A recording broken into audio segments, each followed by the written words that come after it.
Yeah, so they busted out my teeth. And on top of that, after my teeth are busted out, I mean, he beat the shit out of me. Getting two black. When I first got DP, I had two black eyes. I had where you could see where my teeth went through my front lip. There was knots all over my head, back, front, side, and while I was doing Petersburg, it sound like they running the jail, huh? He came back. Yeah. I was left alone. My throat was cuffed behind my head, was cuffed behind my back, and the officer just beat me like that. He came back to me and told me that he was going to come back that night. I hope there's no kids listening, but he told me he was going to come back that night and he was going to fuck me. He never did, thank God. And I'd have been in a whole another level of despair had he done that. But he basically told me he was going to come back and make me that night. And this was, what officer was this again? Wait. I don't know. His first name was A, whatever A stands for, and then his last name was Benny, Benny. Gotcha. Then he was accompanied by his fellow CEO, Officer Brown, who looked exactly like Forrest Whitaker. That's his wow. So identifying the two. But then they got the next day they got rid of me. I was in Petersburg for basically roughly 30 hours. They got rid of me real quick, which seems to be the MO for getting once a facility assaults inmate. Their goal is to get rid of, push them to some other facility to kind of clear the air over the incident. It's happened here in DC, from what I understand, and other facilities. But that's what happened to me in DC. Well, Daniel, I've got a whole bunch of messages coming in, and that guy Benny is in some deep shit now.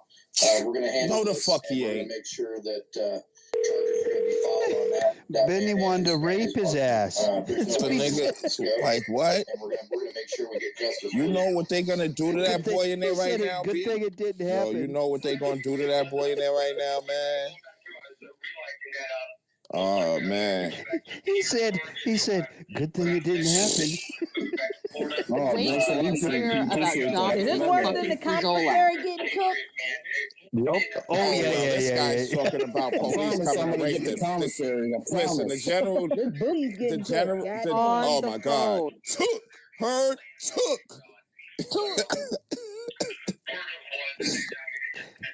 We gotta make sure that wherever he goes, we send a copy of the space. Is his nickname Naughty? Commissary took, son! Is his nickname Naughty? No, we've got several stories and different. He said they broke his teeth out. His teeth was coming through the back of his lips. Like what? In Petersburg as well. He just made himself a bigger target. Brittany, his wife, that's going to be going in on. And it's going to be easy to find him. He ain't got no motherfucking teeth. On Monday or Tuesday when we do it.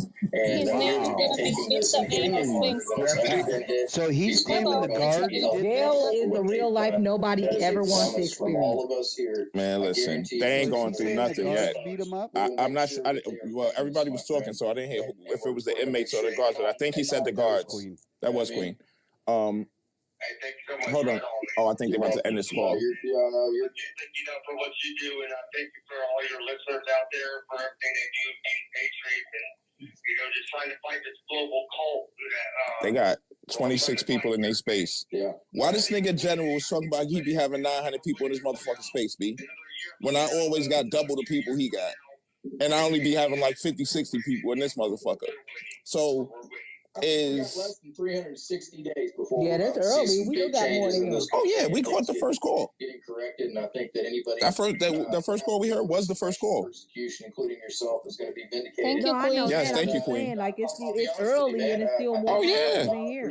Wealthy man, if you can't find a If I got the name right, he set off an explosion inside the Capitol. I put it up in the jumbotron. Oh, we're gonna get to all of that in a minute. This prison and these What's his name, Sweet Pea? Check the jumbotron. It's our honor to stand up for you guys because y'all don't deserve what you've gotten. These are human rights violations, and nobody in the international community, Daniel Ball study. Society Daniel Ball is going to be eating balls. the brutal, thank you. Baseless. He's out here. Hold on, guys. Let's do this after the call. That don't deserve it. So, this is going to be. I'm trying to write notes and shit. This is the best one ever. I talked about Atlanta, where considered to be a pretty rough waiting area. The guards tricked me. I went out, the loan. And I'll tell you another thing that was very comforting to me is all along the way, the inmates, man, have been very respectful. Oh, it's the police. He get fucked by the police then. They know that inmates in these facilities realize that the government is the enemy of the people, man. Yeah. Oh, Not only boy. that, but these facilities that are privatized. I hope these niggas don't get next to the wrong drug dealer. These Get big him banks delusions and of these big grandeur. corporations, all this money, and treating these people less than human beings, feeding them poison food, using solitary confinement as a torture device, and allowing these people to commit crimes. They committed a felony against you. These people are criminals, okay? Business being in there with a uniform on. They should be in there with a prison uniform on.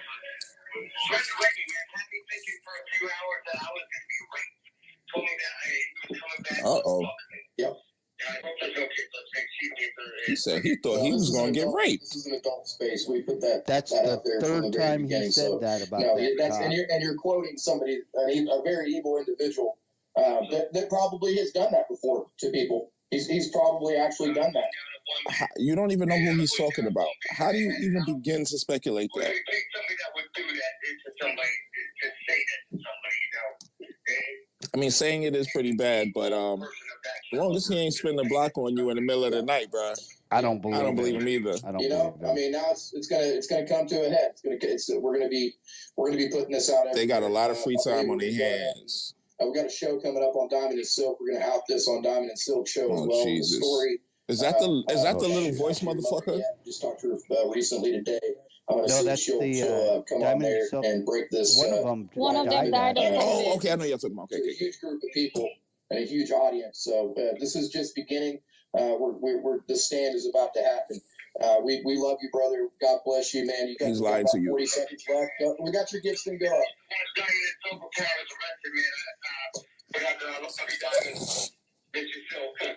Yes, almost Diamond Pass with Silks live. Yeah, we got your gifts and go up.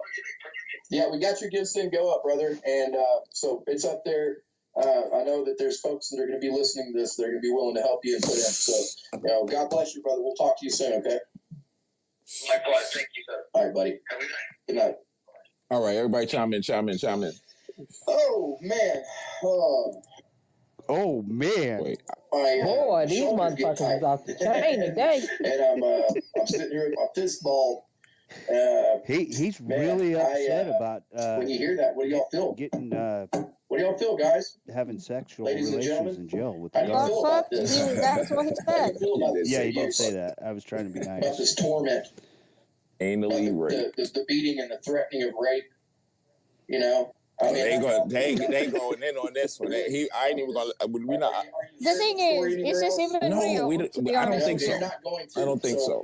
I think they're going to end up writing the jokes for us here. Okay. Because this is my thing, right? It's pensions and all kind of shit involved with being a police officer, if I'm not mistaken. So, who is giving that up because they upset with an inmate? I don't know. That's like just if what that man said is true on this recording right now. That dude, that's ain't that like a terroristic threat or some crazy shit like that? You talking about you coming back to a nigga's cell to rape them in the middle of the night? That's insanity. I don't know.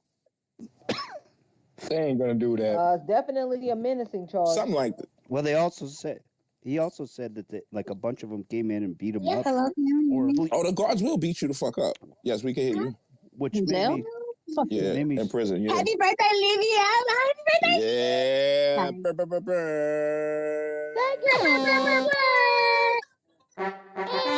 Drake. Birthday. Go ahead. Happy birthday! I'm trying to not. Hey, I'm Legacy. trying to have me not finish this motherfucking space. Hey, Legacy. Like. That's what How you it doing? Happy birthday! She definitely just said happy birthday, dude. Hey, that's what's Thank you. up. Thank you, baby. Don't just say it. There we go. That's better. Happy birthday is good enough. Thank you. Oh, the baby's over here. Oh, that made my day. Okay, let's get back to it, y'all. What's his full sentence? Do any of you guys know? I can look it up. What did they say? I can't remember shit right now. I just woke up and I'm smoking a big ass blunt, like big. Boy, name is he Daniel just woke Ball. up. Oh, he basically just woke up. I said, hello. Hey, I gotta say, Daniel I- Ball, I- 38, Homosassa, Florida, is charged with a felony offenses of assaulting, resisting, or impeding certain officers with a deadly or dangerous weapon, using fire or explosive to commit any felony obstruction of law enforcement during a civil disorder, entering or remaining. Yeah, he's particularly. That sounds like what Pam did. Hold up. That's a big Wait. fucking Go deal. back a little bit. That sounds like what Pam did. That sounds exactly like what Pam did. Yeah. Pam didn't set off a bomb inside there, though, did she? That is true.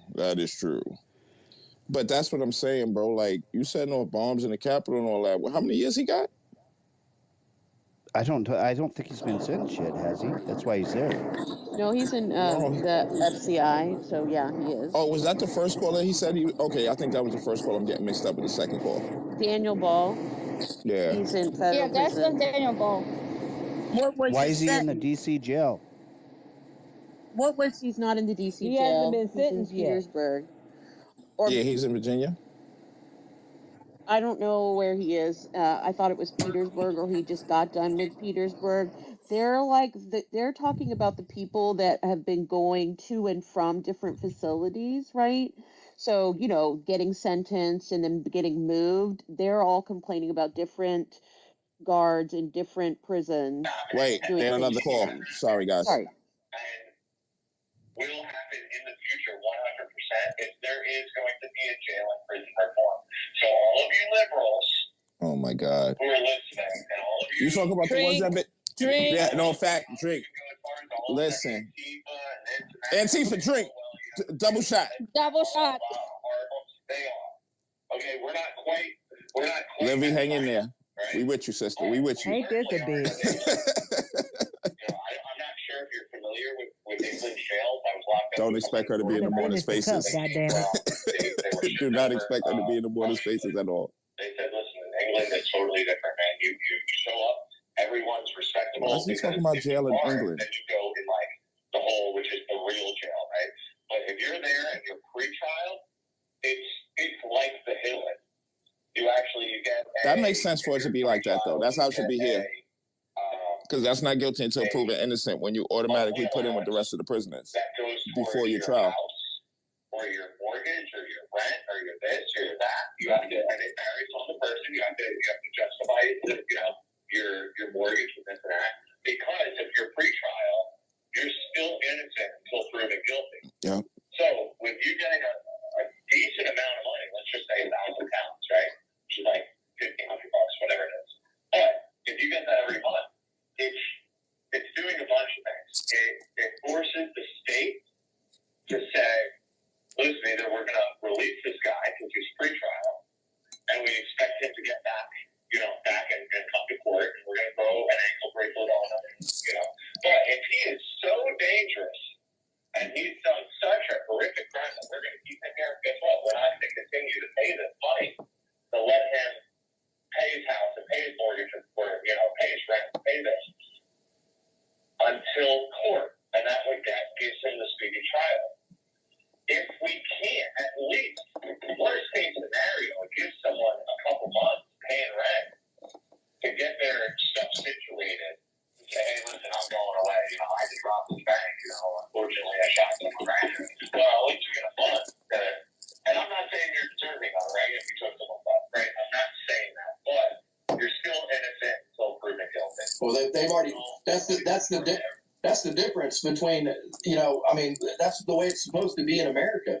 They've already just basically thrown away the key on people, and everybody's guilty until proven guilty in an unfair, situation in D.C. I mean, I would settle for just no human rights violations and not feeding the J6ers poison food.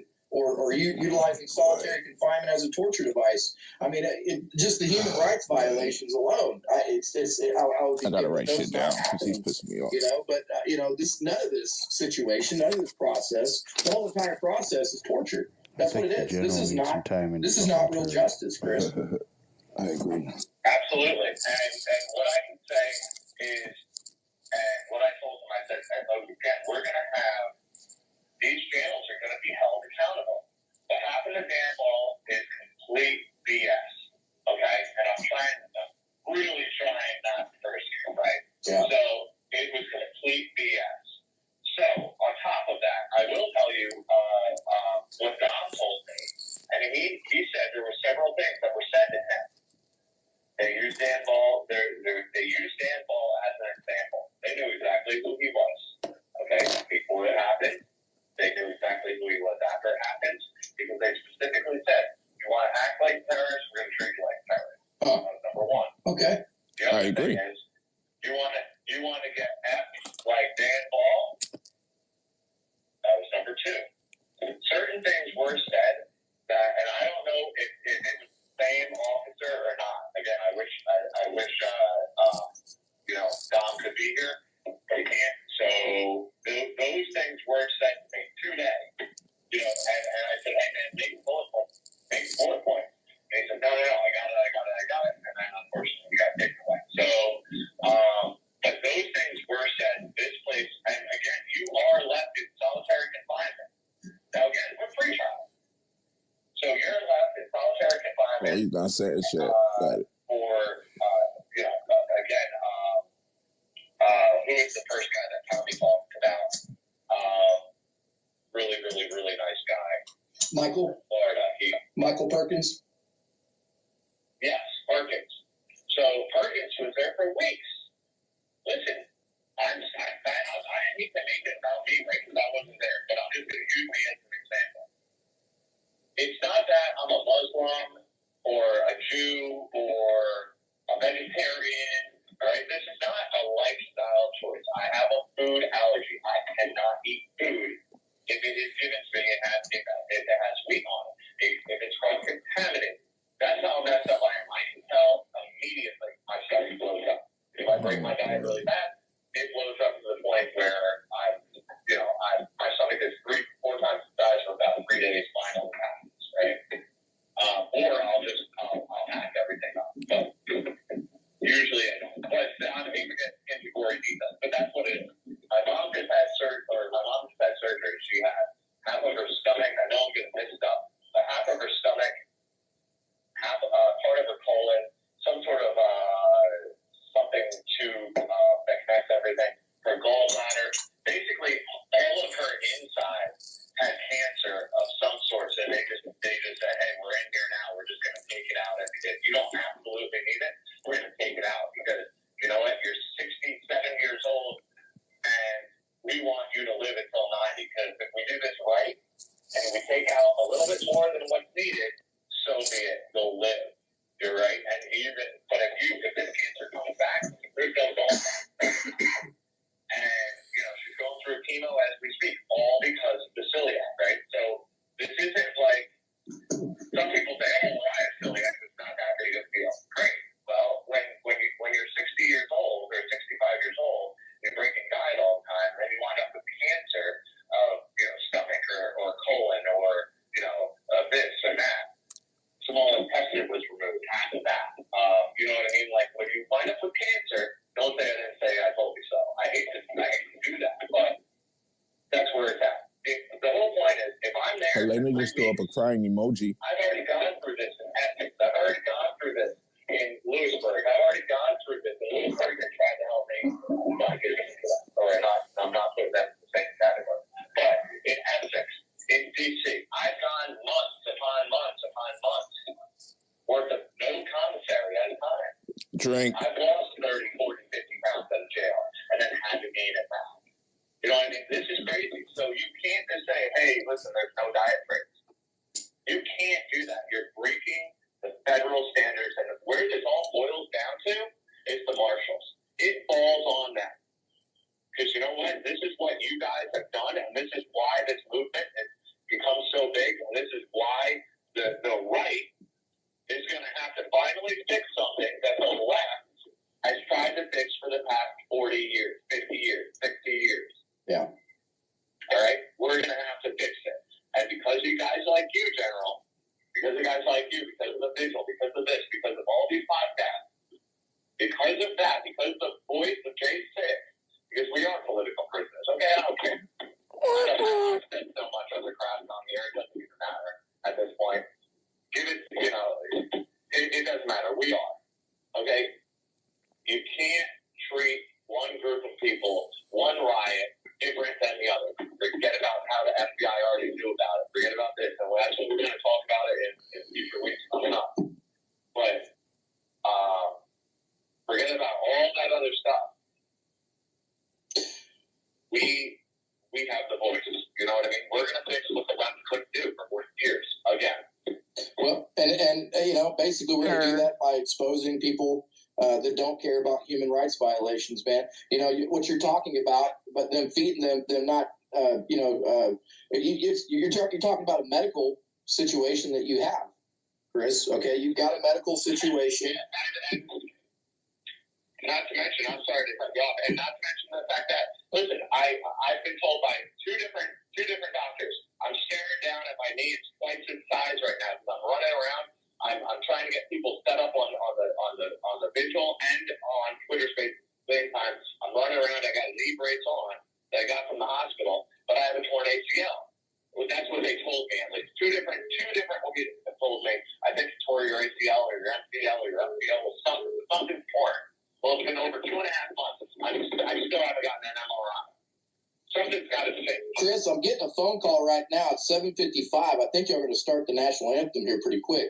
Should I take this phone call? Okay, I'm going to take it. All right, we got a treat for y'all. God bless, bud. We got a treat, ladies and gentlemen. For those of y'all who have never heard it, we about to get into the J6 choir.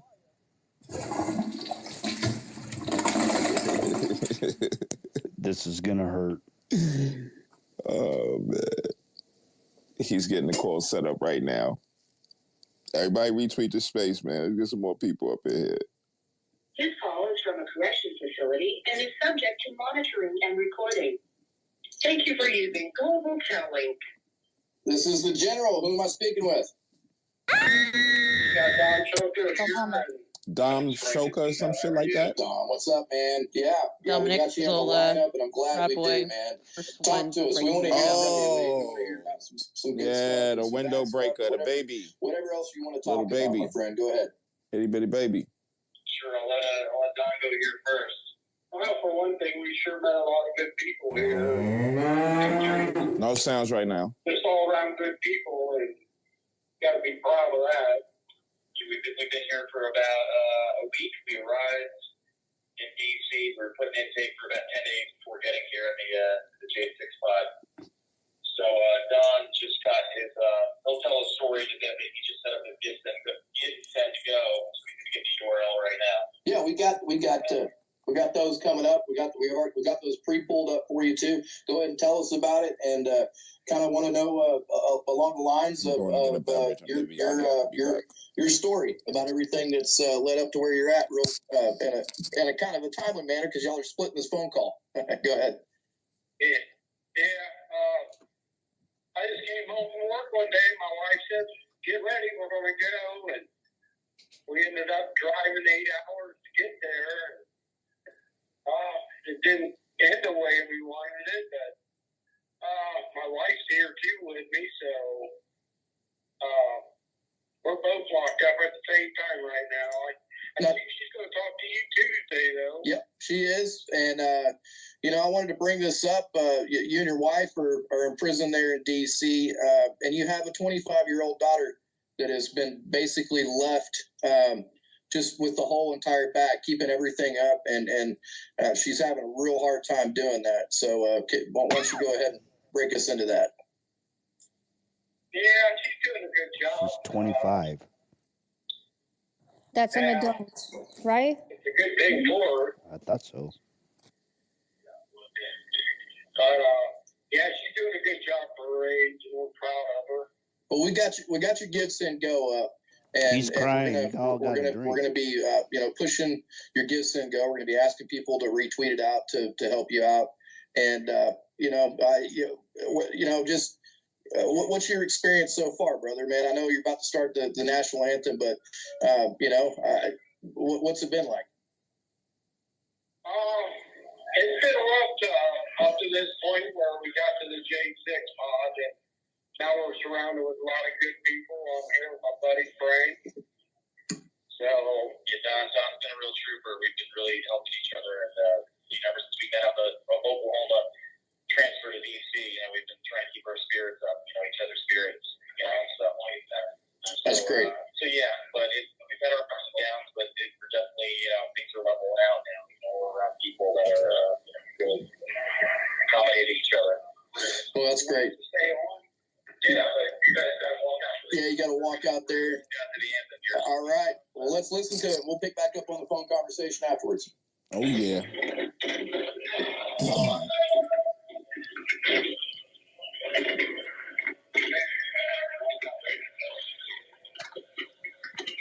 On my Patriots, stand up.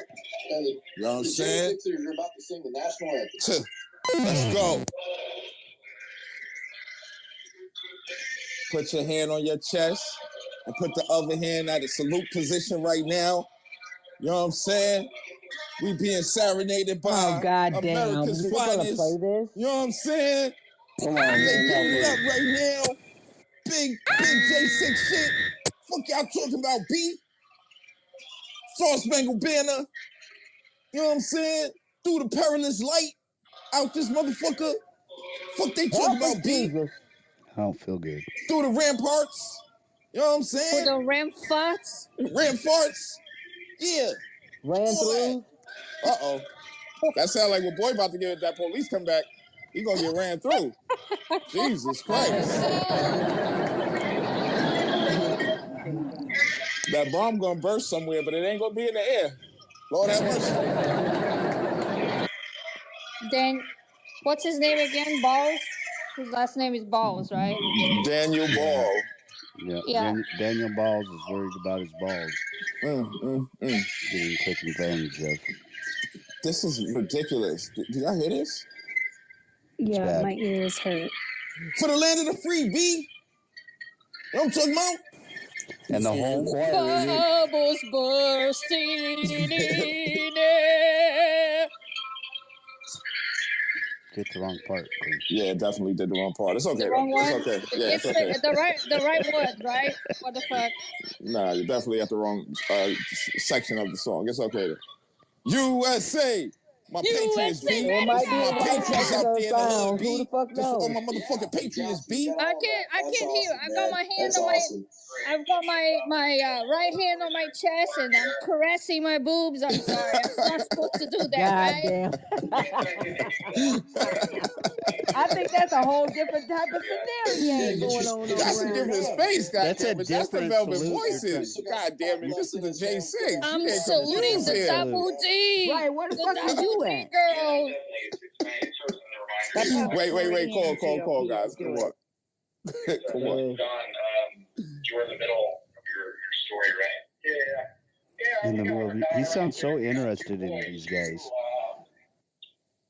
She's doing a lot more. I'm really proud of her. Well, we're wanting to help you any way we possibly can. I believe Helene, give me a thumbs up if we got his Give Send Go up. I got a thumbs up on that. We got that posted. We're requesting folks to pitch in and help out if they're capable of doing that. So I mean, what are you looking at? Why he not promising this nigga a house and a car when he come home like that other guy? For how long? And what's it looking like they're going to be trying to do with you? It's interesting. We're not sure. We're still waiting on a court date. We've been locked up for 50 days now, and we're still waiting. My daughter's been calling, trying to find out anything she can, and they really won't give her no information either. So pretty much just sitting here with a bunch of good people waiting. Yeah, that's the going rate. I get it. you know, and which you shouldn't be there. None of y'all should be there. None of y'all should have ever been in there without bond. You should be home with your families and being able to go about your business. They absolutely have decided that they're going to persecute the hell out of y'all, and that's unfortunate. But you know, you got us. We're behind you 100%. You got a huge family out here, thousands and thousands and thousands of people that absolutely love y'all, and we're just waiting for the opportunity to step up and assist in any kind of way. So just want to let you know that. Well, we appreciate that. That's really nice to know. Yes, thank you. I hear there's stuff definitely going on the outside. We've been in here the last couple of weeks, so it's good to hear that you know, the narrative is taking a different change of pace. What I've heard. Well, that's what happens, right, guys? I mean, it's the truth is always comes out in the sunlight, and the sun always comes up. You know, and that's what even the Republicans were trying to stop from happening. You know, it's unfortunate that we've had representatives that have decided to sit back on the truth and knew the truth and allowed these things to happen. You know, to Americans, to their the people that He's have got two you know, they're supposed to Sallies on the represent. phone at the same time, and whether Yeah, or they're not sharing the the call. truth is They're sharing the coming call. out, and the ones best that hit Sallies it, all the tried way to from hide the it, same. tried to stop it from happening, or ignored the calls for assistance from all of you good Americans that have been mistreated so bad, oppressed, and persecuted. They're going to wish that they would have actually stepped up to the plate and did the right thing. You know? Oh my God. Yeah, I agree. I mean, Don and I... Such a fucking hypocrite, bro. Politics, but I know with me, I definitely think of being a party. He got all this fucked up shit to say about BLM, but he thinks these guys should be free. Origin of the de facto government that we're in right now. He's also, these guys only get so many they're calls, being right? persecuted. And he talks most of the time they're on their calls. You know, that's just kind of how nature works, right? So do you guys. Something starts to seed, and if the ground is dark, but it finds its way eventually. You know, it's going to somehow find its way up through that soil and blossom, and that's just how the truth works. You know, no matter how hard you try to keep it buried, it's going to somehow come up and it'll force its way through. Yep. Yep. Whoa, it's going to force its way through. And that's what's happening right now. There's been a whole lot of videos. You guys already tried that post thing once. The ones that are released, there's a lot of folks that are boldly coming out after all this time and actually showing new evidence in different ways that is really truly exposing what happened that day. And you know, the more people are seeing this, the more all I'm seeing out there, especially in social media world, is you know, the truth coming out and people realizing that and they're disgusted with it. So you know, it's over. Their game is over, but they're going to continue to play it because they have to. They're backed against the wall, and they have to continue with the lies. And what they don't realize is that the game is done. It's over. They're you know, their whole idea of insurrection, coup attempts, all these things about, you know, people being there intending to harm police officers. You have 1 minute. You know, I mean, remaining. we're breaking down the facts, and that's just not what happened that day. Yeah, you know, to add to that, I don't know if you agree. I think a lot of us are kind of surprised when we made it here to D.C. We were actually very surprised to see how many people here in D.C. in the jail, even workers here and other inmates, or inmates in general, they actually are not for the narrative that was being pushed the last few years. They're actually very much against it too. They themselves here see what's going on. You know, so when I first stepped through this pod, I mean, the CEO said it's very peaceful men in here. You know, so even the people in D.C., I would have had, you know, I had my own bias, I guess, because of media, and then when I got here, I realized that even people here in D.C. realize what's going on. You know, so I think that just goes to show the power of the illusion of media and how it uses survival of us, you know, by politics or, you know, skin color or anything you can imagine. And it seems to be like everybody's kind of waking up to this at once. I really do feel that and see it. Yeah, that's what's happening. That's exactly what's happening. We got both of you guys. Gibson goes up now, so they're both posted. We're definitely going to be putting a call out. Make sure that we get everybody to retweet that out and put the request out for assistance for y'all in any way that we can possibly get for y'all. Man, we're behind y'all all the way through this. You just got to know that, and that you got a huge family, like I said earlier, that's just, you know, sitting here waiting to do whatever we need to assist y'all in any kind of way. Yeah, we really appreciate that. There's a lot of good people out there. Well, and it's, you know, and it's people that have their heart fully in it. They know what you're going through, but you know, we're feeling what you're going through. We're living and we're breathing this every single day. This is not entertainment. This is something that you know, that we feel, you know, deep down, man.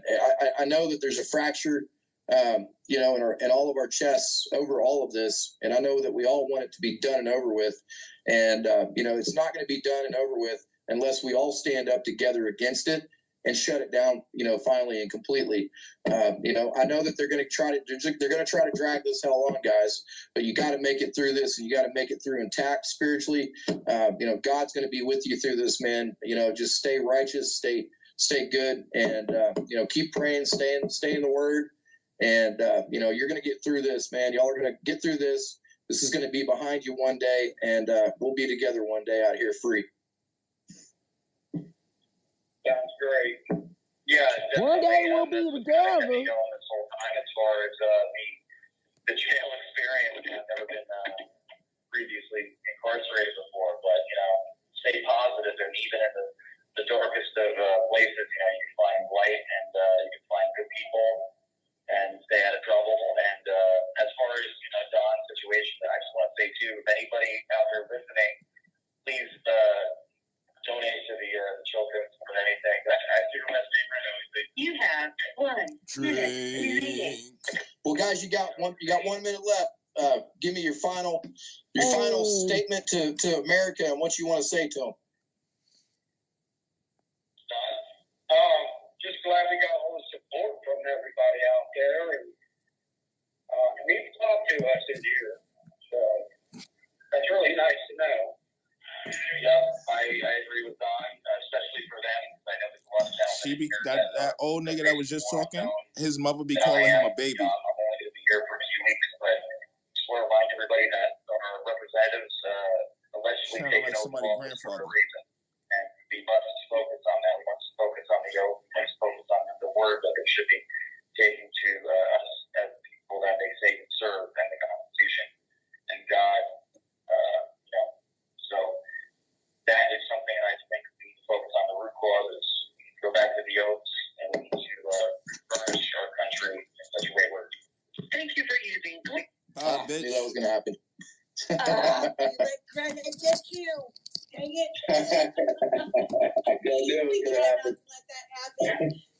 Oh, yeah. We love it when it happens. So sad. This is like Bizarro World to that space and shit. Speechless. I don't know what to say anymore. I just, you know, it's just so sad. General. Literally. Everybody. Drink. We're going to go on our last phone call here in a second. Request to speak if you want to come up now. I know there's a couple down there that was requesting to speak, but we don't usually bring anybody up until after. That's it. Or close to the end of the phone call. So if you want to come up and talk here in a second, go ahead and request a mic. He's getting it set up for after the calls. And we'll get to doing some conversating here in just a brief moment here after we get done. We got one more J6 phone call. And then we're gonna talk about what we heard tonight. So if you've got a comment or you want to say something, you want to be a part of this conversation after we get done with this last final phone call, please don't hesitate to request a mic and come up and we'll mill some of this over. So a lot of this is what we're going to be bringing up on Monday and Tuesday, especially about Petersburg over there. That is some truly demonic stuff. All right, we got our final caller. Hang on just a second, y'all.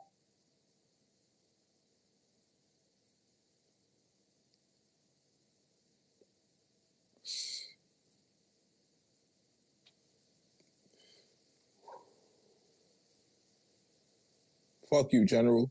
If you're listening to this recording, use a bitch ass nigga. Come back over here. Let me run your ass down again. Punk motherfucker.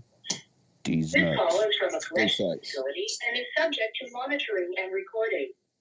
Thank you for using Global Tellink.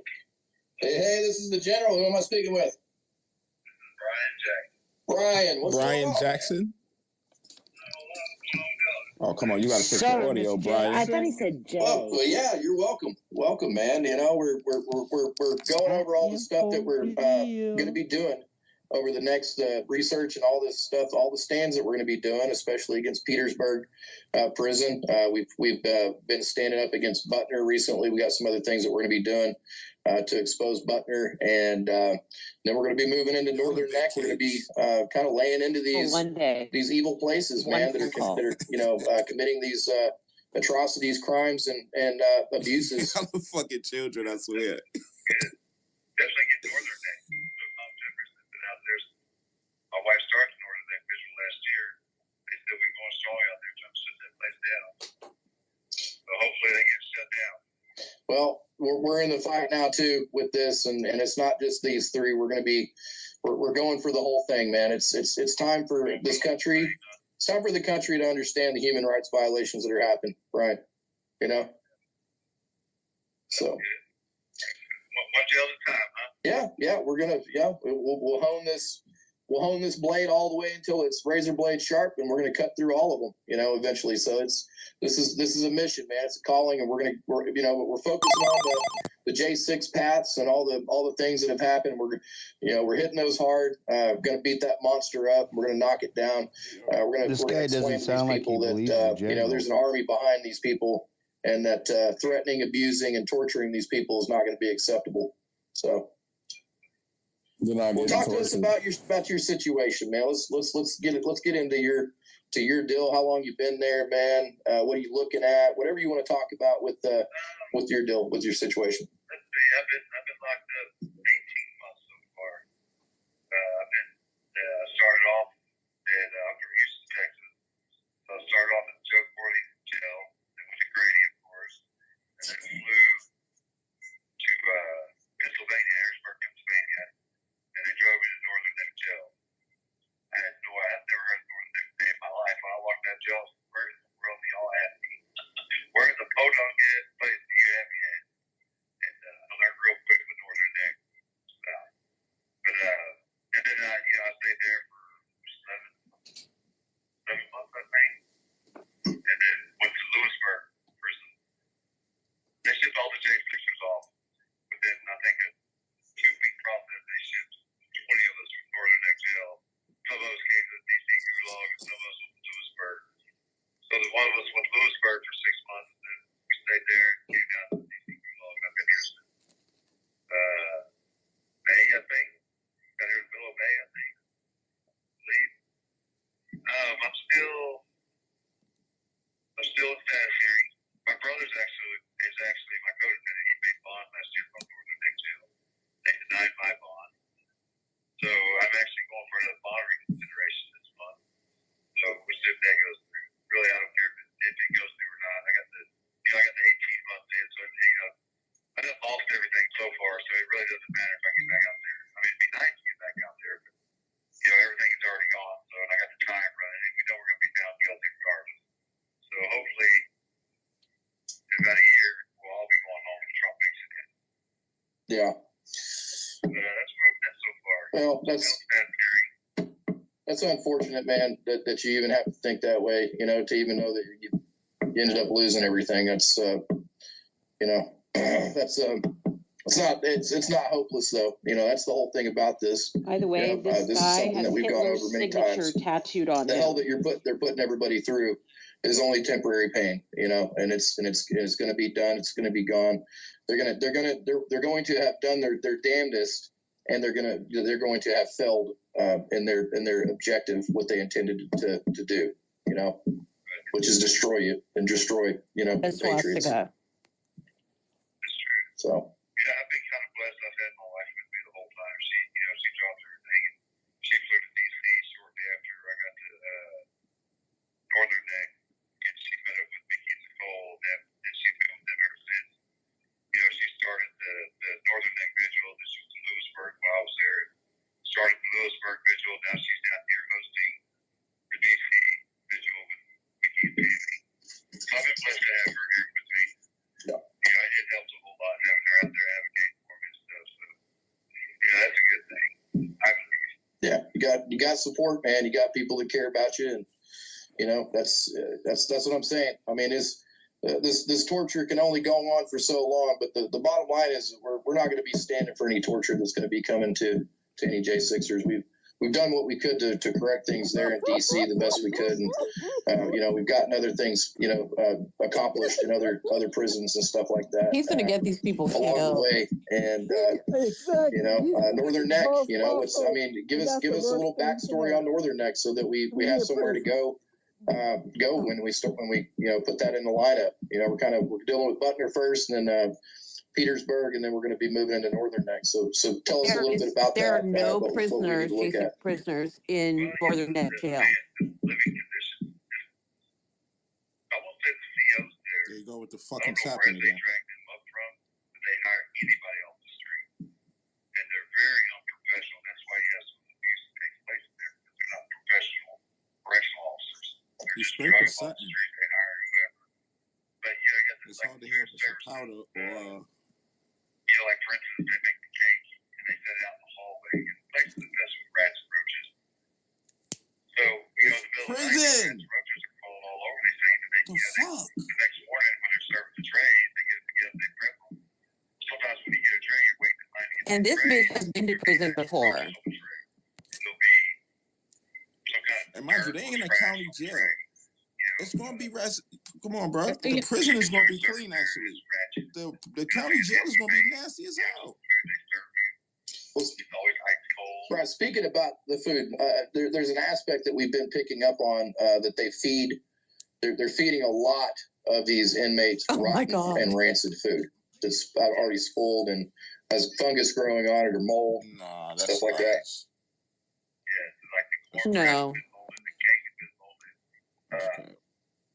They had a chicken patty there when I first got there.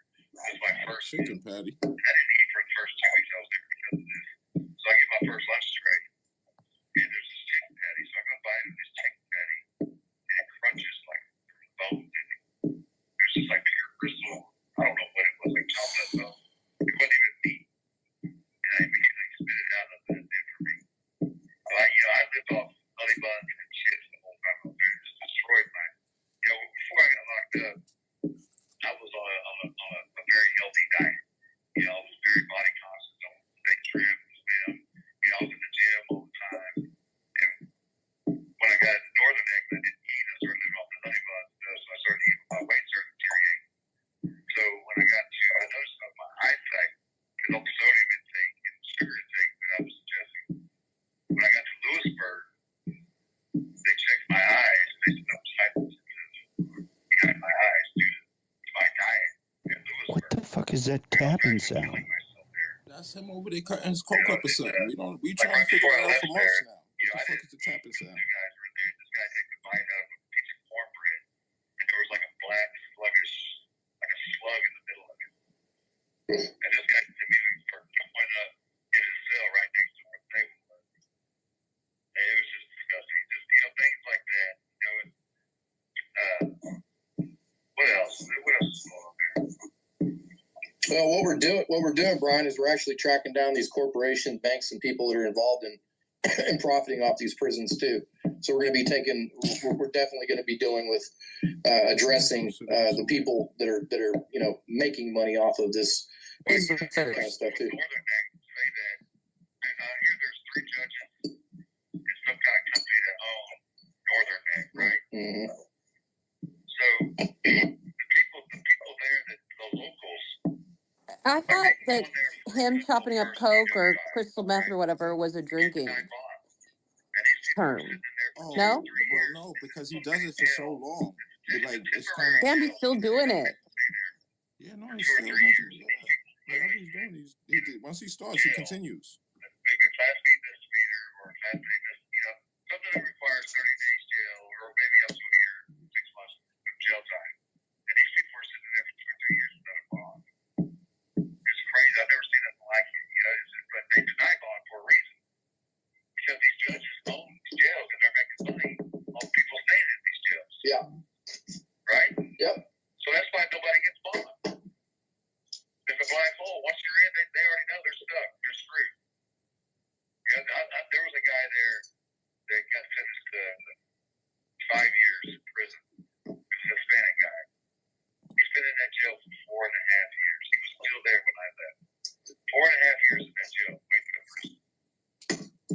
Well, you have to. He was there a year before he was signed for his prison time. You have to think about this. I mean, there's people that are profiting off of other people's misery and torture and literal real human rights violations. I mean, you know, if they're okay with that, then that's okay. But you know, we definitely need to get down to why they're okay with it. I mean, if it's a matter of, you know, them having an extra buck in their pocket, then, you know, then they should be proud of it. They should be open about it, proud about it, and they should make an open statement. What the general is doing too. With the way things are, you know. I mean, and then we get to state our case about how it's not, you know. And then then we move into the the solitary confinement that we've been investigating, you know, being used as a torture device, not necessarily as a legitimate disciplinary type of thing, you know, but something, you know, to really truly break the spirits of the people that are in these prisons. Well, yeah, they'll stick you in solitary confinement, like, you know, Northern jail, without a single. You know, they're supposed to give you legal work, writing materials, and envelopes and stamps. You should be able to order on commissary or a Bible, religious material. Northern jail don't give you nothing. They'll stick you in a cell and leave you there for 2 weeks straight without anything. And that has to be that torture. Yeah, it is. Staring at a white wall will drive you insane. I know it would drive me insane. Well, and there's you know, the international law, the Geneva Convention even states that, you know, it's the highest form of mental torture that you could do to a person, especially if they have PTSD. And mothers now all of a sudden care about the Geneva Convention. Aren't these motherfuckers the same people who hate NATO and everybody else? Mental health issues and stuff like that. So, you know, if these people know that these people have PTSD, or if they have any kind of like mental health, you know, issue with like depression or anything like that, it exacerbates the anxiety, depression. You know. Oh, they also care about mental health now. Yeah. The worst jails I've ever been in my life, you know, especially in this experience. And they throw people in the pot, and, you know, they ignore their mental illness. They mix them up with other people, and, you know, after about 2 days of this person being there and off their bed, is when they start losing it. You know, they start freaking out and lashing out, attacking other inmates, you know, and these people don't know what's wrong with these people. You know, the other inmates, you know, these fights are breaking out. You know, the guards are tackling and beating up these inmates, and they're, you know, they're mentally ill. You know, and they're just ignoring it, and they're beating the crap out of these inmates for it. It's crazy, man. Like you said, it's torture. It is warfare. It's a human rights violations. We're looking at human rights violations that the majority of the country is just now starting to wake up to understand that is actually happening. You know, no, so we've no motherfuckers. Just that your ass going to have to be addressed. And now you give a may shit. have been okay for a while, you know, but it's really coming out. It's the stories are coming out, the threats, the abuses, the abuses of the authority, and you know, it's going to build up to some kind of change in the future. So one good thing about it that's going to come out of this, and it's going to be the human decency is going to be restored back to the prison. So I'm going to give you the rest of the last 40 seconds, man. Try to finish up before it cuts off. I hate when it cuts off in mid-sentence. Go ahead. What do you want me to say? Tell America something good, man. What do you want them to do? You gonna die in prison? That's what's gonna happen. Like the general said, stand up to these jails and fight back. Amen. Mental illness would be in there on January 6th anyway. That's a done deal. We're going to be doing that. We'll be back here, you know, rooting for y'all to get through all this hell, man. And when it's done, we'll have a big old party. All right. At least you ain't promised. In heaven. God bless you, too. Good night. So, all right. Well, that's the final J6 call, I think, unless we have another surprise call, which that's a possibility, but not usually. This one took it out of me, man. Took it out of me early when we were talking to Daniel. I don't know anybody that could listen to that and not be completely disgusted with our LOL correctional institution exactly system. I'm sorry. This has been going on for too damn long, and we haven't done enough, y'all. It's time for us to really make this something that we really truly get into and stand up against and correct. We're not going to be sitting on here complaining and being brokenhearted about the treatment anymore. We're going to take action when it comes across our table. When it comes across our table, we're going to hit this like 10 tons of bricks against these people. And we're gonna start making change in these places and explain to them that we are watching. And that's what these phone calls are for. That's what when we have these stories that come up about Butner and Petersburg, what we're doing right now, nobody else is doing, y'all. Okay, this is there's just it's little things here and there have happened, and we've been able to change things here and there. But these are situations where people need to be investigated. People need to be charged with crimes. The people that are responsible for being okay with the way these people are living. This is not okay. I said this before. They may get away with this with a chomo or a rapist or something like that. I might just not really, and maybe that's to some people that doesn't seem right. Well, I don't care. You go defend them. I'm not really interested in that. What I'm talking about is good, decent Americans that are in these places that do not deserve to be treated like dogs. Americans, what color are they? Food that's worse grade than a dog eats. To be in these places where their food's out, getting pissed and shit on by rats and mice, and cockroaches, and living in these conditions that would never pass in the civilized world at all out here as being livable, as being something that's safe for people to live in.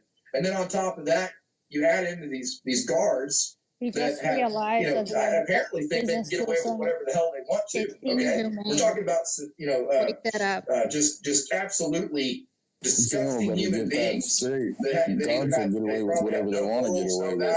Ain't a damn thing he's going to do about it. And they sound pretty psychopathic, and in my opinion, I really feel like the story that we heard with Daniel Ball. I think the general is a Democrat. That is a hate crime. He's a Democrat. He must be. Hate crimes. We need to start. Hate crimes, prison reform, mental health. The dude is a true Democrat. Americans. Yeah, fuck what he talking about. Bruce was waiting. What's up? Listen, I'm not gonna like freak out, get mad, but all right, anybody we all know, like, these guys, if you have a criminal record or whatever it is, if you have a long record and you've been back and forth and you got failure to appears, you don't show up for court, they're not going to give you bond. And when it comes to starter kits, by law, they don't have to give you a fucking thing if they don't want you. Yeah. I'm so sick and tired of hearing these crybabies. They chose to do this.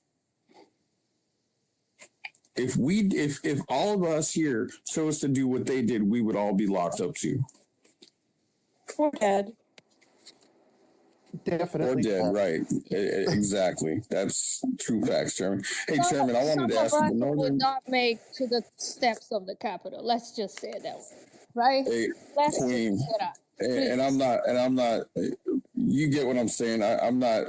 No, I get you. I'm not just trying to say, real, yeah. You know? If it was black people, yes, or anybody else, yeah, they would get killed. We all know that. So how many of these folks do you think are still going to be protesting and advocating for prisoners and doing all these good works and shit after all these white guys get out? Well, shit, it's going to be like 22 years because Enrique Tarrio got 22 years. Yeah, and so now they're social justice warriors. Yeah. Which and they also believe in celiac disease and are championing for gluten-free options in prison. I think they're gonna go vegan, Christina. They're gonna go full vegan. I mean, the MAGA cognitive dissonance is off the charts. And they haven't even gotten to the persons where the roaches beat you in the arm wrestling contest yet. I mean, oh my God.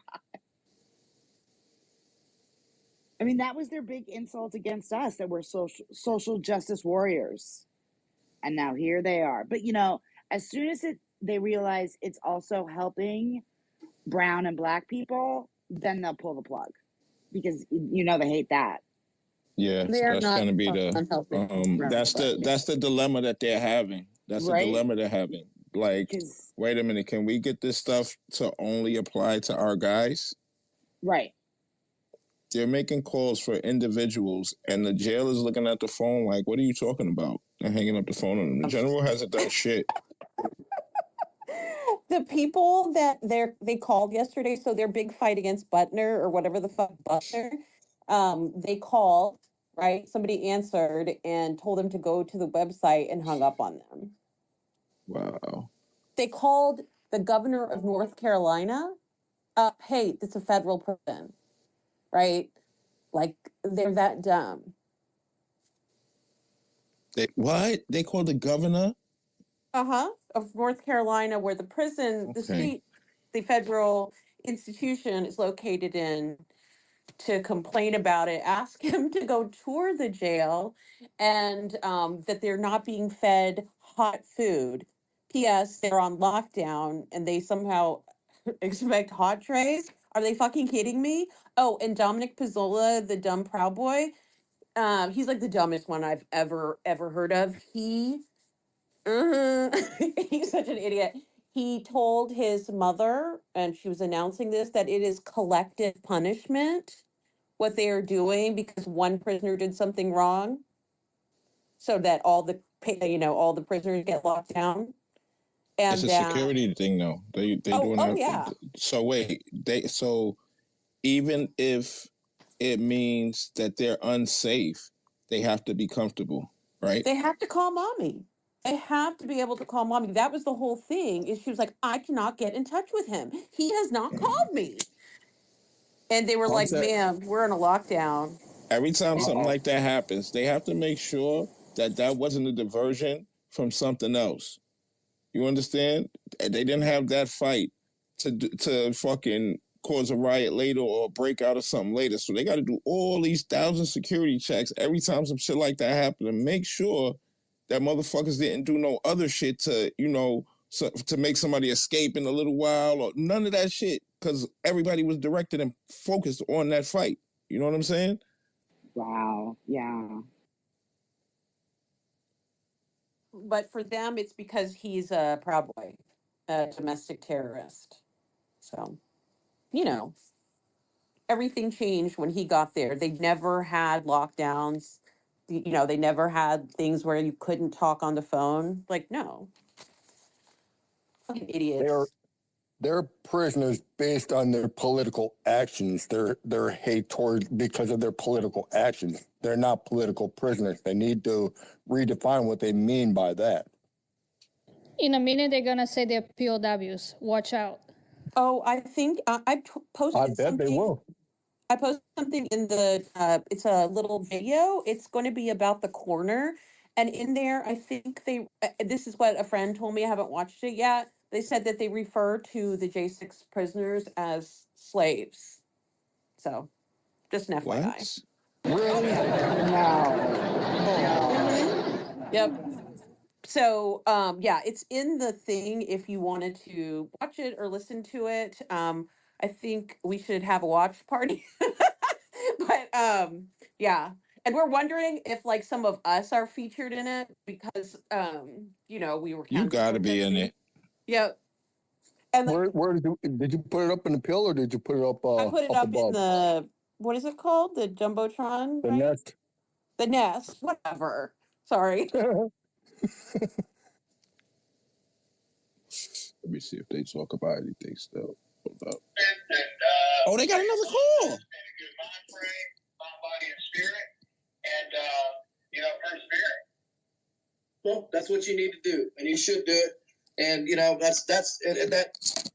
not realize it, man, but there's a lot of people out here that are heartbroken. But at the same time, man, we're putting our heart and effort into making sure that, we get the truth out about what y'all are going through, what you're going through, man.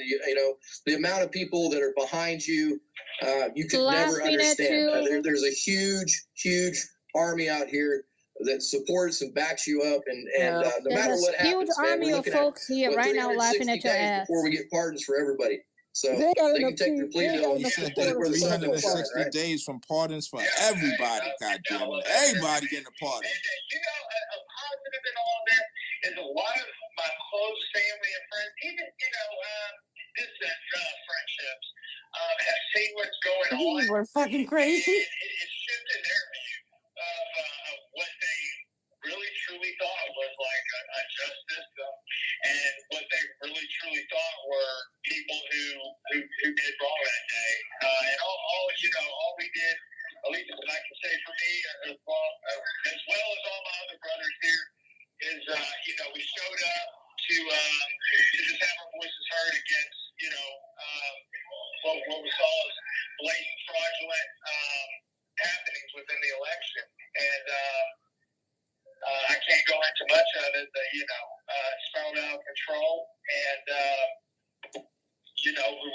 we showed up to practice our constitutional right. And we've been judged harshly by the media. We've been judged unfairly. We've had lies spread about us, allowed us to lost our careers, our families. But the good in all this is, my friends and family see what's going on, and they're slowly shifting their view. One of my good friends, best friends, he would call himself a bedwetting liberal. And me and him got into some, confrontations about this, got some arguments about this, over the years. I just got picked up a couple months ago. And me and him had a few arguments over this, and then I get picked up by the FBI, and the time they're trying to give me, and, he knows who I am as a person. I'm a good-hearted person. I'm just patriotic. I love my country, and, I stand for what's right and what's just. And, he told me on the phone a few weeks ago, he's like, hold on to your seat. He's like, I'm voting for Trump, 2024. And, that floored me. But, this situation has turned people's perspectives. And, it took this, but, whatever it takes to get more people to fill that red wave is what it takes. Well, that's what's going on. We're seeing more and more. The narrative is being destroyed, and people are realizing it, and they're stepping away from being in that left leaning mentality. They don't agree with what they've done to any of y'all. They don't agree with the narrative, the lies that they put out, the manipulation that was given, and they're losing people. I mean, even the black community recently has come out and stated that they're done with the Democrat Party. They don't stand for what they want. They don't do anything for them. Why y'all didn't tell me? They're leaving that plantation, man, and it really is. Did any of you get when it comes down to it, it's just a bunch of liars, manipulators, and abusers, and they know it now. So I think we're going to have a pretty incredible turnout in 2024. I think things are going to, have a pretty bad turn for the left, and I think it's going to turn into a victory for most of the J6ers. So I'm looking forward to that.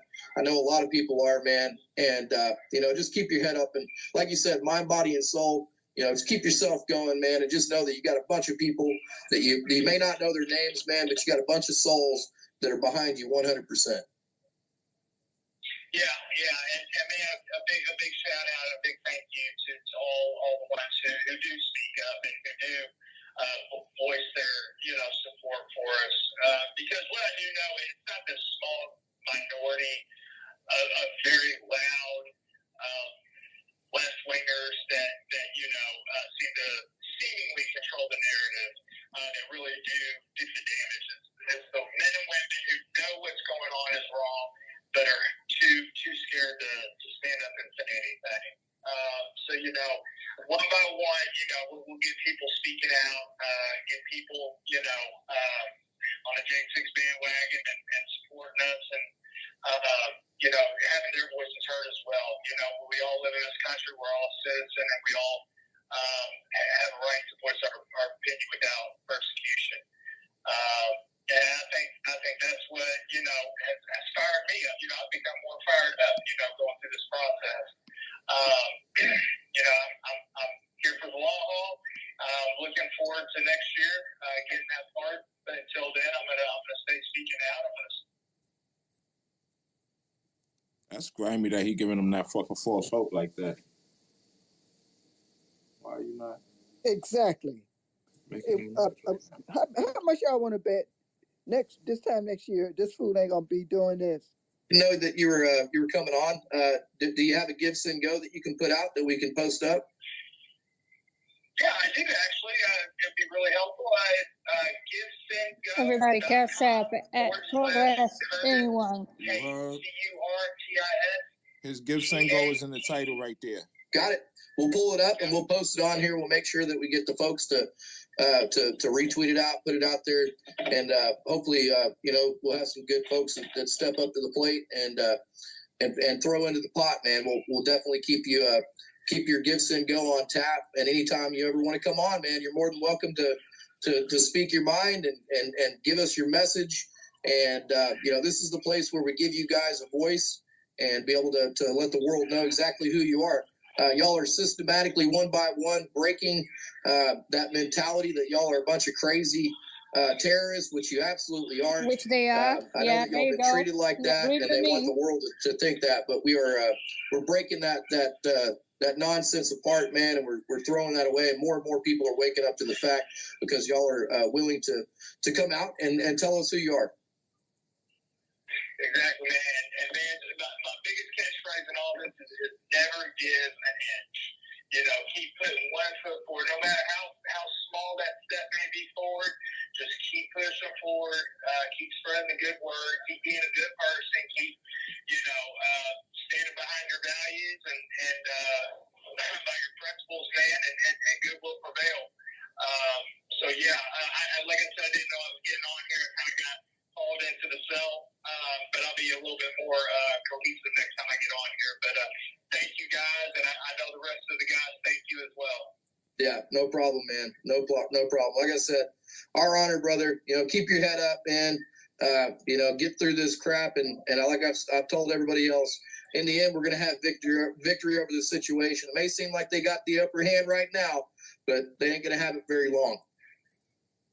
Yeah, it does. And man, just real quick, it seems like every day, I like to read the news every day, kind of stay up to date, and it just seems like whenever they post an article or whenever there's a left-wing article comes out, it's almost like they're grasping at straws, grasping for those still brainwashed viewers, to feed into it.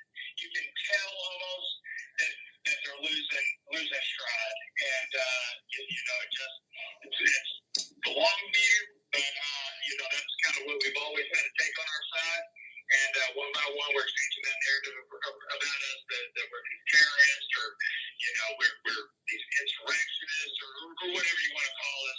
We're just patriots that believe in our country and believe in the future for our families and for those that have sought freedom in this country. We're the last great oasis on this planet.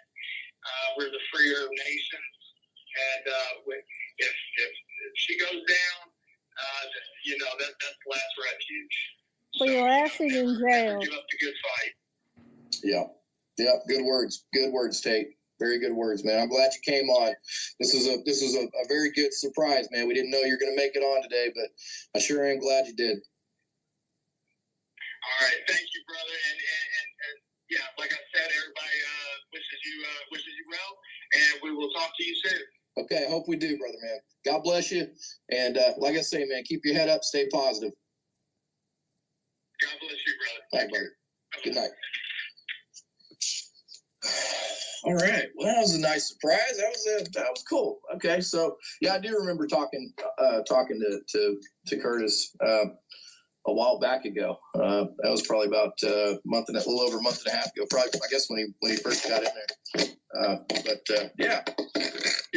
Real scary guy, y'all. The left. That's what the left considers a domestic terrorist or extremist, y'all. I mean, this is the epitome of what they're saying being shown to you as a complete lie, an absolute lie. I mean, it is It is how can you listen to these Americans, to these men, and say what we hear so many times? I mean, there's these just evil ass people out there that wish for the death penalty for these people. I mean, that's how sick these people are. Now you're talking to me. That's how I'm pretty sure He's definitely talking about you. Now he's hold on. That actually want the ill will put upon these people so badly. And we watch that happen all the time with these sentences, with these prosecutors, with these judges, with these tainted juries, that are put together, completely biased in D.C. I mean, that's what kind of people we're dealing with, y'all. That's what kind of people exist in this country, and they're okay with the human rights violations. They want it to happen. They want bad things to happen to these people, even though the majority of these people never laid a hand on anybody that day, never hurt nobody, didn't do really anything damn wrong at all. Okay, but these people want absolute destruction of these people. They want them to be destroyed, and then you get these this ridiculous, biased, just evil, just sick ass guards in there that anytime if they get the chance to display their abuse and display their abuse. I don't even know how to formulate that into a rundown, because I don't want to just be. I don't want to say that word repeatedly during a rundown of what a lot of these J6ers have had to deal with. This is going to be difficult to navigate. That they've had to go through, and it's time to stand up to it, y'all. I think I'll be able to work through it when the time comes. They're sitting there calling these people terrorists. Wally, he's not talking about anything that we haven't been trying to raise awareness for how many years now. I know. As far as the jails is concerned.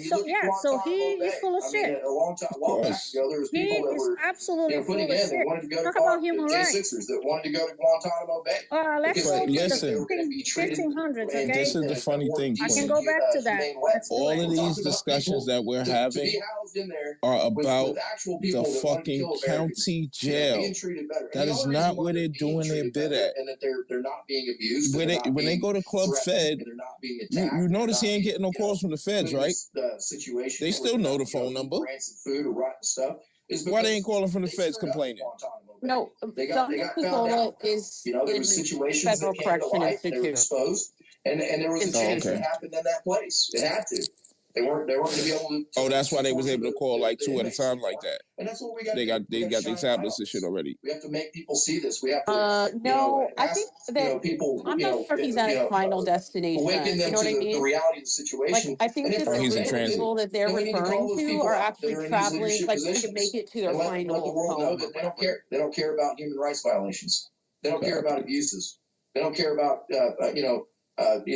violent attacks. All of a sudden, this man is an advocate for prison reform. He can go and fuck himself. I mean, that's what it is. Seriously, it's a political that shit pisses me off. These people have committed political hate crimes. This is the thing. Unless he can show evidence of him caring about this shit before January 6th, we got a couple speakers up here. He's full of shit. Go through the speakers. Plain and simple. Real quick. If you didn't give a fuck about this until January 6th, you're full of fucking shit, bro. Show me your evidence that you gave a fuck about prison before prior to that. Who y'all got on this motherfucking stage? Do we got another call? Elena may not be able to talk. Can you talk, Elena, or no? Yep, I'm here. I'm sorry. Okay. There's some laundry in the. No, I didn't know if we were going down the line or if she was talking first. No, go ahead. Go ahead, please. Well, hello. It's I guess I'll start by saying it's nice to meet all of you because this is my first time in here. But I'm gonna talk more about it because in a longer video because I see there's other people who want to talk in here. But I specifically remember 2 things from my time in George W. Hill Correctional Facility. It's called a correctional facility, but they have all different tiers of people there. Some people, have murdered people, but they're waiting for transport up to upstate. So basically everyone in there is treated like they murdered somebody, even if you did the pettiest crime. And there were literally people in there for $10 worth of stuff from CVS, which is like pathetic. Hang on a second here. You said hang on? This All right, is hold about on. I took my prison. headphones out. Yeah, this is about prison management. Nobody can treat each individual differently. You have to have a policy for everybody, because if you do that, you're gonna have chaos. She's talking shit. She's talking shit. They have to treat you like you have to treat everybody as a risk. End of story. Exactly. And how come she's and everybody that goes through the process, that has stuff on their record, whatever it is, if there's marks of gangs or this or that, any kind of little stupid little thing, it could be, they're gonna treat everybody as what Queen said. I don't care what it is. I wish these people would stop lying, man. That's all they do is lie about shit. They chose this life. They chose to do this, and now they're paying the price. If they gave a crap about their family, they wouldn't have went to fucking January 6th. Period. Out there gangbanging for Trump, looking stupid. Yeah, there it is, right there. How come she's assuming these people in prison are murderers? What happens to their presumption of innocence, fool? They're presumed innocent, aren't they? Oh, that's only for the J6ers, huh? Is that what you're trying to say? Yes, that's it. That only applies to them. The sewer things were overflowing. And there was literally poop water flooding our cells. They let us sit like that until 10, 11 o'clock in the morning. We go out for breakfast around 5, 6 a.m. They would not let us sit outside of our cells to eat breakfast. And I told the guards, so apparent, she's saying poop backed up in all of the toilets. In shit-riddled cells. Like, I couldn't even eat. I was ready to throw up. I was crying. Take notes, guys. Like, I cannot believe people are being treated like this. And I told the warden, because the warden ended up coming on the block not long before I left. And I told the warden about it, and she thought I was making it up. And like 4 or 5 girls came up behind me because they knew I was going to show her the F out. And they were like, no, she's telling the truth, because I was there too. And then she was kind of backed into a corner, and she was like, oh. But of course, nothing was probably done about it. But the second thing I specifically remember is them locking us in for like 4.5 days because they said some girl tested positive for COVID. Now, she did look sick, but my thing is, she's been in jail for like 6 months. How did she get COVID? Type of thing. I think she was just sick. Kidding right now. Quarantining her somewhere. They said they didn't have the space to put her anywhere in a quarantine by herself. How do you get tuberculosis in prison? How do you get influenza in prison? Notes, guys, please. So everybody can hear what this is. Exposing this pregnant woman who ended up getting sick to whatever this woman is sick with. And, yeah, they locked us in for 4.5 days, no shower. They didn't let us come out at all. You don't wash your ass anyway. Other times they served it straight to our cell door. It depended on who was working. But they didn't let us come out at all. And I don't think he works there anymore, but he did last year. And I have his card, a guy who worked for Fox News in Philly. So I called my mom because we had tablets. Now, granted, the first 2 days of this lock-in, they didn't give us tablets. And we started raising hell a little bit, and they finally gave them to us. So when I finally got a tablet, I called my mom and told her to come get that guy's card, and she did. They probably listened in on that phone call, because when I asked for a sergeant a couple hours later, because they were supposed to let us out the 4th day, and they didn't. So the next day, like halfway into it, when the guards came to serve our food, I told them that I wanted a sergeant. And a sergeant came to my cell, and I told her, if you do not let us out by tomorrow, I am having my mother call somebody at Fox News, and they will be parked out front, because this is now public state property, And they will be telling everybody that in 2022, you are locking women in their cells, no showers, no rec time. Like, you can literally just watch a prison TV show and know this shit happens. Even if like, we're out there what the fuck is she talking about? like, you cannot be treating people like this. And I said, go ahead and keep us locked in here because you'll Fox News out. Like 60 days in to tell you this shit. Hand to God, 20 minutes later, we were outside of our cells. And we could hear through the vents. So her threat of calling Fox News. The girl who was next to me was like, telling her mommy on them.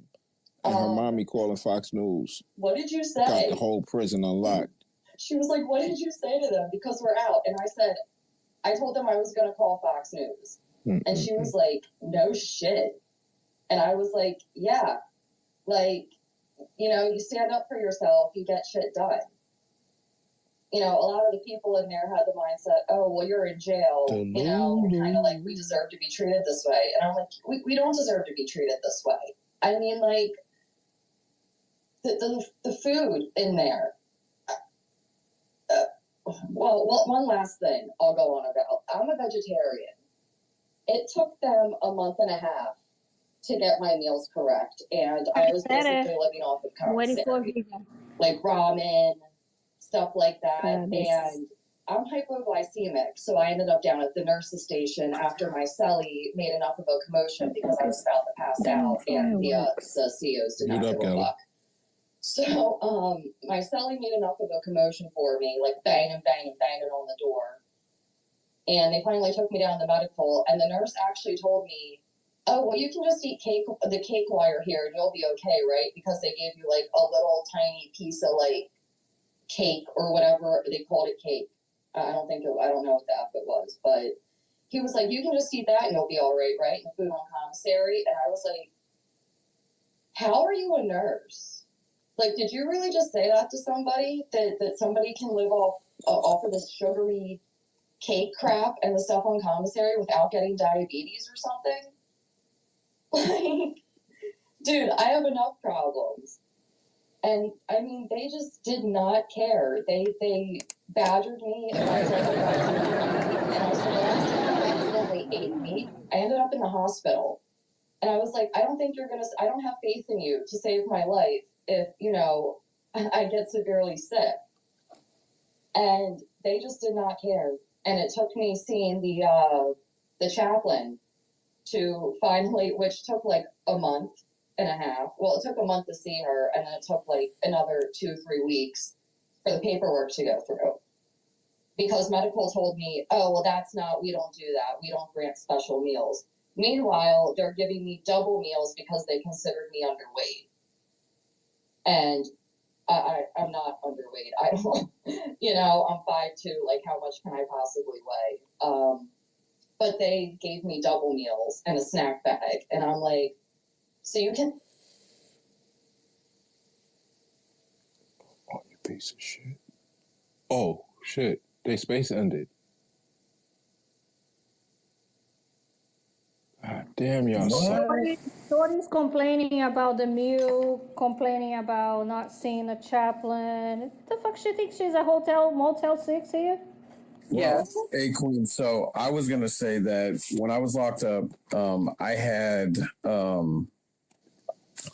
acid reflux, I've had like all my life, but I ended up having like my chest was really going at it. Like the way this lady and these people talk about the medical staff is just fucking unreal. Like it's wrong. Like they're people that have a job.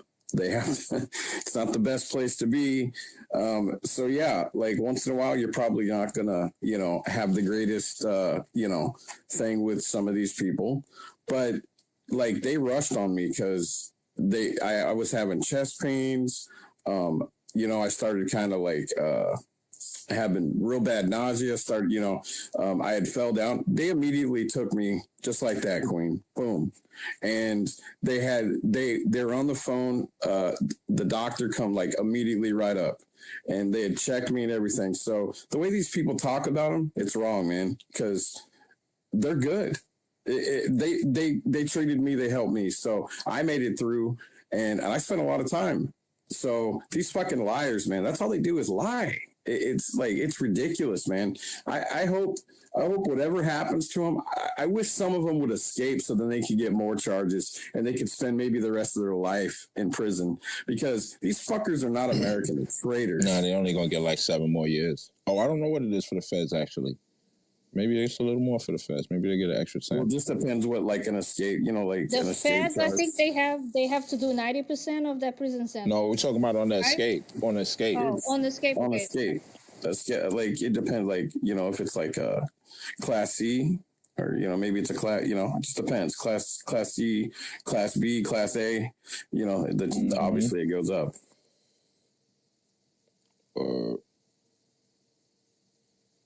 The general's a fucking dick. Oh, actually, it was, what's the name that does the space? J6, blah, blah, blah, whatever. Are they gonna Chauncey open another space or what? That's it? These guys fucking suck. Was that funny or what, dude? That lady started talking and they just ended it. That's crazy. Oh, boy. Well, it is what it is. I guess we wasn't getting no more calls tonight anyway, so that didn't matter. And Bruce, I probably didn't say thank you for sharing your story. You did your time. You're a free man now.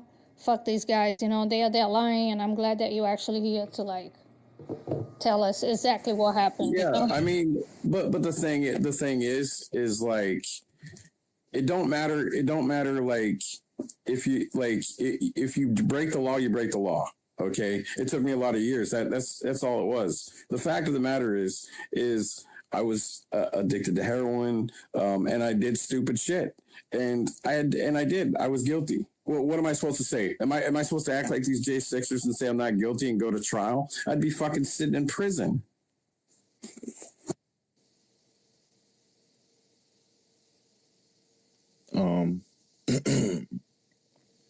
I don't see no sign of Alias. I just sent him a DM with the link.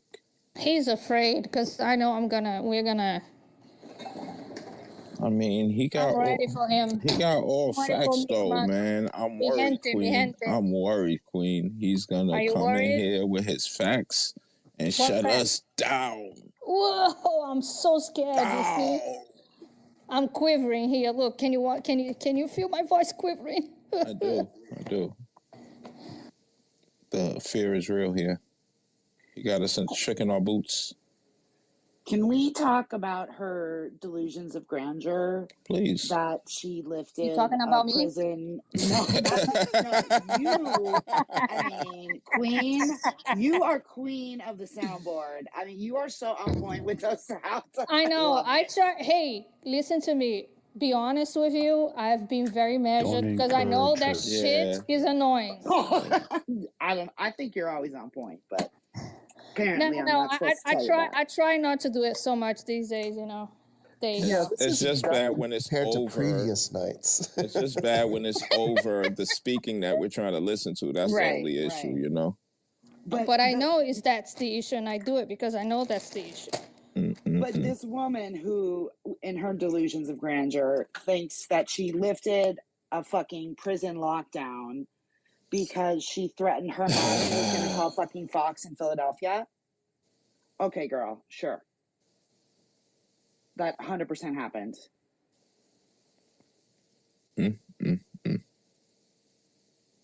Hey, Nana, you're a teacher, right? Yeah, no, I'm not in the classroom anymore, but yeah. Okay. So, can I ask you, because I don't want to listen to the crazy whack teachers that are propaganda garbage. But what are your thoughts?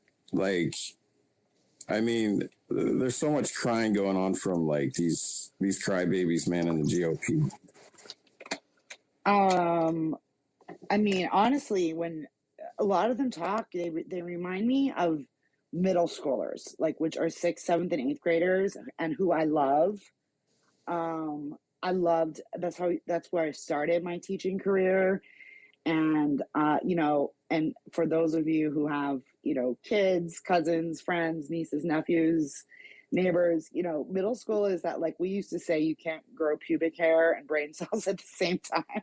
But, you know, middle schoolers, like, it's like, you know, they like, that's the perfect word for it, because 1 minute they're like, you fucking cunt, blah, blah, blah. And 15 minutes later, they want to play with your hair because you're so beautiful. And, you know, that's just like part of the hormones balancing themselves out. But why I say that is because, you know, obviously this is like broad brush. Not every kid is like this, but there is just no personal responsibility. Like, a middle schooler doesn't have a pencil, well, someone stole it. They don't have any paper, well, that's because they're like, mom sucks and wouldn't buy them any. Like, you know, there's constant, like, no accountability for things, even when they're not in trouble even. But and that's just really like I think of that so often. So Bruce, it's funny that you asked that, because multiple times tonight and other nights, I'm like, I feel like I'm listening to 12-year-olds who are confused about how life works. And we got to appreciate special ed teachers like yourself, because see, like when I was in grade school and stuff like that, that's what helped me. And I'll tell you something, those teachers put up with a lot more, you know, dealing with kids that had problems. So I seriously appreciate what you've done. Oh, thank you. And, you know, I don't know. It really is a calling for me. It was. I tried to resist it and wanted to make money and was, you know, doing other things, and I was miserable. And you know, I'm really glad I had all the opportunities I have had. And I mean, you know, it's been a journey. It's been a difficult journey, but it's been a very joyous journey. And you know, you just never know, like you never know what, like, one little thing you've said, done, provided, like, may change someone's life. You know, like, I'm gonna get teared up, sorry, more white woman tears. But you know, like, I still think about my 3rd grade teacher, you know, and so you just never know. So thanks, Bruce. Oh, you're welcome. You know, again, I just appreciate that, you know, that we had teachers out there like that, you know, because I know there's parents that they have kids with special needs. So, like, you know, myself, I needed that teacher to help me. Regular teachers. I actually had a teacher throw a desk at me and throw me outside of the hall, like physically. Oh my God. You know? Yeah. In my 6th and 7th grade. Yeah. But there was a difference. I was bad at math until, like, I was just getting, like, just bad grades, and I had to stay after school. And I had an older guy that says, I'm going to get you up to a C, and I'm going to do my best. And we're going to sit here day in and day out. And that's what he did. So, but if it wasn't for teachers like that, for not just myself when I was growing up, the kids today, you know, where would we be? Yeah. I mean, you know, every profession starts with a t-shirt, you know, even though we're often degraded, you know, there's a saying, those who can do and those who can't teach, that, you know, a lot of anti-public education people like to throw around. But I've been doing this for 23 years now, and I have always told those people, please come spend the day with me. I'm not even telling you to teach. I'm like, just try to keep the fuck up with me, like, stepwise, like, don't leave my side. And you know, no one ever took me up on it, of course. But yeah, you know, it's certainly, like, you know, it takes a village, and you find your people, like, you because there are assholes, you know. And, like, I don't know if Federico is still here, but we were, like, briefly discussing unions. And one thing I learned early from one of my mentors was that a union is the least of who we defend. And, you know, it's, to me, a union for a teacher who's under some sort of investigation, it's about defending the due process of that investigation.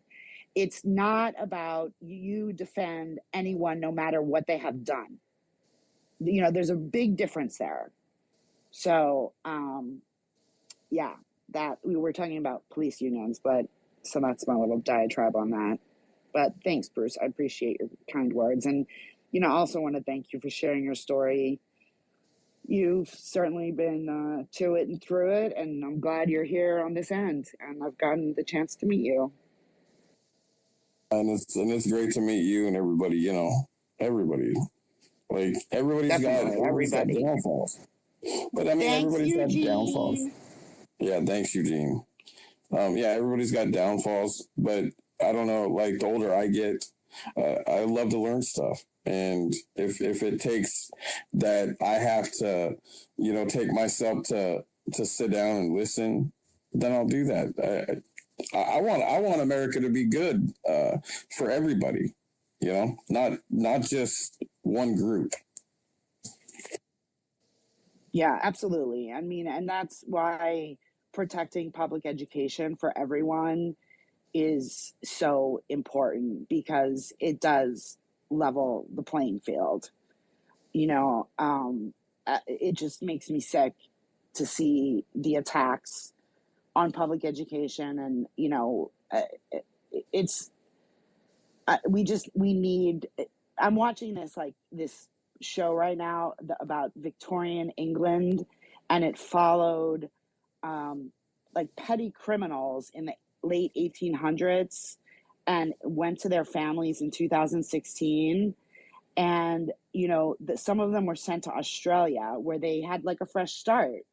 And one of them went on to become like, they were like the Kennedys of Tasmania, from a 13-year-old child without parents in the East End of London, and 3 generations later, her oh my God, what is the word? Like her people became the Attorney General and I don't know if it's President or Prime Minister of Tasmania, you know, and it was because they had access to free and public education. It's a great series.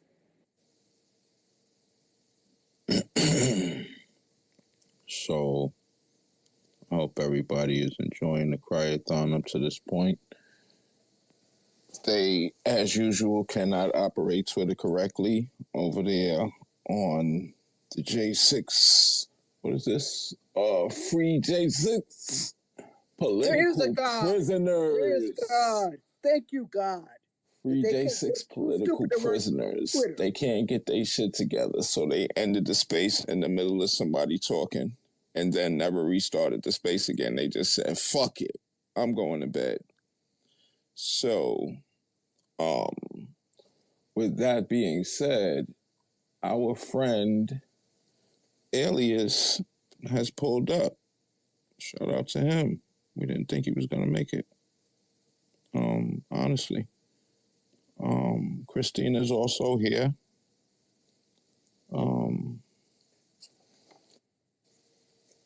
This part. Mm-hmm. We are going to have a little discussion right now. Alias is a citizen journalist, and he was at the Capitol on January 6th. He was doing some filming and stuff like that. Matter of fact, let me not speak for him. Alias, you want to give them the just the basic what happened with, as far as you're concerned, that day? Don't get too much into details. Just, you know, what happened as far as like the events of that day for you. You there, Alias? Yes. Okay, there you go. Yeah, sorry about that. So look. So I know we troll a little bit and stuff like that, but we're going to try to keep it professional as possible as far as the debate is concerned. So I'm not going to be a dickhead to you today. All right. So I'm not going to be a all dickhead. right. Appreciate you. Appreciate you. But yeah, give them the rundown on what your involvement was that day, and how you ended up there and so forth. So I went specifically because a family, the Halliday family, their son was stationed in El Paso, Richard Halliday, private first class. He went missing. They came down to El Paso and they were in my hometown for about 6 months looking for Richard, going through the motions, going into Juarez, back, etc. And Christmas came around, so they left El Paso to go back to Florida. They called me and they're like, "Hey, we're gonna go to President Trump's speech. We would like to use this opportunity to try to get as much media attention for our missing son as possible. If you are not doing anything, maybe you can meet us there." So I was like, "Sure, meet you there." And met them there. Spent most of that morning helping them get in front of media cameras, just trying to help tell their story. And after spent some time with them, I was on my way back to my hotel room so that they could come and, we could share a meal, use the restroom, et cetera, et cetera. When I got a call about something that was going on at the Capitol. So I hurried over to the Capitol, and sure enough, when I went there, I captured documentary style as much things that I could. While I was there, I started seeing that the situation was deteriorating very rapidly. So I just decided that it was best for me not to get involved in. It was too much for me. I wasn't trying to do all that, so I went ahead and left. Sorry. All right. No, it's cool. You got the little homies over there. I hear you. Yep. But so the one other thing about at what point did the situation happen with the sign, and what happened with the sign exactly? Were they building the sign on site, or did I don't know. I to this point I don't know if they built it on site or not. Whether or not they built it on site is that's like the tertiary concern. I get that, and I'll say this: if it turns out that wasn't built on site, I know that Homegirl has presented a compelling case, right? That they wheeled it through. So I had said at one point in time during a phone call that there was no way that was wheeled through the crowd. I will concede that was wheeled through the crowd. Yes, what I meant specifically, which you don't catch that, and I'm not trying to. I said on tape that there's no way that was wheeled through the crowd. That was in fact wheeled through the crowd. Specifically, what I was trying to get across, which doesn't come across that way, was that there was no way that was wheeled in from like the. So I told you I had to climb over a certain railing to get into the area. There was no way that way could have. There was no way that sign could have come in that way. It came in through the flank. I didn't see it in the midst of like the really big tight crowds where all of the people were near to the president. Hey, Alias, just a second. What area are you talking about that you had to climb? There was in order to get to the small area where right under is where there was the police were having a standoff. It was the first real scene of fighting. There was so when there's like 3 breaches as far as I can remember. First breach, Ryan Samsel, he pushed down this cop and then they run through. That's where Cody Matisse, too, in the same first breach, he snatches down all the fencing. Okay. So there was fencing that was all around that was supposed to keep people out. This guy went and he snatched it all down. That's why if you look up on Sedition Hunters #fence snatcher, he's there. But anyway, so the where I'm talking about specifically, I guess it's the bottom stairs of the West Terrace.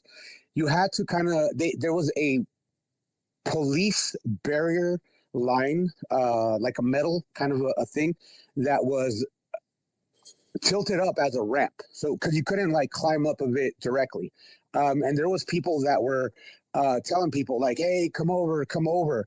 Right? I'm pretty sure they were either FBI because as of now, there have been many that have been identified. That's why I was trying to say not to get into too much of that just yet. You know what I mean? Just the details. But yeah, so that's basically it. So I was there. I was in the little area around where there were confrontations going on. When I saw this sedition billboard fly by me, I was like, you know what, this is not gonna end well. So I decided to get up and leave, and I did. Yeah. Okay. Now, I'm sure Christina would like to say some things at this point. We're gonna let her speak uninterrupted, just like you did. If it's something she says that you disagree with, please hold your mic and just, you know, everybody got a notepad right now from the space we were just having. Everybody got a notepad and we writing shit down.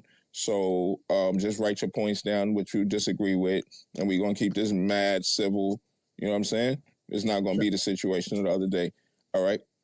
Okay. Christina, it's on you.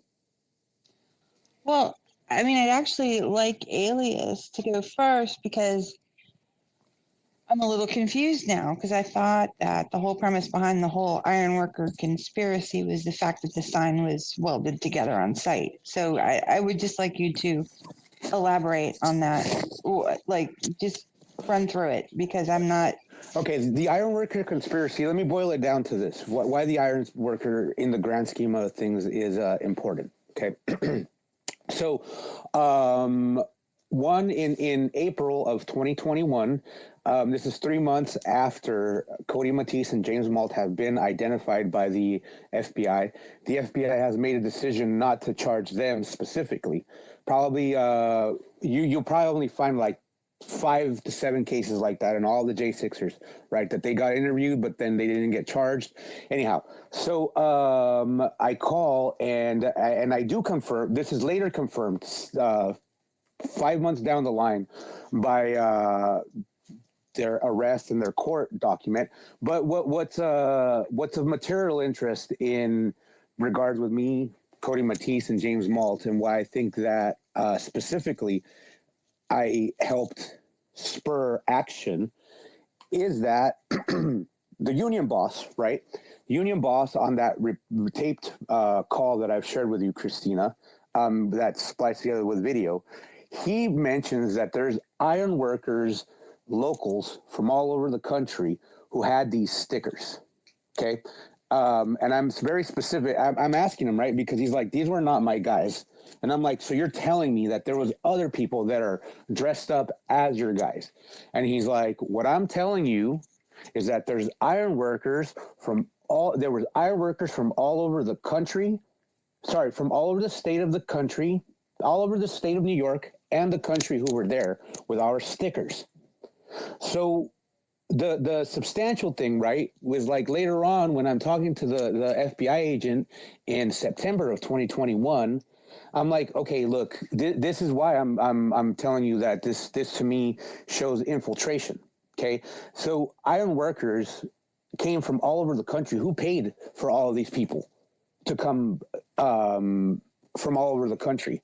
Who gave these stickers, right? Because there's people running around with these stickers. They're running around for a reason, to be identified for some reason or the other. I don't know what specifically they were, but that's what's substantial here.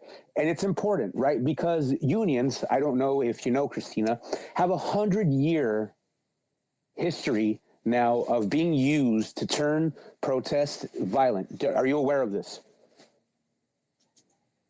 Nope, didn't know that. Go ahead. Okay, so like I was trying to tell you throughout this week, kind of in passing, like my issue. Oh wait, hold on. Do you have like a citation for that? Like somewhere I can look at that. Look at what? Which part? What you just said about the unions. Yeah, I was just going to ask that. Thank you. We need citation for that because we just need you to prove some evidence that unions protests end up being violent because of unions' action. That's not what I said. What I was saying is that you say again? Are you okay? So I'm gonna get you some citations right now, but I'm just curious are you all gonna say that you're just completely not aware of the fact that unions have ever been involved in like turning protests violent. That's foreign to you. No, what I need is citation. No, that's fine. No, that's fine. Okay, that's fine. That's okay. I just need that. Thank you. All right, Gala. We're not going to be doing a random ad-libbing. There's a debate going on right now, so stay off your mic, please. I know. I was just asking what time it is. You got a phone in your hand, Gala. Mute your mic. Oh, shit. Okay. All right.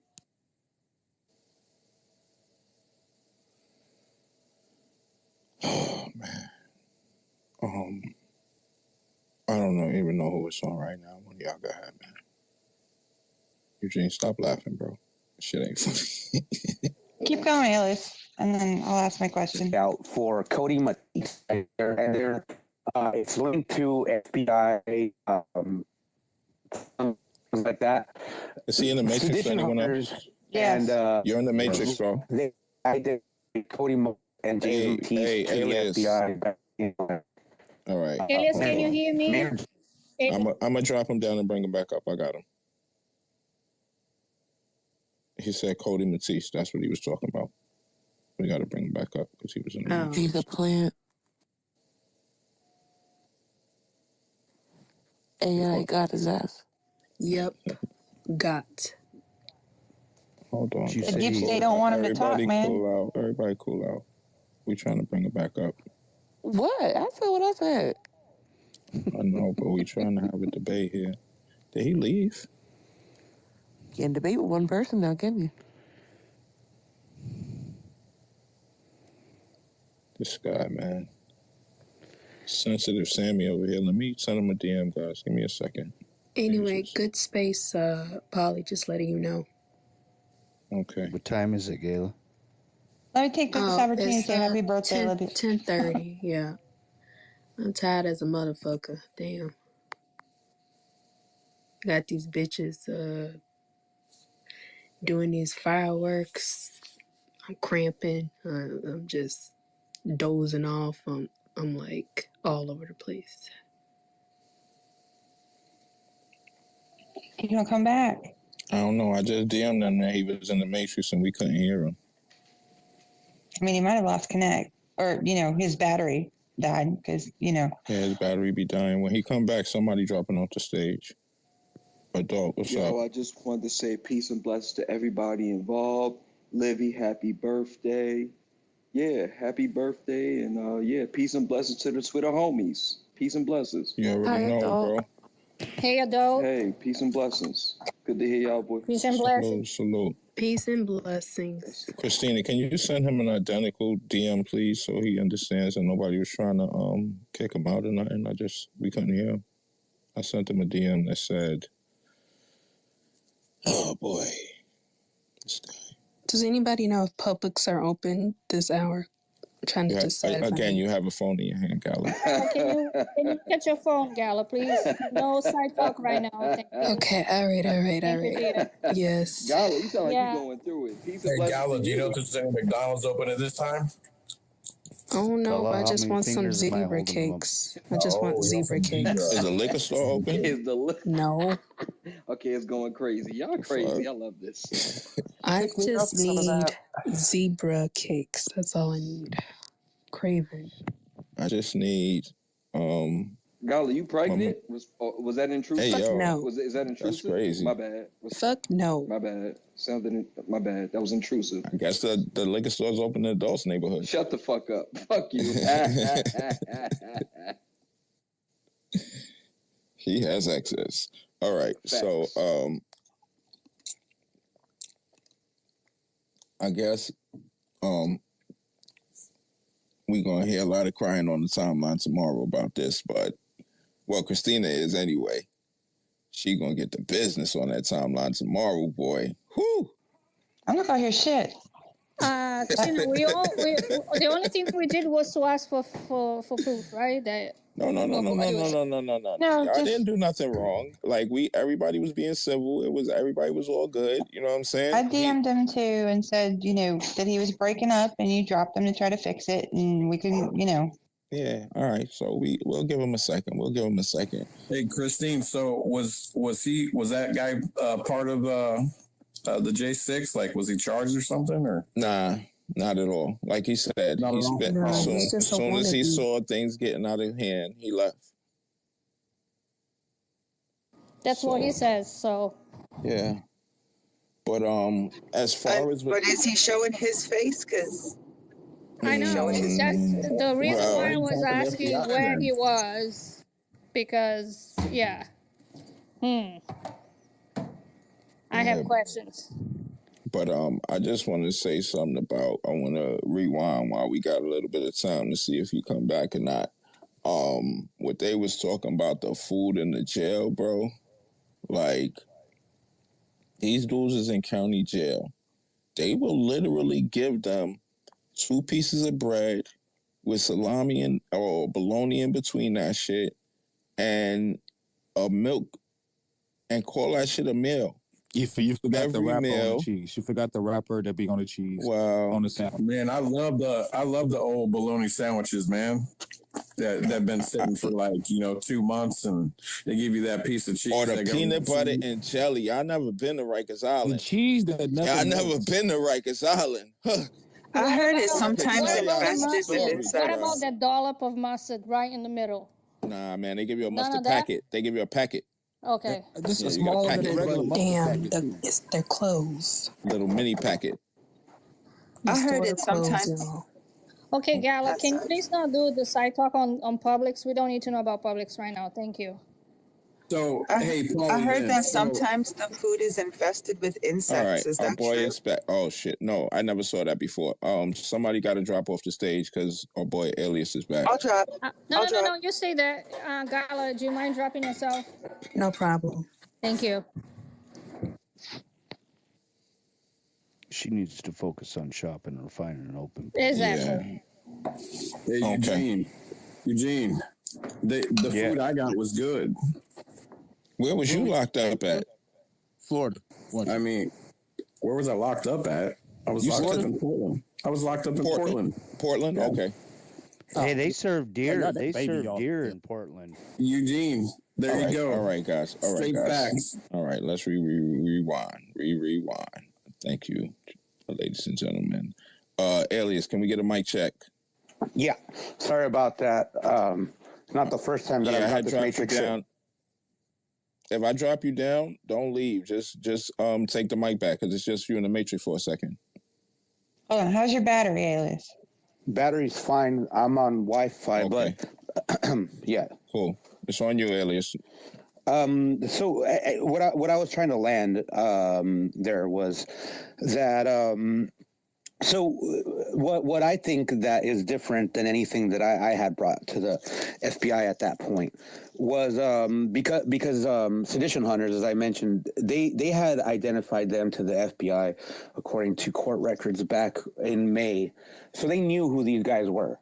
I mean, they as a matter of fact, they knew who they were in January, and they went and they interviewed these guys, right? But it wasn't until late September, that after they talked to me, within 2 weeks of talking to me, having these guys on a most wanted list, that they go and they make these arrests.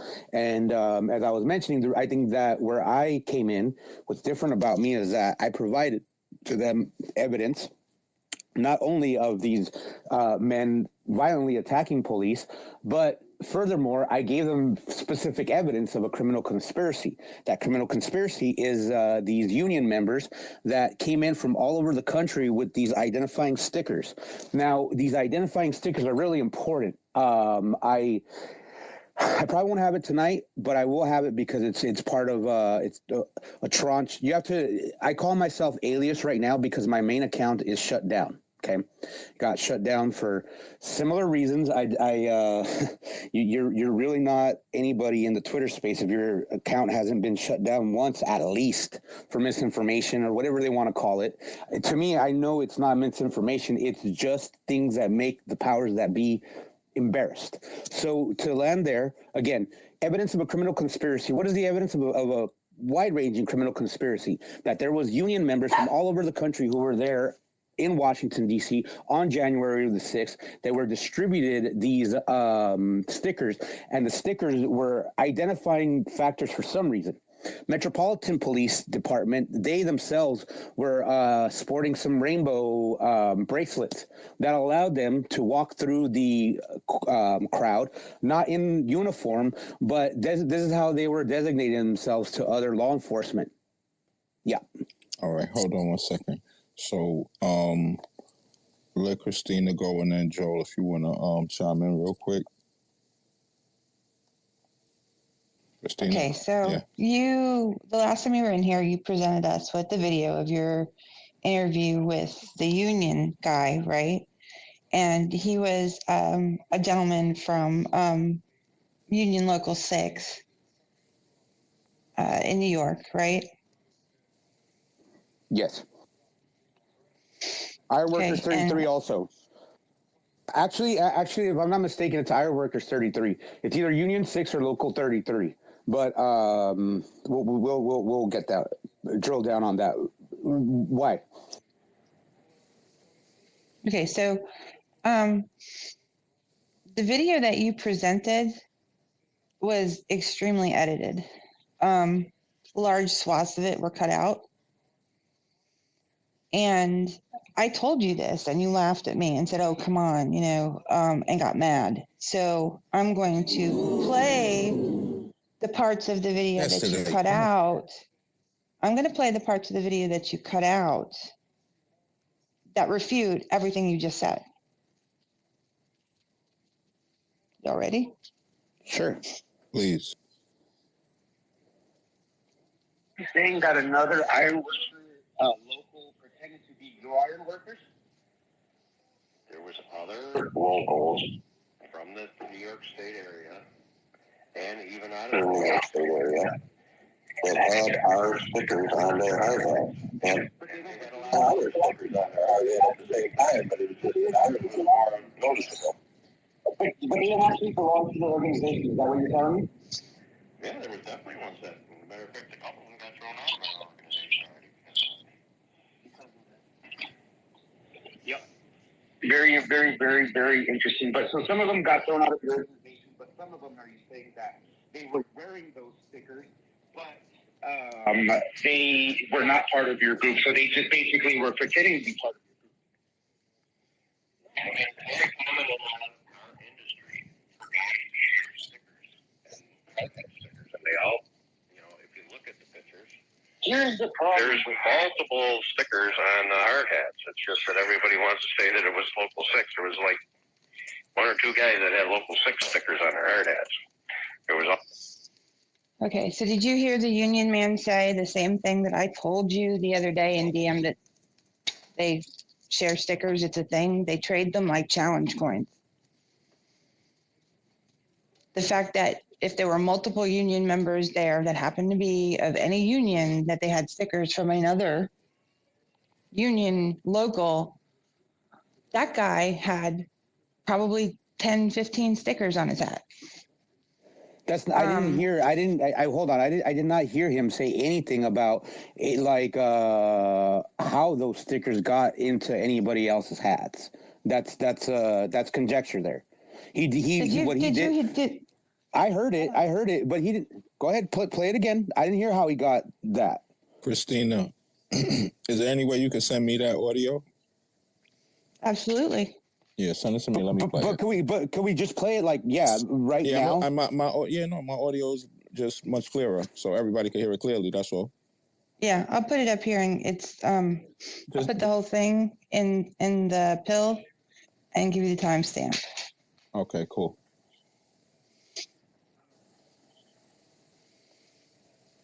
I mean, there's more things about this interview that are messed up. I mean, that's what we're here for. But this is since that was the first point that came up, we'll go with this. So it's at 6 minutes and 3 seconds in the video whenever it gets uploaded. Okay, 1 second. All right. You said you put in the pill as well, right?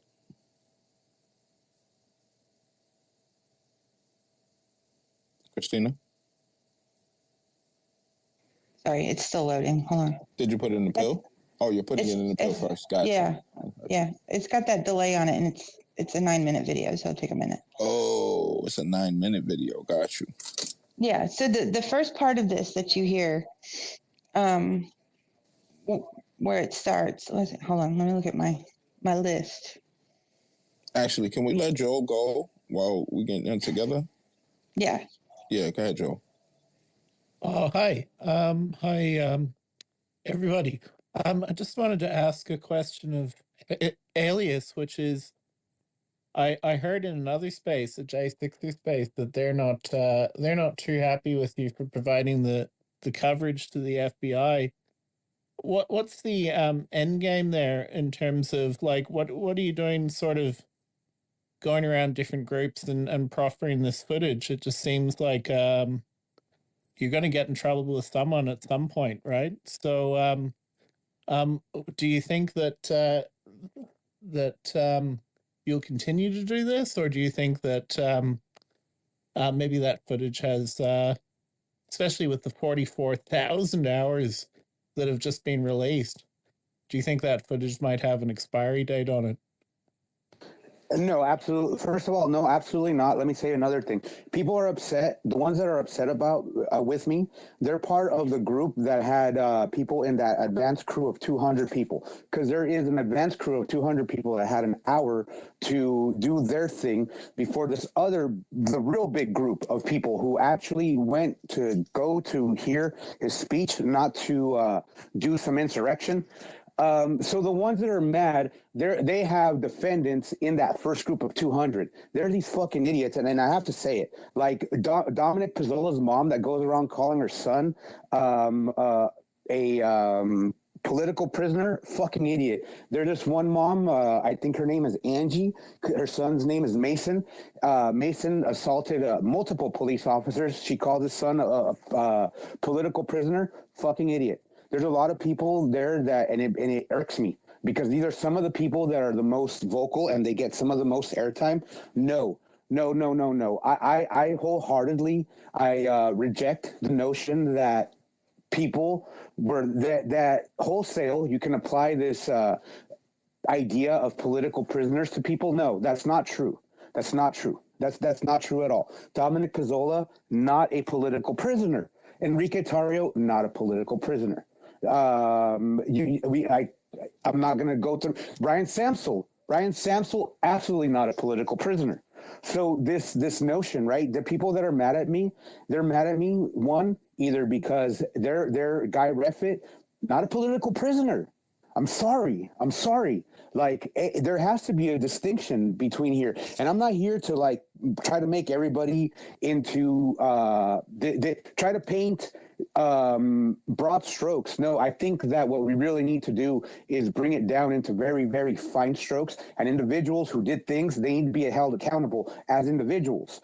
If they plotted to do things as groups, then they need to be held accountable as groups. Look, this is the difference between me and them, is that I personally have been through the federal law enforcement system as a prisoner, so I understand the way that FBI builds cases.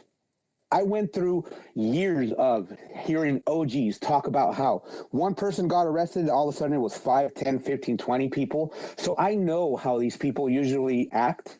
The fact that Cody Matisse and James Malt, they snatched down the fences, they assaulted police officers, they body surfed to get to the front of the police line, they sprayed and they caused a stampede that may or may not have cost some lives.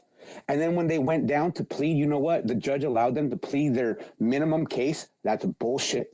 It is bullshit. I know this for a fact. And so what I'm not trying to do here, I think a lot of people, they misunderstand, okay? I'm not here to absolve everybody. I'm absolutely not. I'm here to make sure that there is justice for the individuals who caused a peaceful protest to turn into a deadly riot. And there's a lot of different people that share the blame in it. There are individuals who are MAGA, sure. There are people that were not MAGA, though. And it's important because if you start allowing this in one and you start cheering for it, it's going to make its way into other movements. We know that the FBI uses these tactics. That's the danger here. Okay? I'm not, again, Not trying to, if they're upset with me, then that's fine on them. And you know what? Even this, the 44,000 hours that have been released, still, I don't think that any of those will have the history that my case is bringing up. Look, with regards to... You weren't even, like, hold on. It doesn't matter. I have to stop you there. Wait, I have to stop you there for 1 second, because you're saying that what you have is more pertinent than the footage of them actually doing things inside of the building. I'm saying what's pertinent here is that I actually contribute to some arrests, but have you heard this statement before, that the cover-up is worse than the crime? You heard that before. Of course. Okay. So let me ask you this, right? Have you ever heard of a bank that got robbed, but it got robbed in such a way that the security officers who were there, they were down on their job. They basically allowed it to happen, and it becomes a crime of negligence. Are you familiar with any case or any time of this ever happening, or how an inside job can operate under these auspices? I've heard of an inside job. I saw movies about it and shit like that. Okay, so what I'm trying to say here is that the federal government in and of itself bears as much responsibility as anybody. And this is why, because Trump had asked for 10,000 National Guard no, he soldiers. Didn't. Yes, he did. As a matter of fact. Hold on, everybody, chill. We're going to keep it the same energy. If you disagree with him, hold your thought. I got you in 1 second, Christina. Go ahead, Alias. I'm going to provide a document that the federal government was compelled to... You know what? Hold on. Actually, Alias, 1 second. So this is what we're going to do, so we can keep this fair for everybody. We're going to get to this timer. So we're going to do this 5-minute thing. You got, you know about the sounds to start and stop. This is... So one thing that I would like to include is that if you're going to make a claim, you have to provide the facts, right? So if we need the facts. Of course, but that don't mean interrupt because, you know what I mean? Just that's why I'm telling everybody, you know, y'all got your pad next to you or your notepad in your phone. The things that you disagree with, type it down. If they come in rapid, write fast. You know what I'm saying? But let the man fly and get his points across. We're going to keep this fair. Everybody going to get equal time to speak. You know what I'm saying? Yeah, bro, you got 5 minutes. Thank you. The federal government was compelled to produce a document. It basically goes from 12/21 up until 1/5/21. And so what it is the government's response, their official response to January the 6th, how they handle all of the intelligence information that was coming in to them. Okay, so Trump did, in fact, ask for 10,000. I'm going to produce this receipt. He asked for 10,000 people. He asked for 10,000 National Guard. At the end, they gave him I think it's 500. 500, it's not more than 600, is what they ended up fulfilling. And they did this whole show of saying, look, we're providing supplemental agents to do this. And in this document that I'm going to produce for you right now, it talks about how this is officially what I'm saying to you. The Department of Defense, the Department of Justice, the Speaker of the House, the Senate Sergeant of Arms, the Metropolitan Police Force, the United States Capitol Police Force, all of them are guilty at minimum of negligence. At minimum. At maximum, they are guilty of pre-orchestrating a plan that left the Capitol vulnerable, one, but in leaving the Capitol vulnerable, number two, is that they had agents inside that were inciting this. If there was 10,000 National Guard troops, this shit would have not happened. I'm sorry. There is no reason why Cody Matisse, fence snatcher, there is no reason why he was able to run around and snatch those fences and not get tackled. There is no reason why he, right next to Ray Epps, they broke that first line with Ryan Samsel, and they all ran all the way up into number 2. Okay? Number 2, if there was any justice in this world, there would have been 10,000 National Guards there that would have beat the shit out of everybody who tried to go in there. They would have stopped investigation into the irregularities. I will tell you this. I'm going to say this. We throw around this word insurrection around.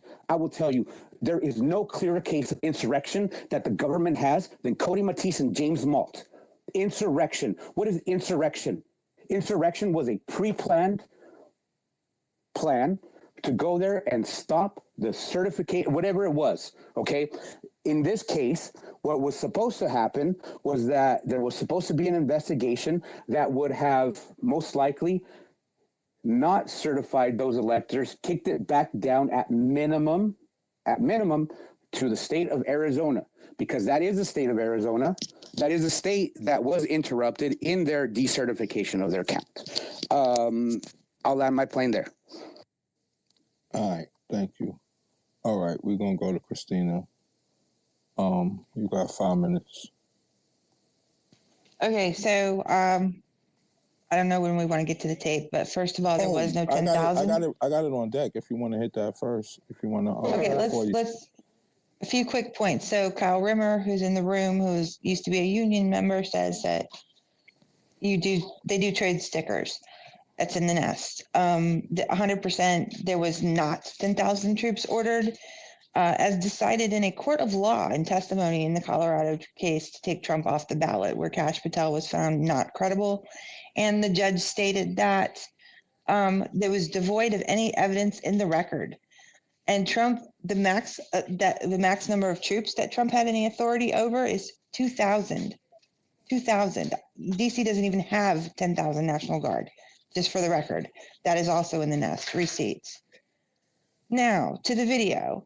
If you'll play it from 520, so what you hear here, what you hear here is Luis talks to this guy and he keeps repeating the same question about these stickers and using the word pretends. Were they pretending to be Local 6? He says it over and over, like he's trying really hard to get this guy to say those words, but this guy knows better. He's smarter than that, and he does not fall for it. So that's the first little bit you hear. And then he asks again, and then the guy says, no, because a lot of people were wearing a lot of stickers because they trade stickers. I mean, the one Malt had like 10, 15 different Union Local stickers on his helmet. All right. Nothing new. 522 for about a minute or two after that. Oh, just let me know when to stop. Yeah. Okay. They weren't our members. So are you saying that another iron worker pretended to be your iron workers? There was other locals from the New York State area and even out of the New York State area that had our stickers on their hard hats. And they had a lot of other stickers on their hard hat at the same time, but it was just that ours was more noticeable. But they didn't actually belong to your organization. Is that what you're telling me? Yeah, there was definitely ones that, as a matter of fact, a couple of them got thrown out of our organization already because of it. Because of it. Yep. Very, very, very, very interesting. But so some of them got thrown out of your organization, but some of them, are you saying that they were wearing those stickers, but they were not part of your group? So they just basically were pretending to be part of your group. No, yep. I mean, it's very common in our industry for guys to share stickers and hard hat stickers, and they all, if you look at the pictures, here's the problem. There's multiple stickers on the hard hats. It's just that everybody wants to say that it was Local 6. There was like one or two guys that had Local 6 stickers on their hard hats. They also had other stickers for other locals, ironworker locals, on their hard hat at the same time. They just weren't as noticeable. See, here's the thing. Here's what we have right now. Unfortunately, you can stop. This is a shitstorm, and you know it. I know it. What you say, Christina? Stop. You can stop for now. So, did you hear it clearly that time, Elias? That was much clearer, I think, for everyone, right? Much clearer. That was really good. Thank you. Okay, so what I heard, let's be clear about that. What I heard is that there was union members from all over the country with Local 6 stickers. He says 1 to 2, but there's acknowledgement that there was people there with these stickers. Yes, is that correct? Did we hear that, Christina? There was. Christina? He said 1 to. He said I will agree with the 1 to 2. Okay, so the other thing that I want to ensure here, they got arrested. I'm sorry, he mentioned that they get thrown out of their union for being there. Yes, Is that correct? Yes, and we'll go over the timeline in just a minute. That's Okay. the next part of this. So that would confirm that that's most likely James Malt and Cody Matisse, because there's other corroborating elements that say that they were kicked out of their union for being there that day. Yes, are we still tracking? I absolutely agree with that. That is true. Okay. So if you will agree with that, you're going to agree with that sedition. I'm sorry. The FBI knew who these people were since January. Yes. I agree with that as well. Okay. Would you agree then that they have gotten preferential treatment over any other J6 defendants? Absolutely not. Who else do you know that got interviewed and got let go? Can you name anybody that to this day they were suspected, but they never have charges filed on them? There's a whole list of them. Yeah, the shaman, the chick who took the laptop. The shaman went to jail. You do understand that he did some time, right? Later. But it doesn't. What I'm saying. You said question and release. Everybody that was inside of the building got released. What are you talking about? But there were hundreds. There are everybody that was inside of the building. You didn't see the picture of them laying on the floor because they actually came in with the AKs by the end of it. You don't remember that? I wasn't All there. of those people were released. Everybody that was in the building, it had to lay down on the fucking floor.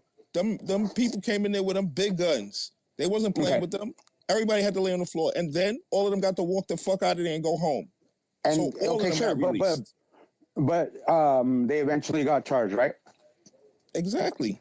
Okay. Same No, situation. not all of them. Not all of them. Not all of them. Yes, you're right. Not all of them. And there's some that they just felt like they didn't have enough evidence, and so they didn't charge them. There's a bunch. And there was some that they didn't have all the evidence, right? They didn't have. They had thousands of hours of footage to go through, and we'll go through the timeline in a second. Did any of those people? Don't interrupt me. Go ahead. Stop. Thank you. Alias, let's not get. You wanted names. Yeah. Let me give you names. How about Derek Evans? Yeah. What about Derek Evans? They interviewed him. Mm-hmm. They went back like 3 months later and they arrested him. And he got sentenced. Did Evans assault police officers that day? I don't know. Did he? I don't believe that he did. You don't even know who he is. Hold on.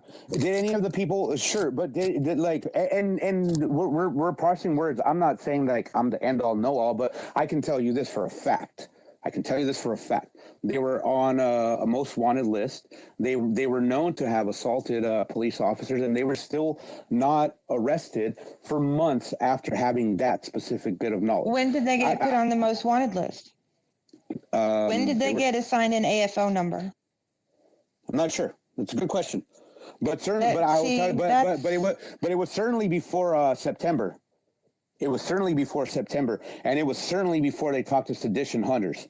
Because remember, like Sedition Hunters was still putting them out on the FBI's most wanted list, and sure, and yes, they were. They had Sedition Hunters put them out on the most wanted list in September as well. They did it about 10 days before I did.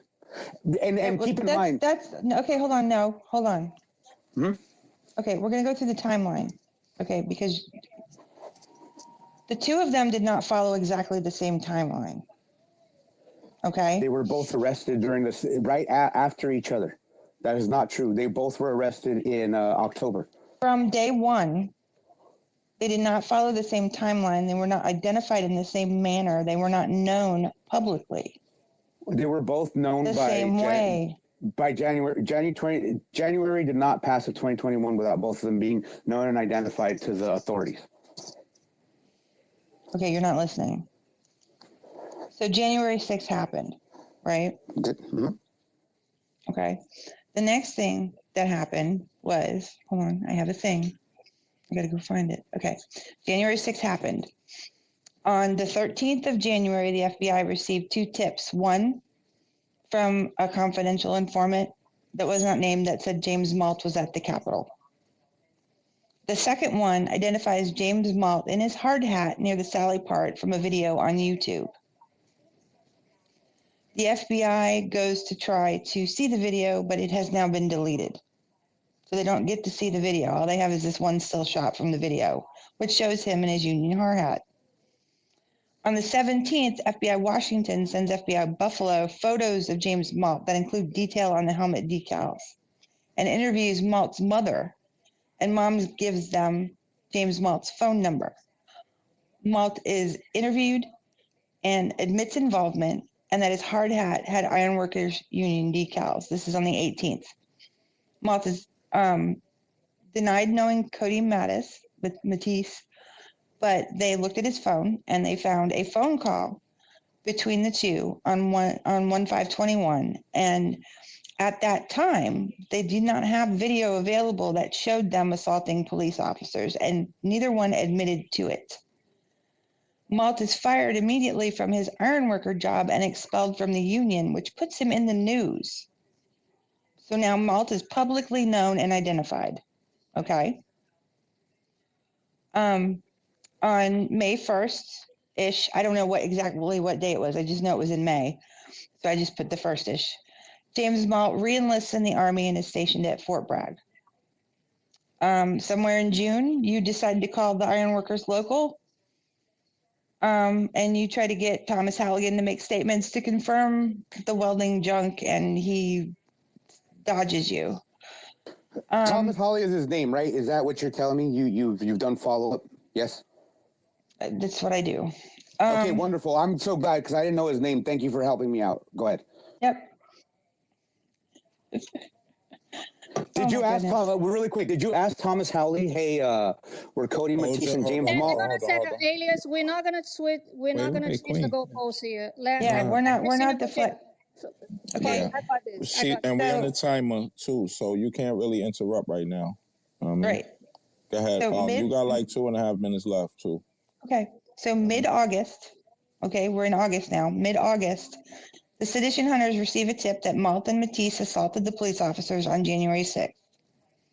They scrabble up all the video, figure it all out, send it off to the FBI. Right around the 1st of September, the FBI issues AFO numbers for Malt and Matisse. They are not identified on the things, but Malt is known because he was publicly identified. Therefore, sedition hunters post their usual placard that says, hey, we want this guy, fence pusher, because he now has an AFO number, and that puts him at the top of our list. 9/13, you're interviewed by the FBI agent. And then 10/7, Matisse and Malt are indicted by a judge based on video provided by the sedition hunters, CCTV, and Capitol Police body cam, which they've had access to now and have had time to look through, which they didn't have on the 13th of January. And Matisse and Malt are arrested, plead guilty, and sentenced to 44 months eventually. So do you see how they did not follow the same timeline? Because when Malt got fired from his union job, it put him in the news. It made a stir. But Matisse never hit the news. So the sedition hunters didn't know who he was. The FBI did, yes, absolutely.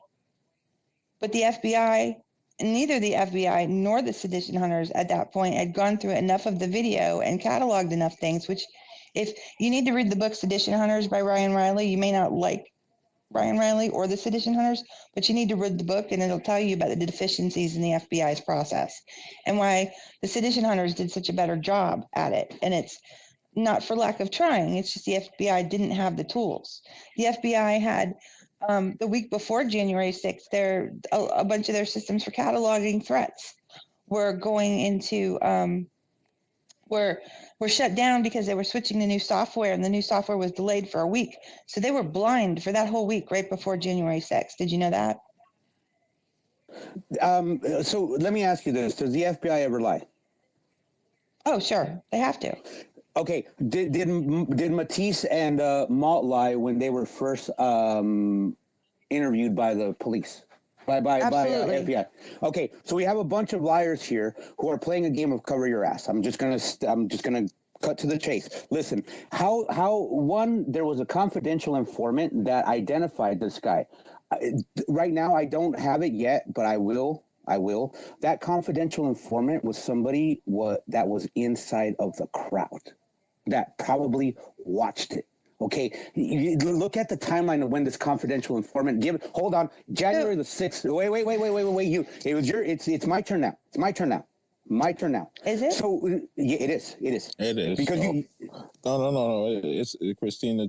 I'll let you go over your time because you was kind of getting to the end of your point. Where at the time he interrupted, it was already past the 5 minutes. But yeah, Alias, I'm gonna start your clock right now, and yeah, it's on you, Bruce. I see you, but we're gonna let them go back. I'm just gonna say it like this. The FBI's are masters at destroying evidence, and you know what? It would have been the most rookie shit for them not to destroy evidence. It would be the weirdest thing in the world for them not have to destroy that little bit of evidence.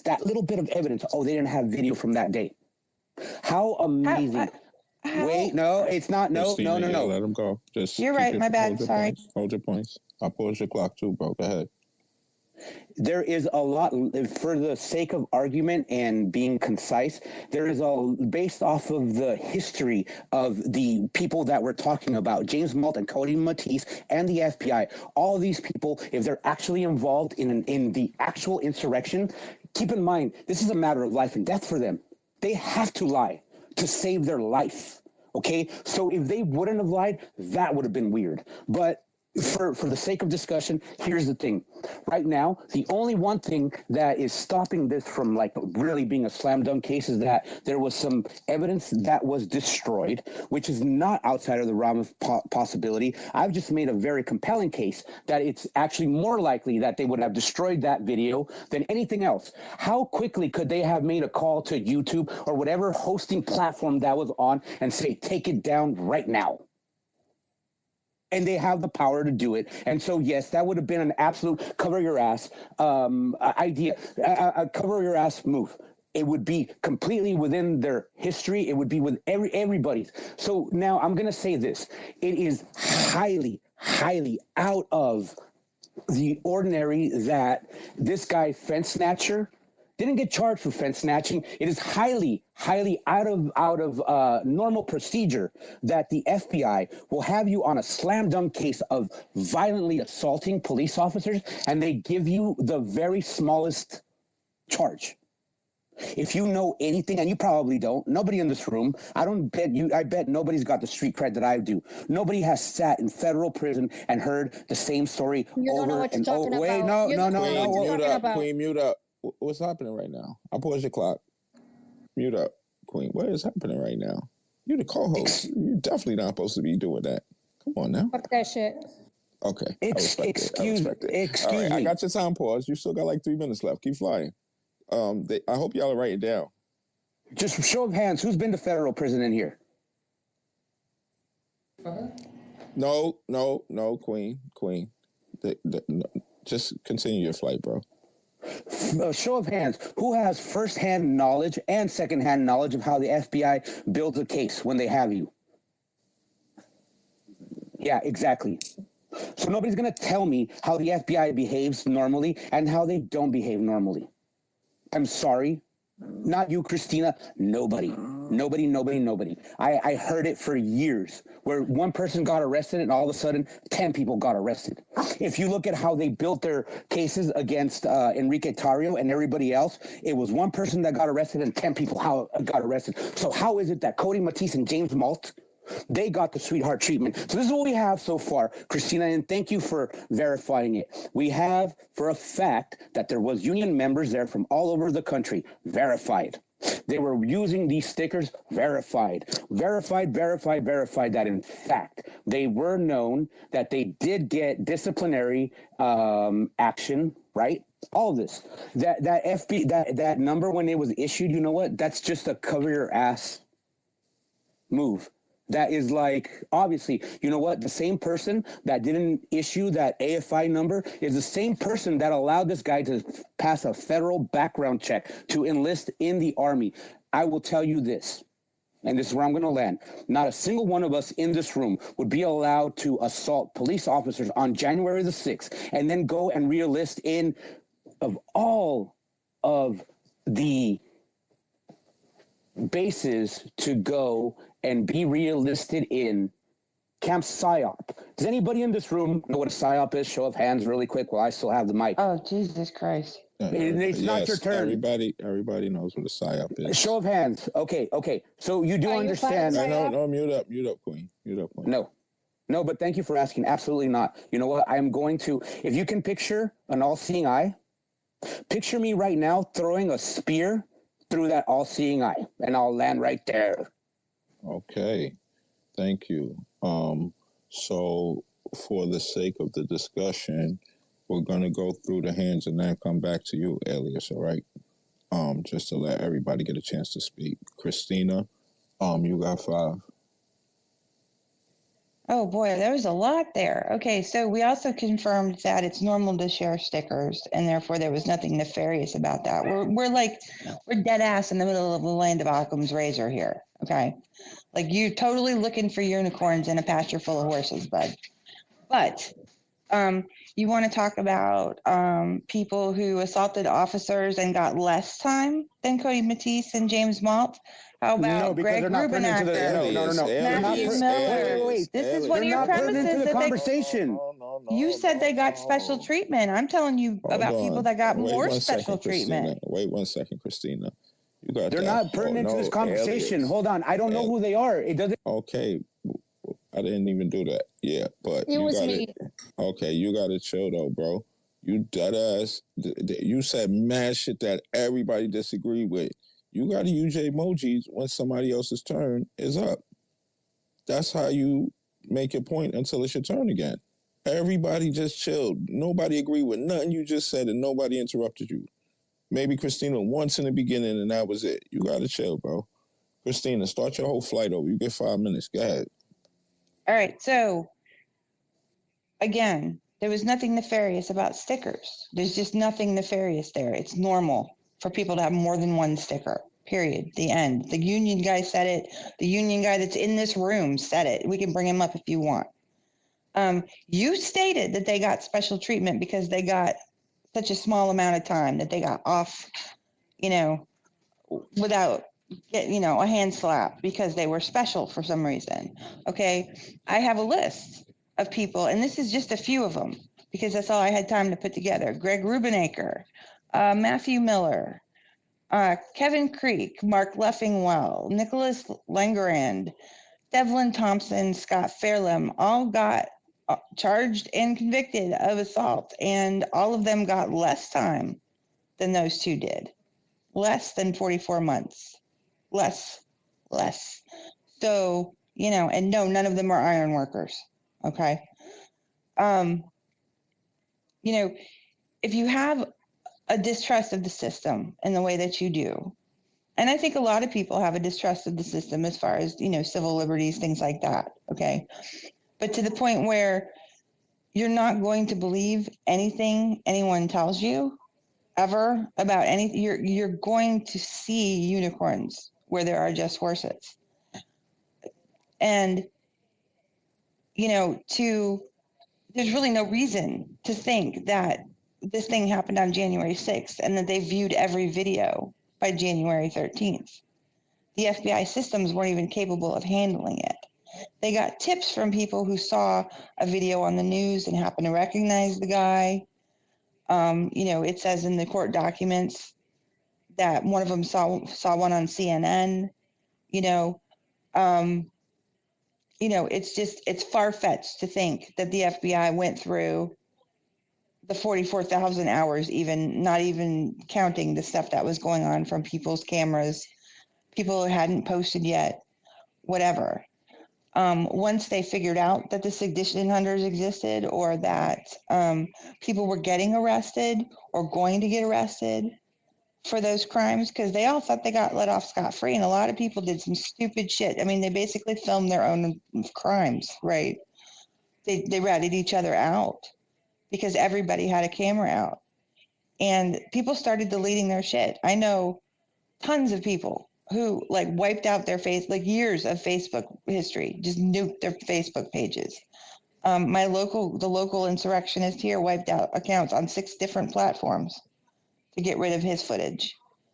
That was not unheard of, and it was known pretty quickly that people were starting to ID people off of, user posted videos. It is not unheard of for someone to be interviewed and then to come back later when they get more information. That happens every day to criminals all around the world. Okay. Some of them are subject to 2 and 3 and 4 interviews. Malt's mother turned him in, and he wasn't convicted of a crime. He wasn't charged with a crime. He didn't have any paperwork on him at all except a contact form and a tip at the point when he re-enlisted in the Army. And we are all innocent until proven guilty. They had no reason to turn him down. Okay. You done? For now. There's more, but for now. Okay. So, you want to go, Queen? Yeah, go ahead, Queen. So I just have to ask, Alias, we asked you when you left, before you left, to post some of the receipts on the union, and you haven't done that yet. So could you please post that on the Jumbotron, please?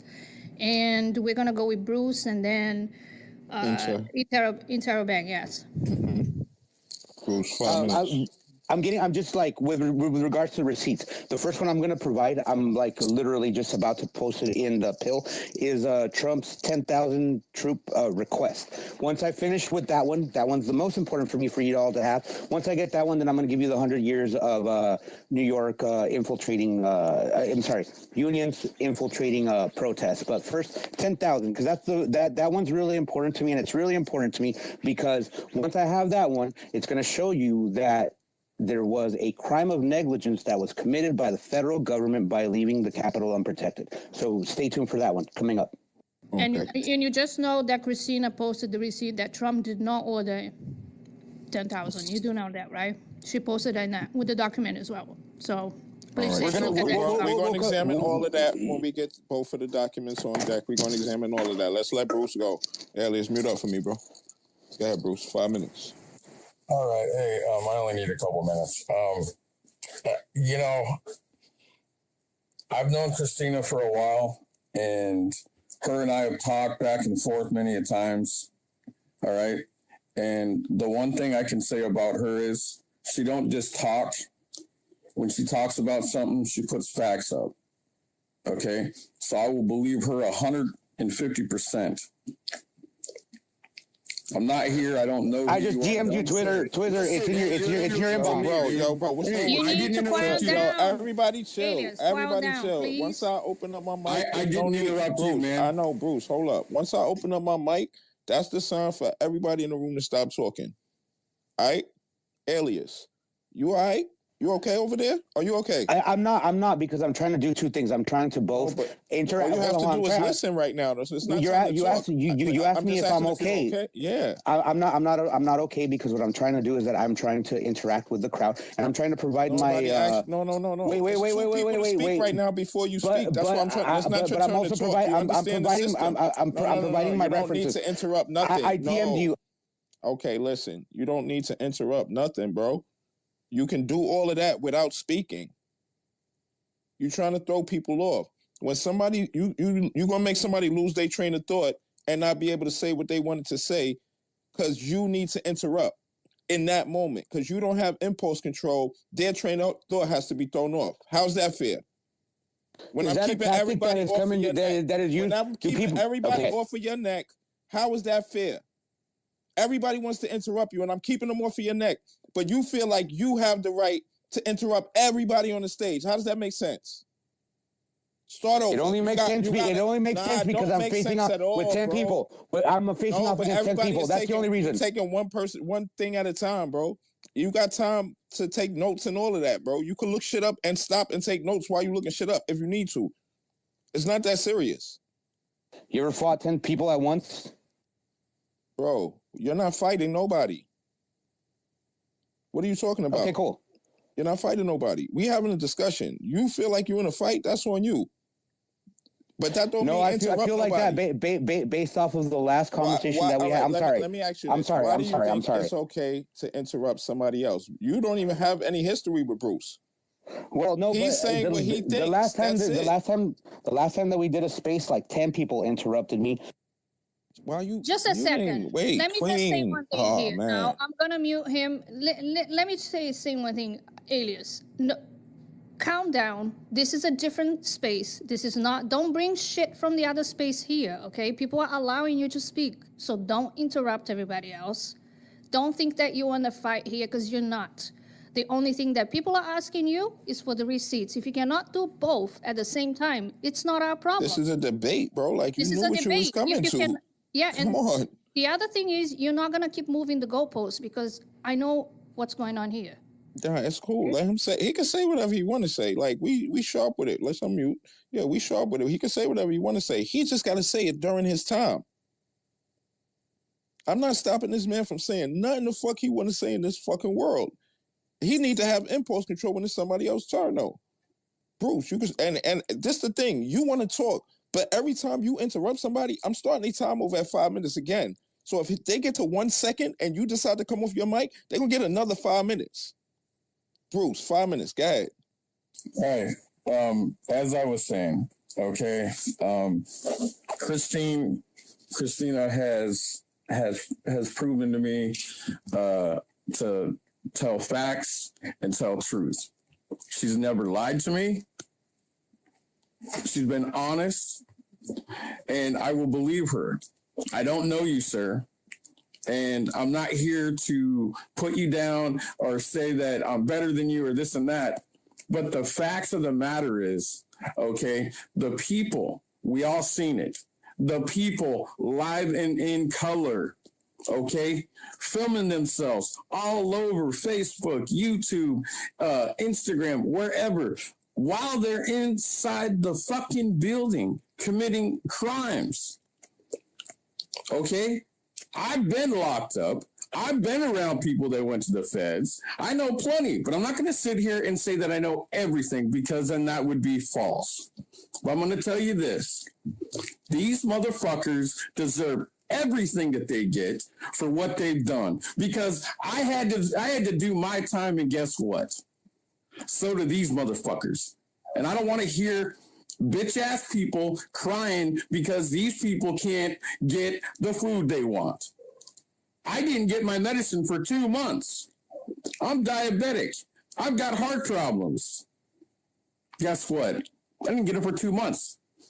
Do you think they give a fuck about you, me, or anybody in this thing? Hell no, they don't. You don't follow the fucking rules, guess what happens? You might get beat down. All right? I've been locked up all over the country, man. So I don't want to hear dumb shit about J6ers that they're innocent of doing anything over some bullshit ironwork. My best friend worked in the fucking union. Guess what? He got stickers too. What does that mean? That means nothing, man. The shit that you're saying is absolute garbage, man. And that's it. And that's how I'm going to land my spot. Thanks, man. Thank you. We gonna go to our new friend in Terabang. You got 5 minutes, sis. How you doing tonight? Hi, everybody. It's good to see you guys again. I love you guys. So I wanted to offer this. For a period of time, I was an insurance producer. And my clients were exclusively union members and their families because my marketing department targeted those people for leads. And yeah, they got a lot of stickers. This is not a thing. I found it interesting because my family's a military family and we have a lot of coins. And you meet somebody, they impress you, you secretly slide a coin into your palm, and the next opportunity you have to shake their hand, you pass the coin to them. This is a military tradition, and it seemed to me like the sticker thing amongst people I took meetings with was similar, something similar. It's a trading of stickers between people who respect each other. And that's it. I've seen the sticker exchange. That's all I want. Oh, and the other thing I wanted to say was, I do not agree that we have confirmation that we had any specific unions members from all over the country. That is not what the gentleman said, and we will not misconstrue his words. That doesn't seem fair. That's it. And Sarah Bang, appreciate you. Eugene hasn't gotten to speak yet, and then we're gonna go back to Alias. Eugene, you got 5 minutes, bro. Yeah, so my company's union. I got a hat out in my shop. It's, I don't know, every trade that I've worked with, I've gotten stickers from, and from my own trade, other shops that I've gotten stickers from, and they're on my hat. It's actually a sign of respect. So you have stickers from like iron workers and stuff like that? Oh yeah. I've got. But you don't do iron work. No, but I work with those. My union works with their unions. It's so other trades will also trade stickers. If they like you, right? Like it's a sign of respect. The other part is like I'm sitting here listening, and like all these people that got arrested and did their thing inside that Capitol. I know you weren't in the Capitol, but all these people that got in there because of a lie. And it was a lie that started with conspiracies, and all these conspiracies that led up to this. It wasn't just one thing. Yes, it was Trump that told him to go down there, but like my thing is, I watch online. I saw thousands and thousands of these conspiracies that led up to this. And this conspiracy theory, this conspiracy thought process is just about destroyed our country. And what I hear from you is the same conspiracy thought process that led to those people being inside. No, you didn't make it inside, but you very well could have. Right? Like, I don't know your heart and I don't know your intent, but I'm just telling you, I hear those same exact conspiracies coming from you. You've just pointed them at different directions, and you've got no facts to back them up. Christina's really good at what she does. Like, I don't always agree with her, but I'm going to tell you, when she hits you with the fact, you better sit down, because it's actually a real fact. And she's hit you with fact after fact, and you've done nothing but tried to move the conversation on down the road to other things, or disappear it over there, or whatever. It's a lot of deflections, and I want to see this country heal, right? And I want to see like guys like you figure out that this is a waste of time chasing these conspiracies that are destroying our country. Like, do something constructive with your time. That's my suggestion. That's all I got. Thank you, Eugene. All right, Alias, appreciate you waiting. It's back on you. 5 minutes. On Alias? Yeah. Yeah. Okay. So, first of all, a few different relax, things. Breathe. Take it easy. I have provided so far verification of Trump asking for 10,000 National Guard members. I sent that to you, host, directly. Okay, I'll check it out. It's in your inbox. Second of all, in the pill, what I just put, most importantly, before I give you the whole history of unions being involved in protests and things like that, there was a Time magazine article that was written called "The Secret Campaign to Save the 2020 Election." It's in the pill. And so in this article, it details the way that there was a lot of violence. So when you talk about why the election irregularity things were not heard, there was a very specific threat of violence that had been going on. I mean, when you look at this Time magazine article, and this is Time magazine, we're not talking about Dan Bongino, we're not talking about this is Time fucking magazine. This is Time magazine where they are telling you exactly how it all happened, because this is one thing that Satanists have to do. Jake from State Farm, the shaman. Let me tell you this. Let me just. I want to talk about shaman really quick. I'm going to use my time how I want to use my time. Jake from State Farm. This guy was part of a 200 group. And Christina, by the way, I am so looking forward to shifting this conversation right now to everything wrong with the Capitol riots in 889 angles. I really, really, really hope that you did your homework there and you didn't just focus on me, girl, because I told you. Anyhow, so because we have to go to that.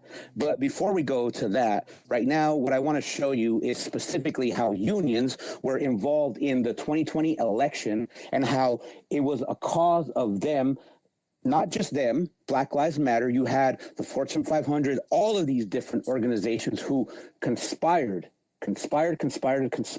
in order not to have the investigation into the election irregularities. I'm going to post another thing into the bubble right now. It's called DEFCON 19. DEFCON 19 was this thing that Chris Krebs, when you hear this phrase, the most secure election in the history, that was coined by this guy who 2 years prior had set in on a hackers conference that unanimously told him you cannot use these machines to vote or tabulate because then you will have a stolen election. They told them in order for you to certify an election, what you need to do is have robust post-election audits, which, ladies and gentlemen, this could never have happened if this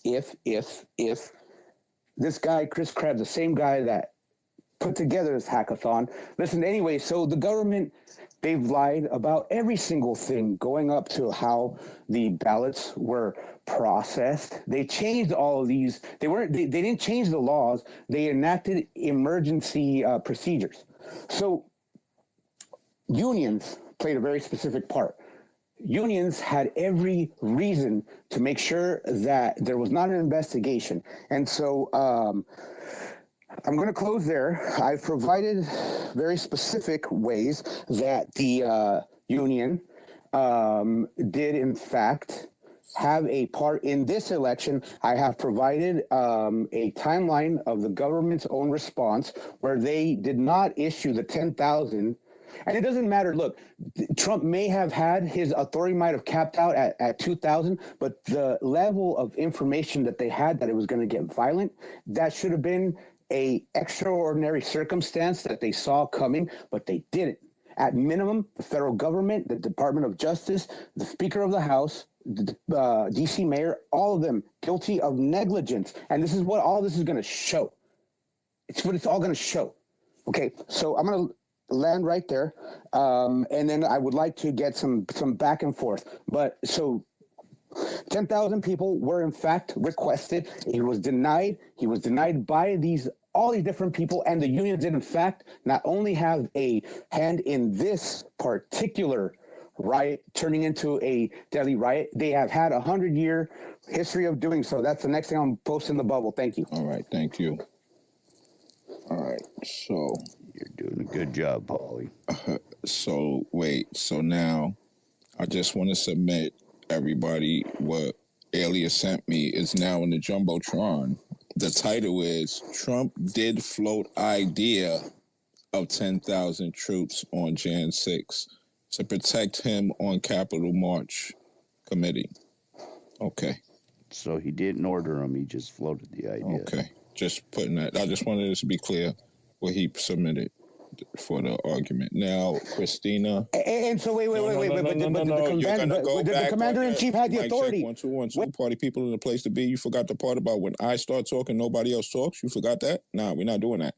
Listen, you're gonna get another 5 minutes. Raise your hand again, and we're gonna spin the block back to you. Just impulse control. Everybody else is doing it. We that's the thing. That's the thing of the hour right now. It's on you, Christina. 5 minutes. It doesn't matter what Trump wanted because DC doesn't have 10,000 National Guard, period. The end. They just don't exist. They couldn't ship them. I mean, maybe he could have psychically done that, like he declassified the documents. I don't know. But anyway, oh gosh, there's so much here. So you said you hoped I did my homework and I didn't focus on you. Well, I watched the 889 video and I'm not getting into that because it's just some guy guessing throughout the whole video about why people are there. I would like to see a picture of Ray Epps helping Cody Matisse because you have not shown us a receipt for that one, which also doesn't exist. And, focusing on you is a thing because this is your theory. This is your, you're putting forth this scenario and it's on you to prove it.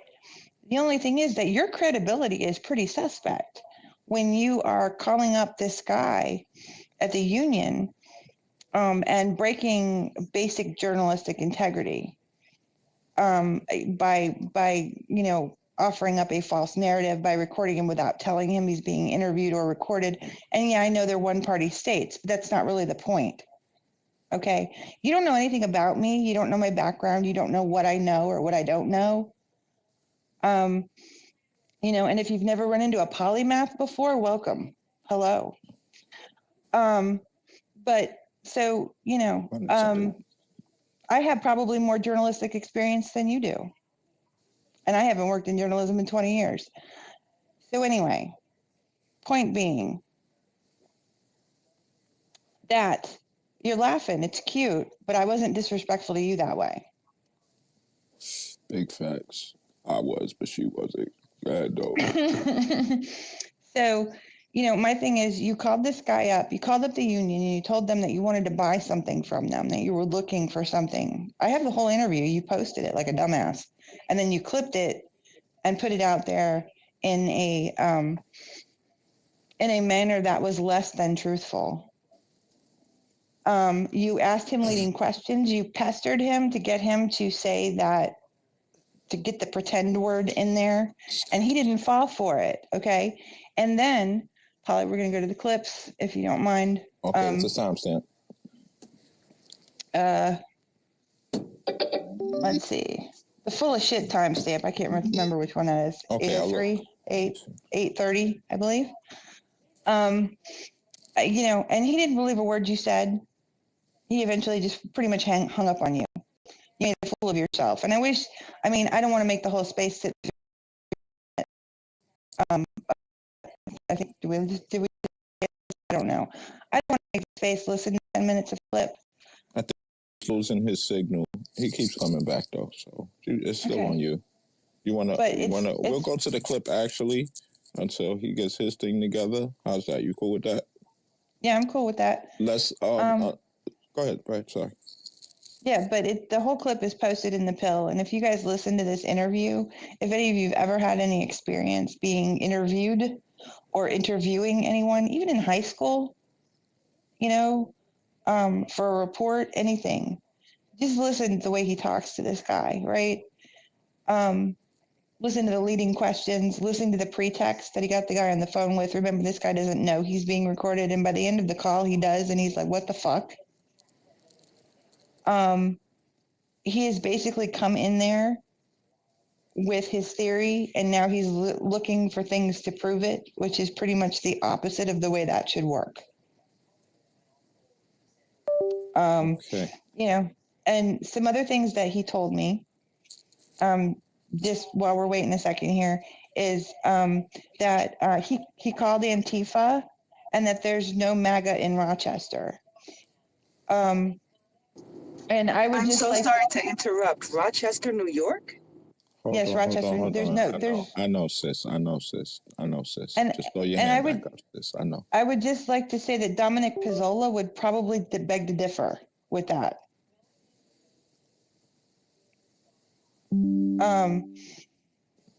He also said that you have to be an iron worker to weld. I mean, basically his whole thing was, put together on that thing being assembled on site, which meant that they would have had to have like a little welding shop over there on the lawn of the Capitol, except that they rolled it in, except that 1,000, 100,000, 200,000, I don't know, other professions use welding, like jewelers and plumbers. And, so where was the plumbers union?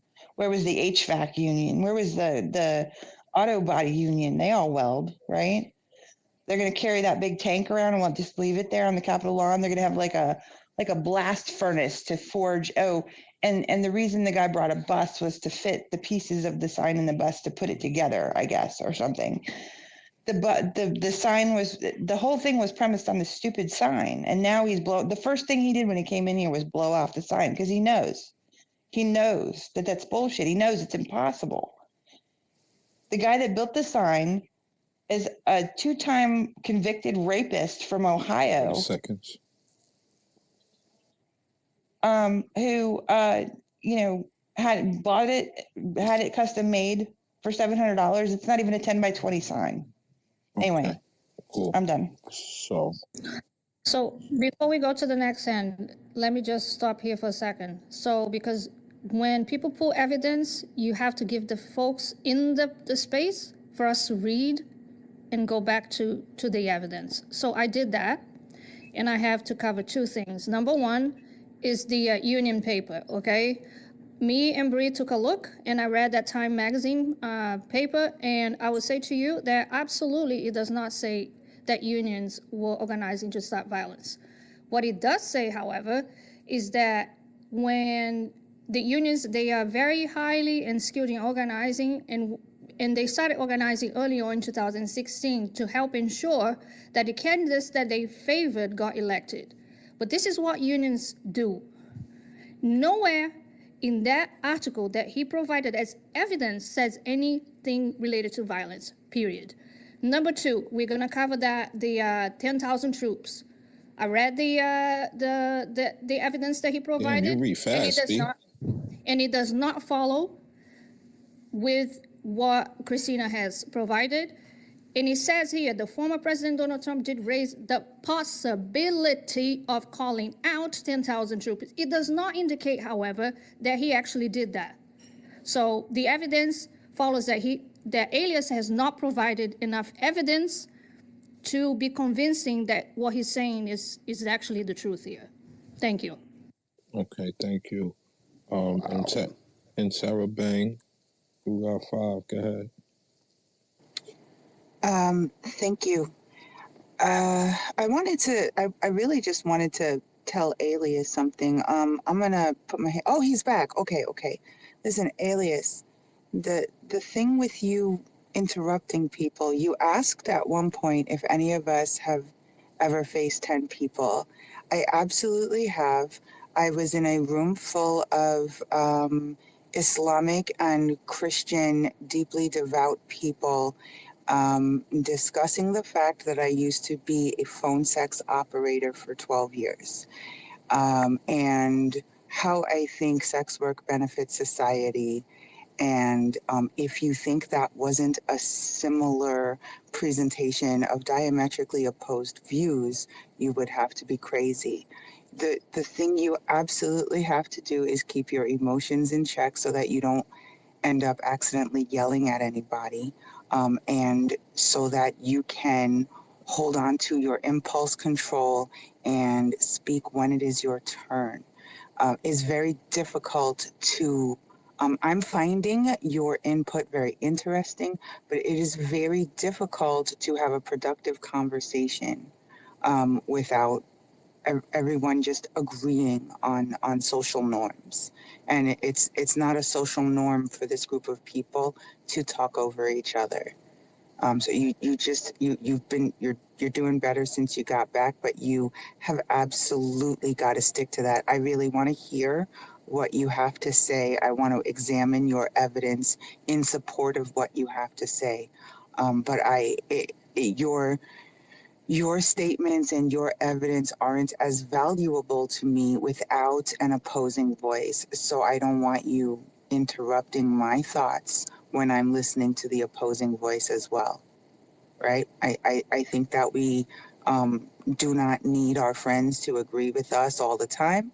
And I would like to think that all of us can just be friends who, just maybe don't see eye to eye on certain points. All right? Please lean in to that idea. Okay? Thank you. Thank you, Ms. Sarah Bang. We got better. So I'm reading Elias's or Elias's. He didn't read past the time the topic, the time, the caption, the title of the page. Let's read what he wrote. What was written in the article that he cited. Former President Donald Trump did raise the possibility of calling out 10,000 National Guard troops on January 26, 2021, but it wasn't to quell violence of his supporters. It was to protect him on his planned march with those protesters to the Capitol. Trump has frequently insisted he called 10,000 troops. Now, I don't know if you understand or not. Trump is very good at inflating numbers. He's currently being indicted. Well, he's already lost that case. They're just deciding how much he's going to pay for it, for inflating numbers all the time. Sometimes it's inflated to 20,000. He says that he called out these troops. He did not call them to protect the Capitol. It was to protect him because he said he was going to march with them. And during the testimony during the January 6th committee, which he refuses to testify, by the way, he's got a city subpoena. He said he wanted a march, and there was even a battle between him and the Secret Service about him going down there. So his call to do that, which he doesn't even have authority over that many troops, was a number he floated so that he can get his ass down there without being mobbed by the people he supposedly cares about. So, by the way, so this goes on to further say, Christopher Miller, the then acting Secretary of Defense, testified under oath that there was no such order for troops from Trump. So he didn't. So the acting, the actual testimony from the person who was the acting Secretary of Defense at the time said he didn't say bring these troops to protect the Capitol. That I'm sending people directly down to go target Mike Pence. He said bring them to surround me when I walk with my people who I don't want to be too close to. But so that's the testimony. And by the way, this brings up another question. And this goes to a part of the Jack Smith case, the unindicted co-conspirator, one of which people believe is Jeffrey Clark, who says that Trump's ultimate goal was to overthrow what was happening on January 6th, to overthrow that, to stop that, to stop the count of the votes, and therefore he wanted to the next violent act he wanted the Democrats to violently react to having their country stolen from them, and then turn it around and then invoking martial law, which gets you to the question, so to therefore keep the presidency. It gets you to the question of why, when Trump lost, why would you replace the Secretary of Defense or the Secretary or your Attorney General if it wasn't to break the law? Most people don't go out. They don't care who. It's because he had in his mind that I'm going to do these acts of violence as a last resort. If I can't bully these states into flipping the votes as a last resort, I'm going to turn around and have January 6th, hang Mike Pence or whatever it is the goal was to stop that vote and then get people upset, rightfully so, that the democracy was taken and using martial law. You wouldn't replace your Secretary of Defense going out the door unless you had a devious motive towards that. You wouldn't have your Attorney General replaced unless you had a devious motive towards that. And so that's that. And then Trump has never testified on their oath for any of this. So don't cite your own citation. Cites a person who is the acting Secretary of Defense, who would be the person he would put that request in, saying he never got that request from Trump. He just said it out loud randomly because he wanted people to protect his little walk down, maybe personally carry him, because I don't think he could have walked that far to the Capitol. So the other issue is related to unions, related to the FBI, related to cops, related to military members there. White men overwhelmingly vote Republican. A lot of white men really love Trump. Trump was an alleged billionaire who got a lot of working class white guys to blame brown people for their lot in life, for their jobs that they lost.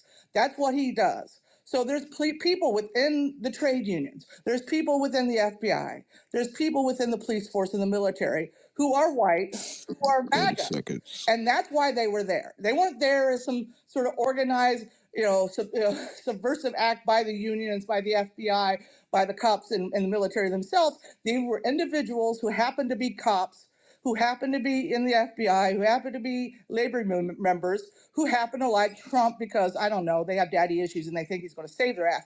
But at the end of the day, that doesn't show, and you still haven't shown, and even the citation you cite doesn't even show what you're claiming it shows. You didn't read past the headline. You actually have to read the articles and the actual testimony.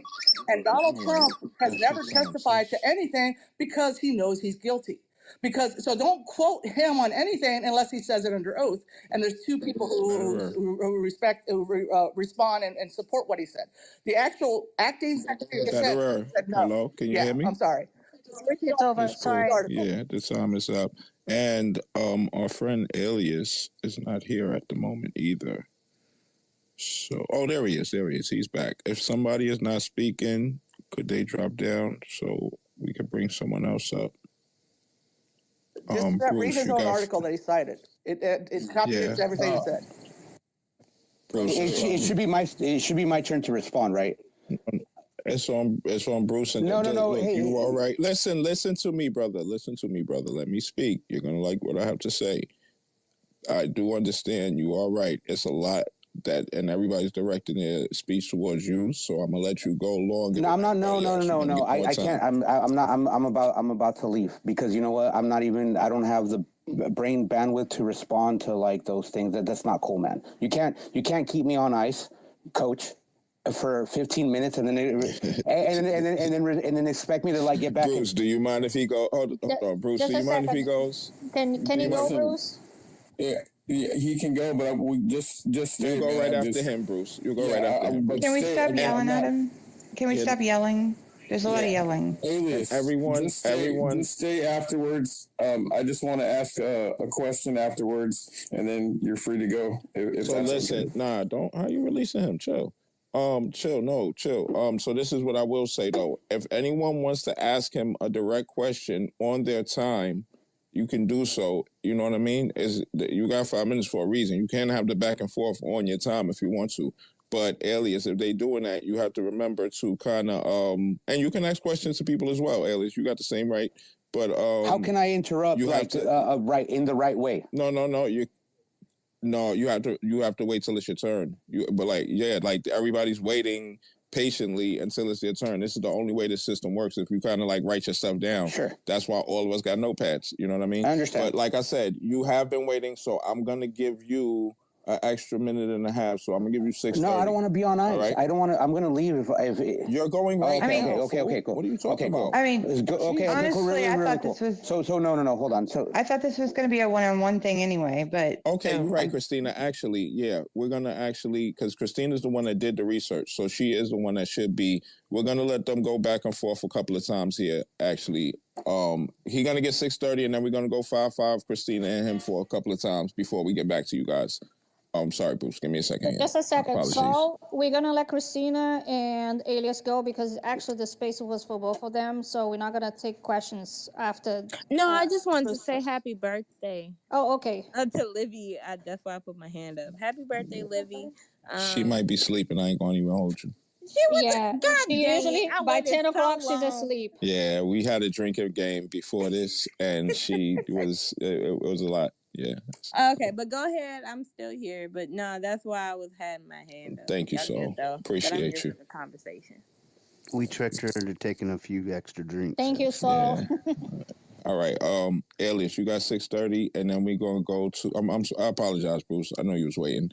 But we with this debate, they definitely both did their homework to have this conversation. But you will be the first one to speak after we do this back and forth a couple of times, Bruce. 6:30 and then 5's on Christina and Alias back and forth. Go ahead, Alias.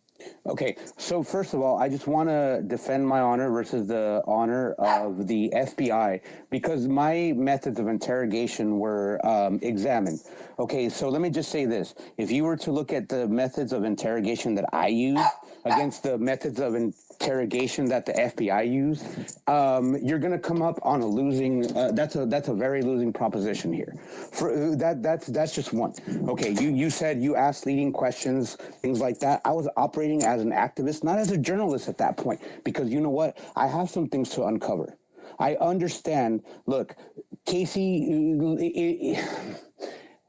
I did. Leading questions, sure, but I brought forth some information that would have never made it to the public. And you know what? At this point, I don't owe anything to my profession. Doesn't stand up for me. The Mockingbird media does not represent me, or it doesn't. So that's one. Second of all, I just want to say this. Trump did ask for the 10,000 people. That's a fact. They didn't give him the 2,000 or whatever. He was a commander in chief. I don't care what y'all. I'm sorry, I'm going to say this. What y'all losers think, none of y'all are commander in chief. None of y'all have the authority to say how many or anything like that. He did, in fact, as the commander in chief of the United States Army, Okay, we were not defending Ukraine and Russia's borders in the way that we are, and leaving our own capital exposed this way. And if you want to laugh and you want to think about that, that's on you. That's that you are a individual who is conscious, and you don't even love this country that much. If you're going to sit here and tell me that we should defend Ukraine's borders, that we should defend every other country, but we're going to leave our capital vulnerable, we cannot get 10,000 people there, it just says everything about you. Okay? It really does. And so the fact of the matter is he requested 10,000. He got 400. That is about 4% of what he asked for as a commander-in-chief. That is actual insubordination at minimum. That is actual treason when you look at what actually transpired. And yes, emojis, everything that you want. I don't think people. Hey, mute up. One, I cannot, as a person of color, I cannot imagine, I would never have thought that I would come into a room full of other people of color and I would have to defend my integrity. Look, Christina, one thing that you're not going to come and tell this room is that my safety was ever in question. I have nothing to gain. I have everything to lose because I could have walked off into the sunset here. This is how these types of things usually work out, that people that are guilty, they have to give up their friend and they've got to do all that. Like, look, none of my friends were ever in jeopardy. Okay, I'm operating under a different set of circumstances that you all have never known. I get it. But I just got to tell you this, that look, January the 6th is the Swan Song event. I don't know if anybody in this room understands what a Swan Song event is on top of a PSYOP campaign, but it really, I've got to tell you, this room has, by and large, made me sick because most of y'all, people of color, have seen the federal government weaponized against groups and individuals, and yet y'all, knowing the whole history of this actual oppression, of the system of lies, you have cheered on this jailing of people. I get it. I understand. Y'all are upset of what happened in the run-up to this, but rather than, I'm gonna land my plane right here. If y'all think that I'm some Nazi white supremacist, y'all have no idea, and you should go and check out on my timeline today, because I literally put out the whole like how Nazism works, how it's a wing of Freemasonry. Like, I dive deep into this esoteric. You're not going to put any of this on me. In fact, I am the anti of this. I have to drop my balls on the table and tell all of y'all. None of y'all have ever put the work into fighting white supremacy the way that I have. None of y'all have ever sacrificed your livelihood, your personal safety. None of this. Perhaps, maybe, and we can have discussions about this, but I can show you. I can show you this. I can show you through court documents. I can show you through all of these things. So my mission here is not one way, not in the least bit to support white, none of this. In fact, what I want is for people to understand that the intelligence agencies, they run this operation, they've already run it to black and brown people. Historically speaking, they've done this, now they're just doing it to white people. And unfortunately, y'all are so caught up in the pain and the trauma that has been inflicted upon you to stop and say, like, hey, you know what? This is happening to all of us. And unless we stop and do this, none of these MAGA people have done a single thing to any of you. When you talk about getting reparations, you know what? It's not the MAGA people that owe this to you. You know who owes it to you? It's the global. The people that owe you reparations are the globalists, the World Economic Forum, the Aspen Institute, that are the worst enemies of Trump. If you really are serious about getting reparations, look up the World Economic Forum, look up the Aspen Institute, and focus your energy there, because there you can have some sort of person to go after. You have a bank that's got funds to go after. Seriously. Aspen Institute is an actual Nazi institute. Heard you. That's your time. We're going to get back to you. Christina, 5 minutes. Wow. Okay. So, I'm not comparing your techniques to the FBI because you're not the FBI. Just straight up, you're barely a journalist. You introduced yourself to the FBI as an investigative journalist. Your words. Journalistic integrity says that you corroborate your sources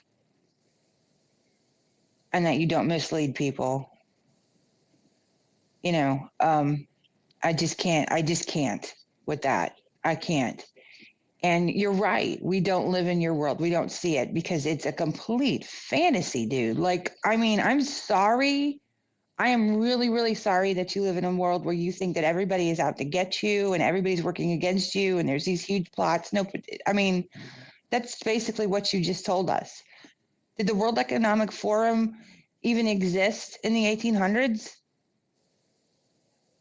You know, They exist right now. No, they exist right now. Yeah. So, you know, and you're bringing up stuff that's got like, that's not even your business. Reparations. Give me a break. That's like the third time you've mentioned it. And I've never even heard that word from anyone in this room. He thinks this is an FBA room, I think. Yeah, I know, right? We're spies. I mean, my God.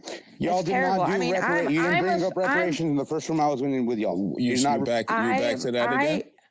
I am fucking And offended by that, and I'm not even black. Okay, wait, so wait, just wait. shut I up. paused your time, Christina. I paused your time. So let me say this, right?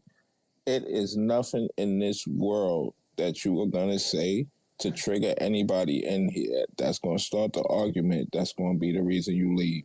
You got to chill.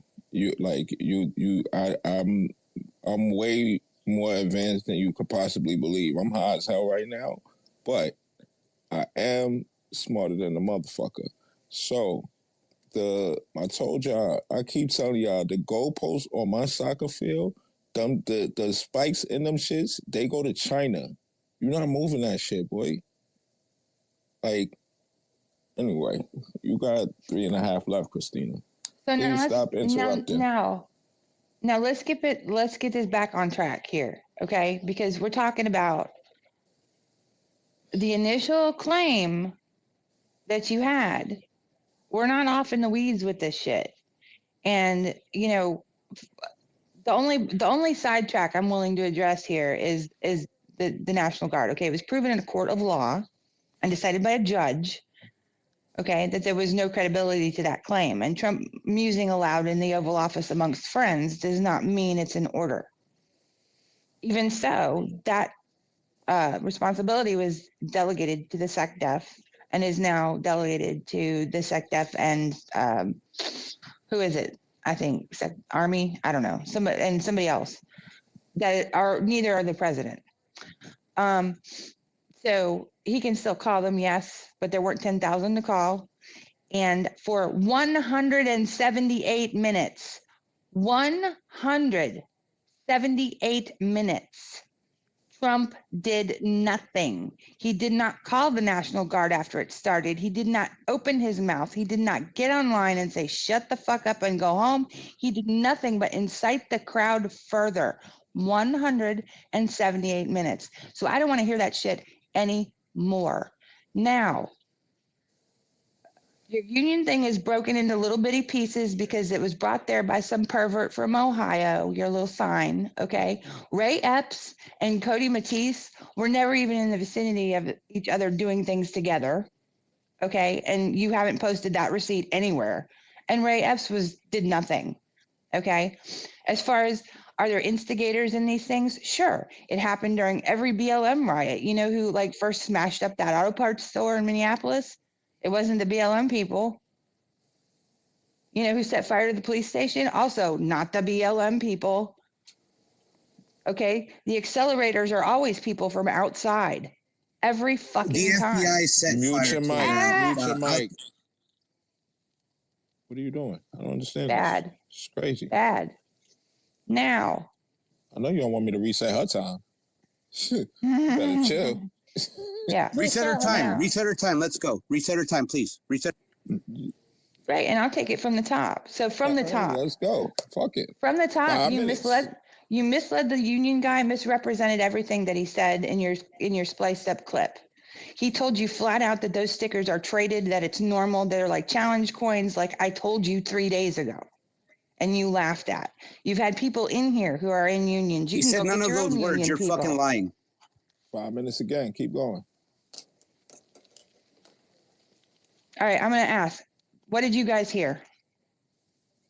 We heard it. I heard. Did he say those words? Like I can go down what you said. You made very quit vital. fucking interrupting her. Shit, dude. She made vital. You interrupt again, man. I'm gonna start interrupting your dumb ass. Bruce Mike Let's is go. He didn't powerful say for none of some those reason. words. Bruce Mike is Excuse crazy. me. Hold on. It sounds like he in the dude, garage I and on the don't give one loudspeaker shit. type I shit. come in this thing and respect people, dude. You haven't respected anybody in here talking all that fucking nonsense, man. No, All right, you Bruce. All right, seem everybody like She's calm talking down. nonsense when she's saying he said. Everybody calm down. I know everybody's tense. You know, it's a tense situation, and everybody's passionate about their points. But at the end of the day, Christina got a fresh 5 minutes again. That's what's so crazy about this whole thing. I'm such a man of my word. So I know y'all you don't want her to talk, but you want to mute. You want to have the freedom to breathe. You don't want just your hand on your mouth, a red mark on your screen for no reason. Like, come on, bro. Let's be civil. Nobody interrupted you at all. What are you doing? I don't understand. Literally nobody. You're the one that everybody wants to interrupt, and nobody's interrupting. So it starts to look like you're looking for a way out when you do that. That's all I'm saying. Outside looking in, that's what it starts looking like. I'm next, right? After her, I'm next, right? Yes, y'all are going back and forth right now. That's why I'm not understanding why you're interrupting. We're going to do this y'all first round. We're going to do 2 more rounds of y'all, and then we're going to go around to the other hands. All right? So nobody but you and Christine is going to go right now. I mean, we can go around this all night. What's my up? My little legal brain's going here. So if Christina gets about 3 minutes in and I interrupt her, does that mean her time starts again? No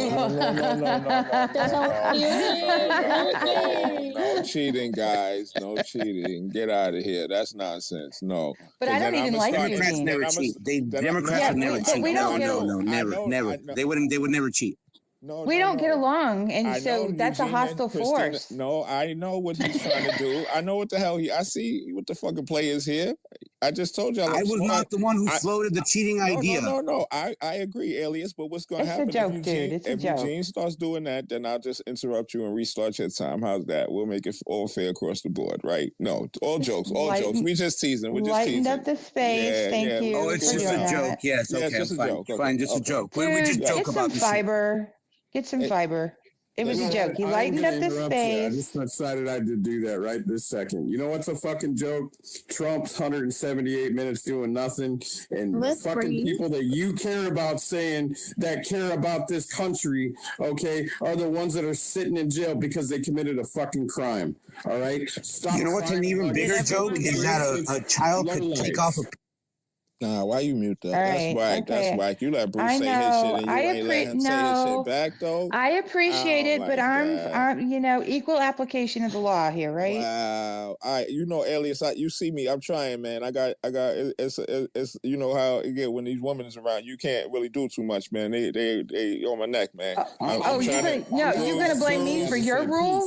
You're gonna blame me for your rule? You know what? For my 5 minutes, just play that little piece of the clip on loop. We'll just sit and listen to it. Maybe 5. Wait, which one? Which one? The part where the guy says that they do trade stickers. Oh, from what's 8? Hey, you guys never played that. You never played the one. The 8:30. Yeah, play the one from 8:30. 8:30. Yeah, you guys haven't played that, and I really wanted to hear that because that sounds pretty interesting. 8:30. Trying to trick somebody into answers is okay. 8:30. Got it. Let's go. This is the first I heard that anybody built anything down there. I think shit. No, I'm not actually. Wait, that sounded interesting. Wait, let me go back a little bit before that. I'm invested. Hold on. I mean, you can play it from I'm that. sure if that's the case, they're going to be prosecuted. Yes. Okay. Can you please denounce the fact that people went down there and participated in building that thing? You know what I'm talking about? Like I said, this is the first I heard that anybody built anything down there. I think it's full of shit.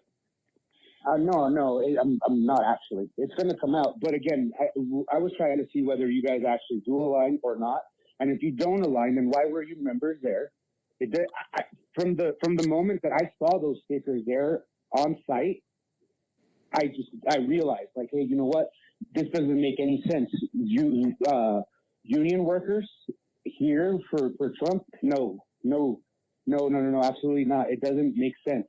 And so I'm glad that you've confirmed that the FBI did come and speak to you about these members and that they were thrown out. Look, I don't know what your story is, but like I said, I don't control the beliefs of all my members. You know, I'd like to, but I'm definitely not a Trump supporter, and the majority of my membership isn't either. So, nice talking to you.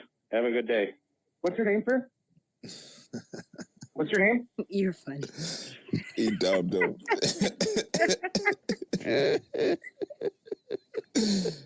So I have so. All right, hold on. So going back, still Christina time. You got like 2 minutes left, Christina. I was ODing. Go ahead. You got like 2 minutes left.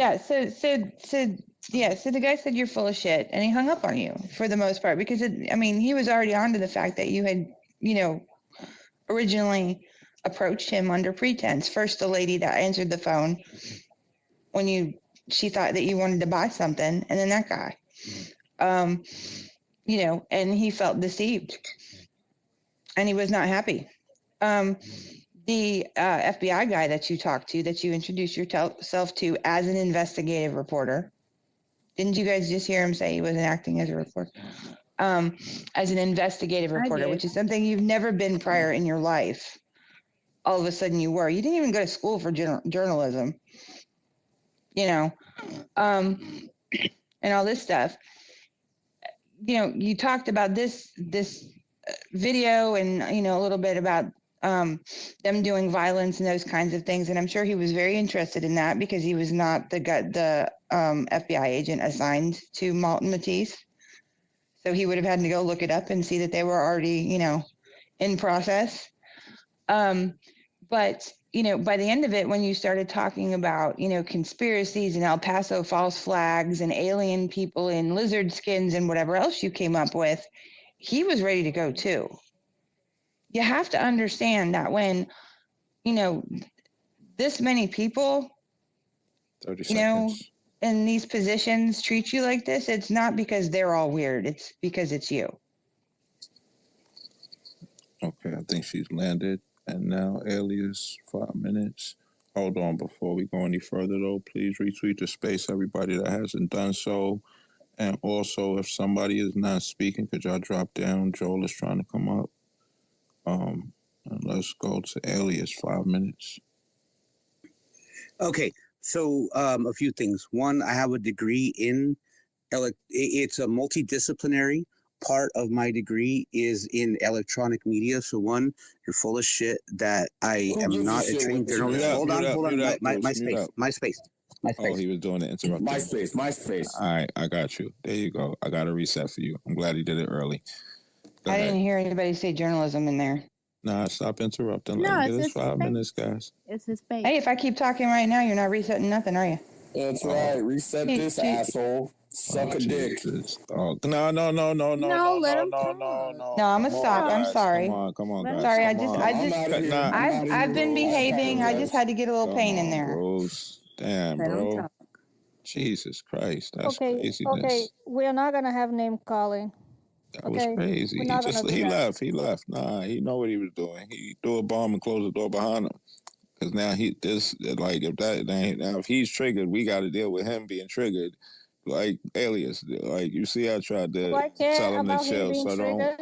No, I know, but I want to have this conversation, man. We're not gonna have the conversation if son is trying to yell and all of that. Well, I'm not Queen.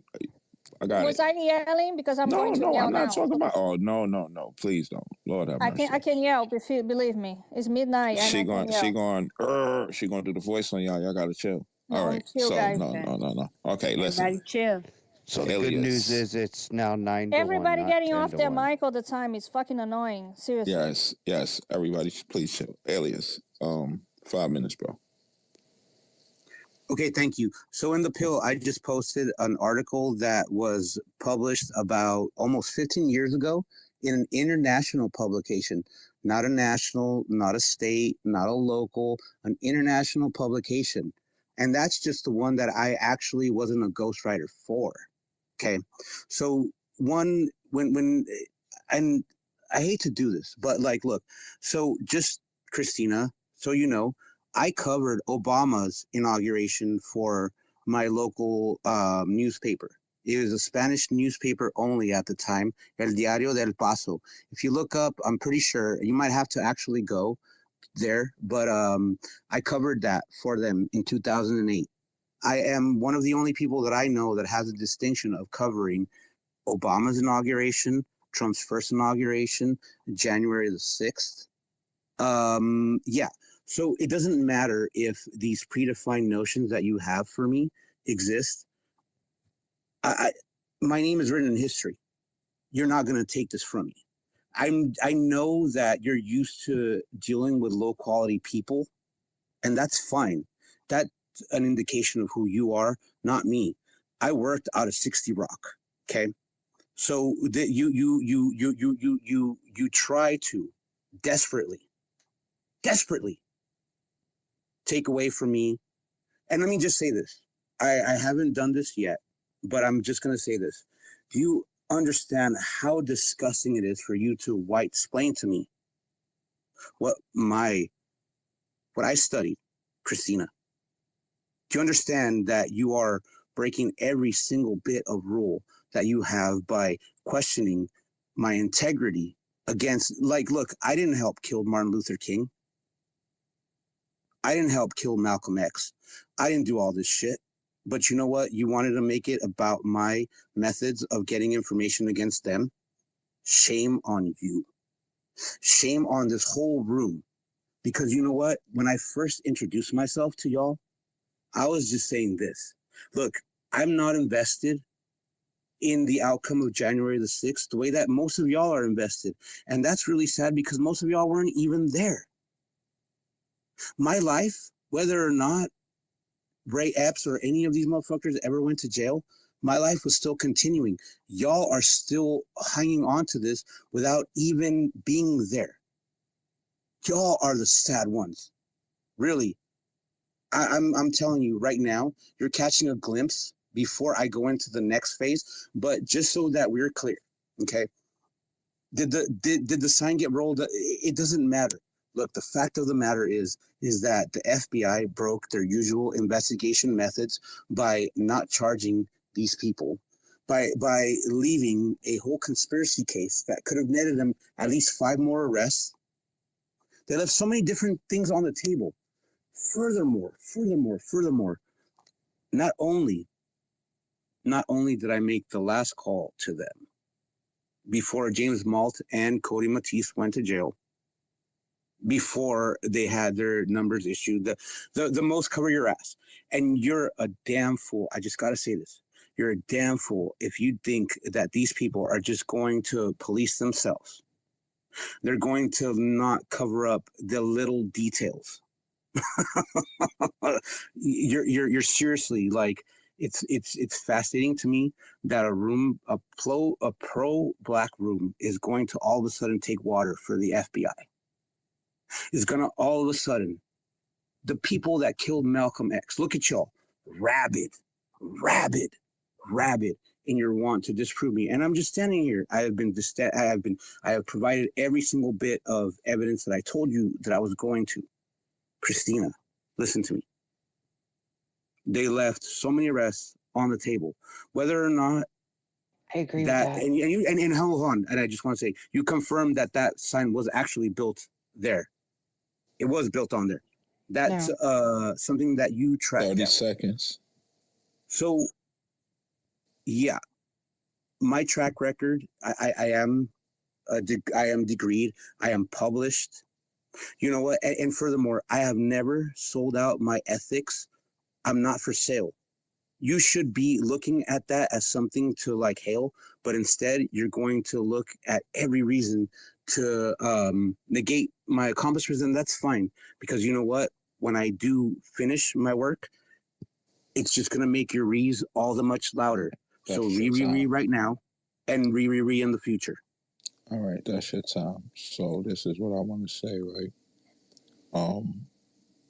You're making statements like we co-signing the FBI. Nobody in this room co-signed the FBI at all.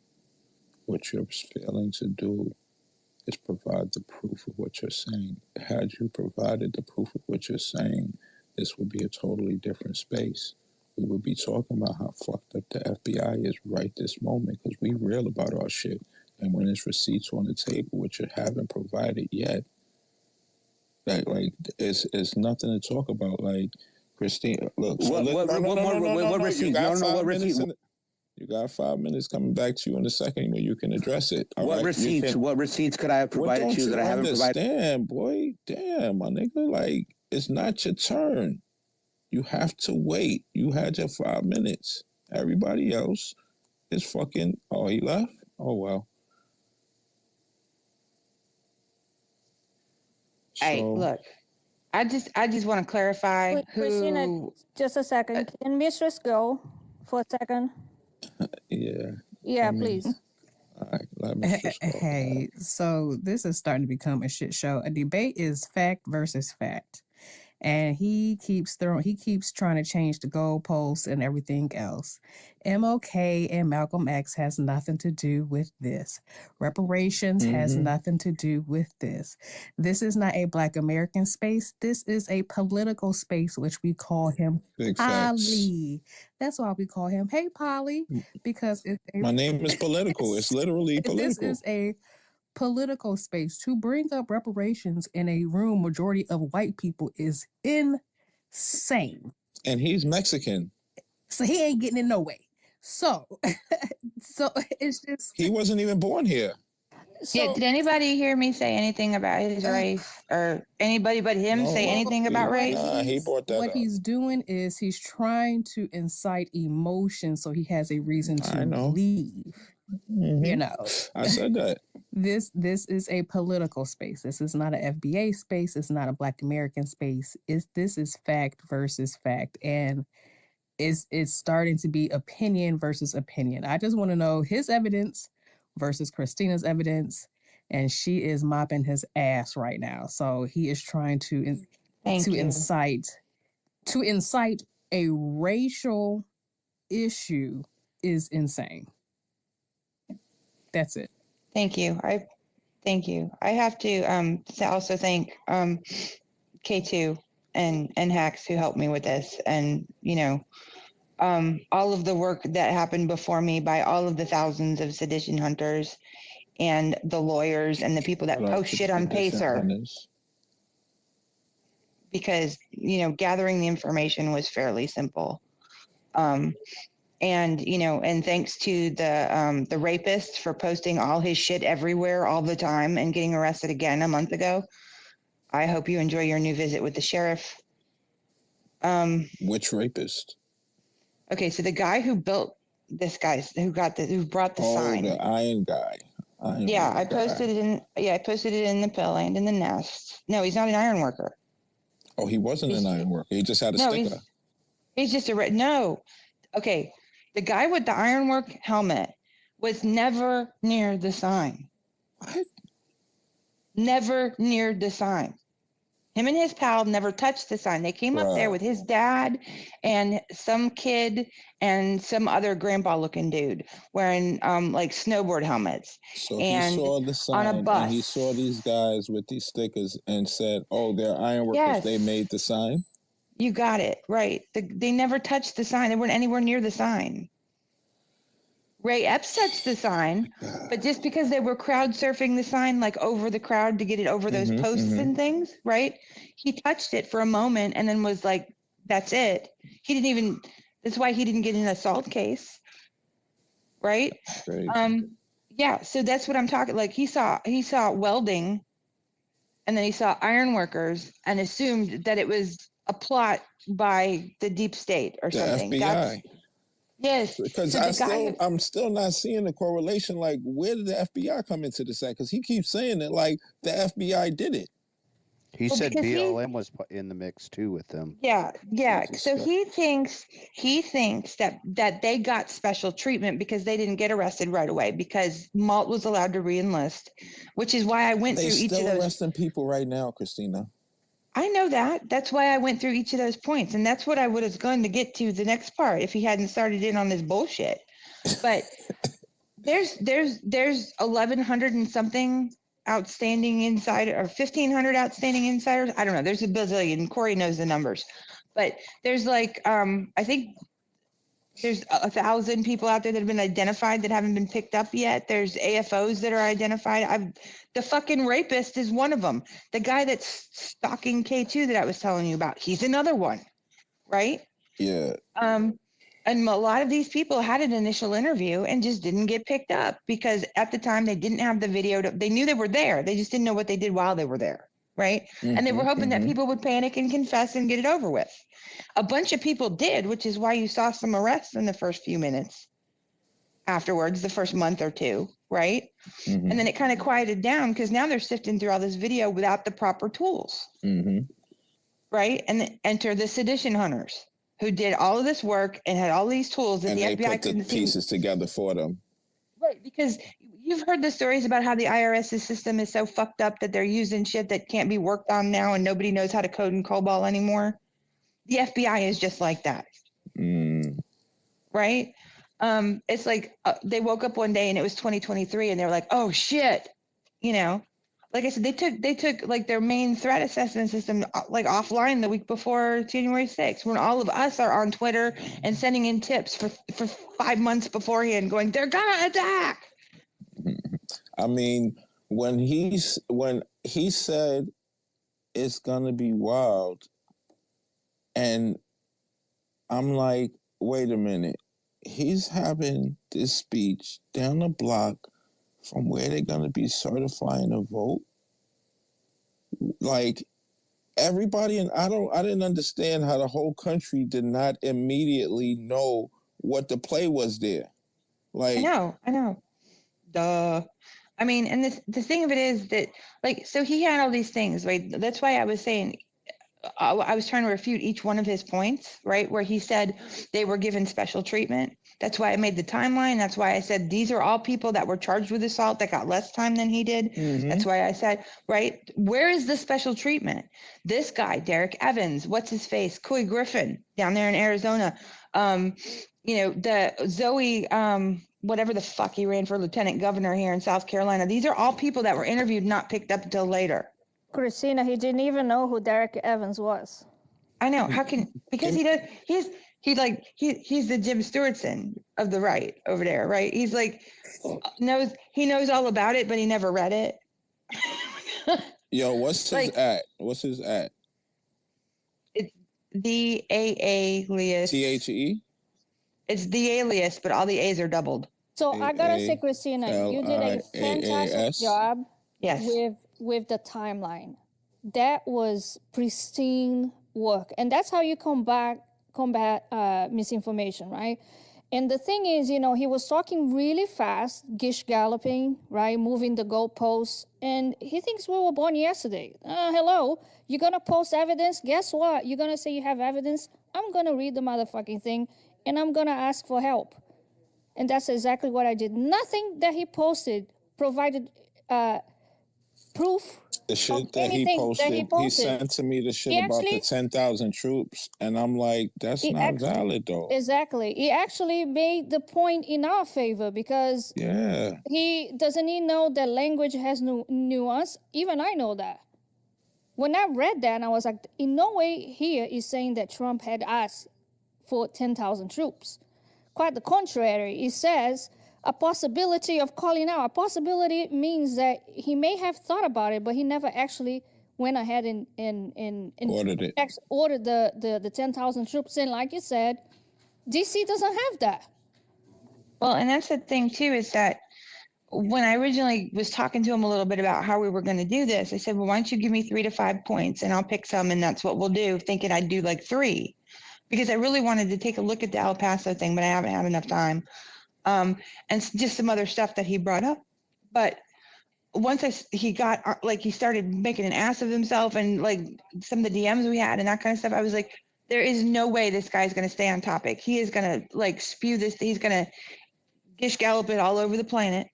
And so we have got to pick one item and keep it focused. And so I chose this one. There's a lot of the other stuff I didn't look at. Yeah, and he tried to break that down from the beginning of the space when he came in. Like, I'll concede that they didn't build it on site. So which was the whole... He knew you put energy into that. That's why he was ready to concede that one thing and then go to the rest of his QAnon shit. Except that nothing else in his conspiracy theory makes any sense without that. Mm-hmm. And obviously, since that didn't make any sense, none of it made sense. But I'm just saying that was the thing that tied them together, because this dude drove out there with that in somebody's truck, because it wasn't his. He's got a sedan, and assembled it on site. And he didn't do any research, because like my next questions for him would have been, well, how much does a MIG welder weigh? Where did they stash their gear? Because you can't just go weld shit, right? And not. And did you gotta hear have that end? thing to put over your face. I do you have welding machine at home. Wait a minute, ain't it? It's not that simple. Let me ask you a question. Can it hurt Where are they people's gonna plug eyes it if in? can it hurt people's eyes if they look at that shit? Yes. Yes, and by the So way, they you can't need do to that let shit that in public. set. So when you weld, you have to let that set for. You cannot use whatever you just welded. Like, okay, let's climb this shit. You can't. What the hell are you doing in your house that you got a welding set? And you just. What is going on over here? I do too. I do too. Shit. Girl, Yeah. listen, I built shit. Okay. Okay. Same. Hey, power two girls unite. No. I dug my own pool. Okay, so let me just. Anyway. I built a bench. A whole bench? Oh, well, Yes. a metal bench. See, now that's something. Wooden one. With metal on. Oh, okay. I mean, if there's a YouTube video, I can do it.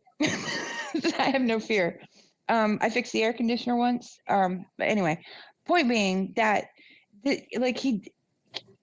he's going off like. I installed a ceiling fan. All right, let Christine land so we can get to some of these hands. Yeah, he's going off like just the base knowledge of somebody without looking it up anywhere. Yeah. Right? For a lot of the points, like. I don't even know. Like he went to the effort of calling this guy at the union to try to chicken him into saying something, and he didn't fall for it. You got to play that whole thing. It's hilarious. He's so desperate. But it's not that he went long. to that I'm gonna trouble. play the whole call in a second after we get through these hands. At least one round. I'm gonna play the whole call. It's only 9 minutes. It's cool. Yeah, he went to that trouble and then didn't even look up how much a tank weighs, or where they're going to plug in an electric MIG welder, or the fact that after you weld it, it's all burnt up and that stuff was all nice and shiny, right? Oh, Alias is back. Alias is back. None of that makes any sense. All right, here we go. And without that, it all falls apart, because maybe he wants to continue the debate. Let's see.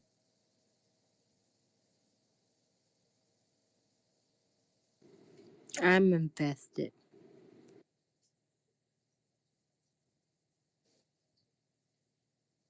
Then we can maybe do another space. And we can do another space. Why don't you just come back next Thursday? We do this every Thursday night. That's fine. We can do it next Thursday. Yeah. We can do it next Thursday.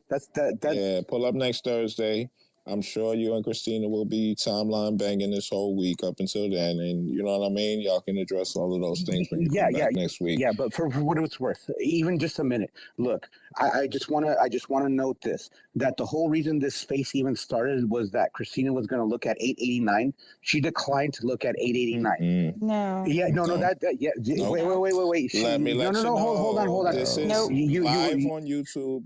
Listen, She was for supposed to look at months she and was months she was since the supposed to look at summertime, this space 89. has been going The live whole on reason. YouTube. No, Just no, so no, you no, know. no, no, no. The whole reason that we did this space with me and Christina was because she was going to look at 89. It's the after This party. was promised. No, well, for what it's worth, this space that we're doing right now, it was supposed to be a amplified version of looking at You see that 89. Jason's Triathlon? She declined. She didn't look at 89. Triathlon? That's I gonna. did look That's at just why we're 889, here. and it's exactly what I told you it is. It's a guy wandering around through the video going, oh, look, she made a face. She must be a paid op. That's the whole video. It's bullshit. I'm not. This Discredited isn't. This isn't the. I mean, I'm not like you. And that Gotta wasn't what find that wasn't. gullible people. He left, but that wasn't what it was anyway. Yeah, you gotta find gullible people. I guess. Gullible. Gullible or gullible?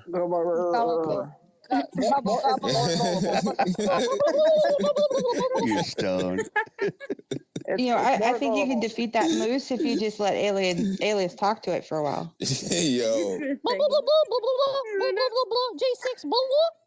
Yo, let's get to these hands. Chill, y'all. Chill, y'all.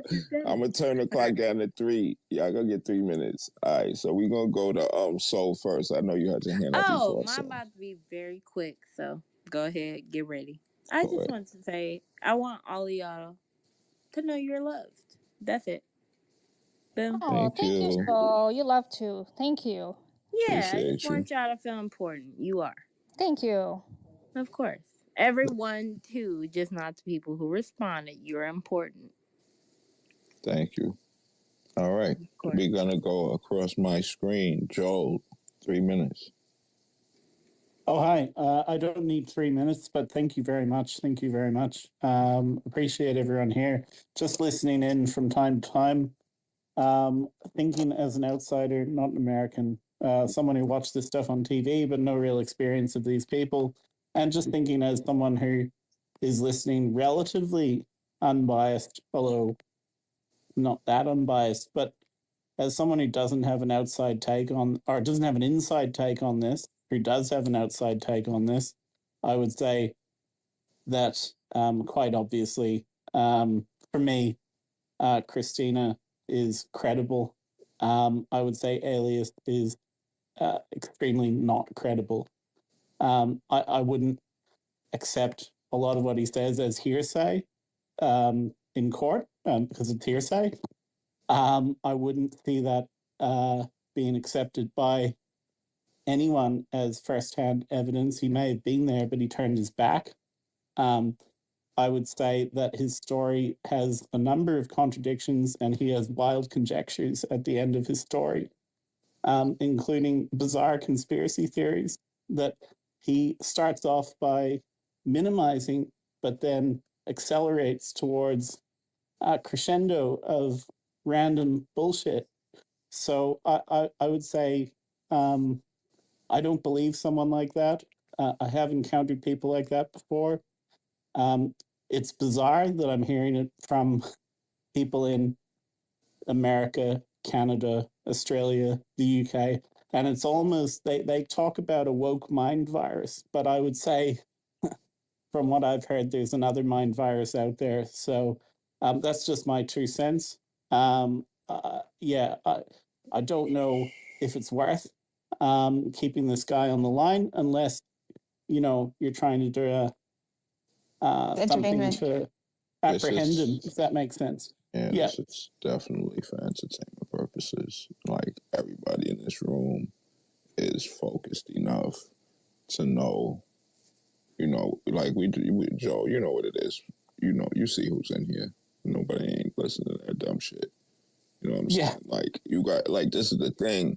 We'll listen to anything when you present facts with it. If you're talking about something. Like, we'll listen to literally any fucking thing if you got facts We're with here it. for you. You feel me?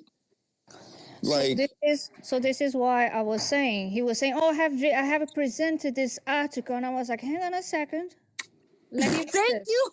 I was Let quiet. me read this. Thank you for. I was like, I was no, quiet. it's not like that. let's give. You haven't presented anything yet. Nothing You gave of us information. factual evidence. Nothing. Like, So what? I read the damn thing and I asked some couple of other people to read it as well, just to make sure, because I'm reading fast. And you backing it with each other. Said, did I read this correct? Yes, you have. You have. There was absolutely nothing about union violence. None. Not a single word related to that.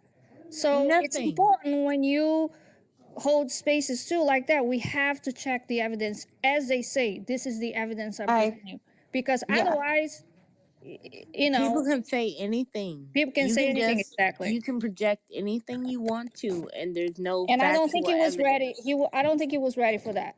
I don't think we were going to get to that though, because he gave me that article the other day. That was on the list. The other day?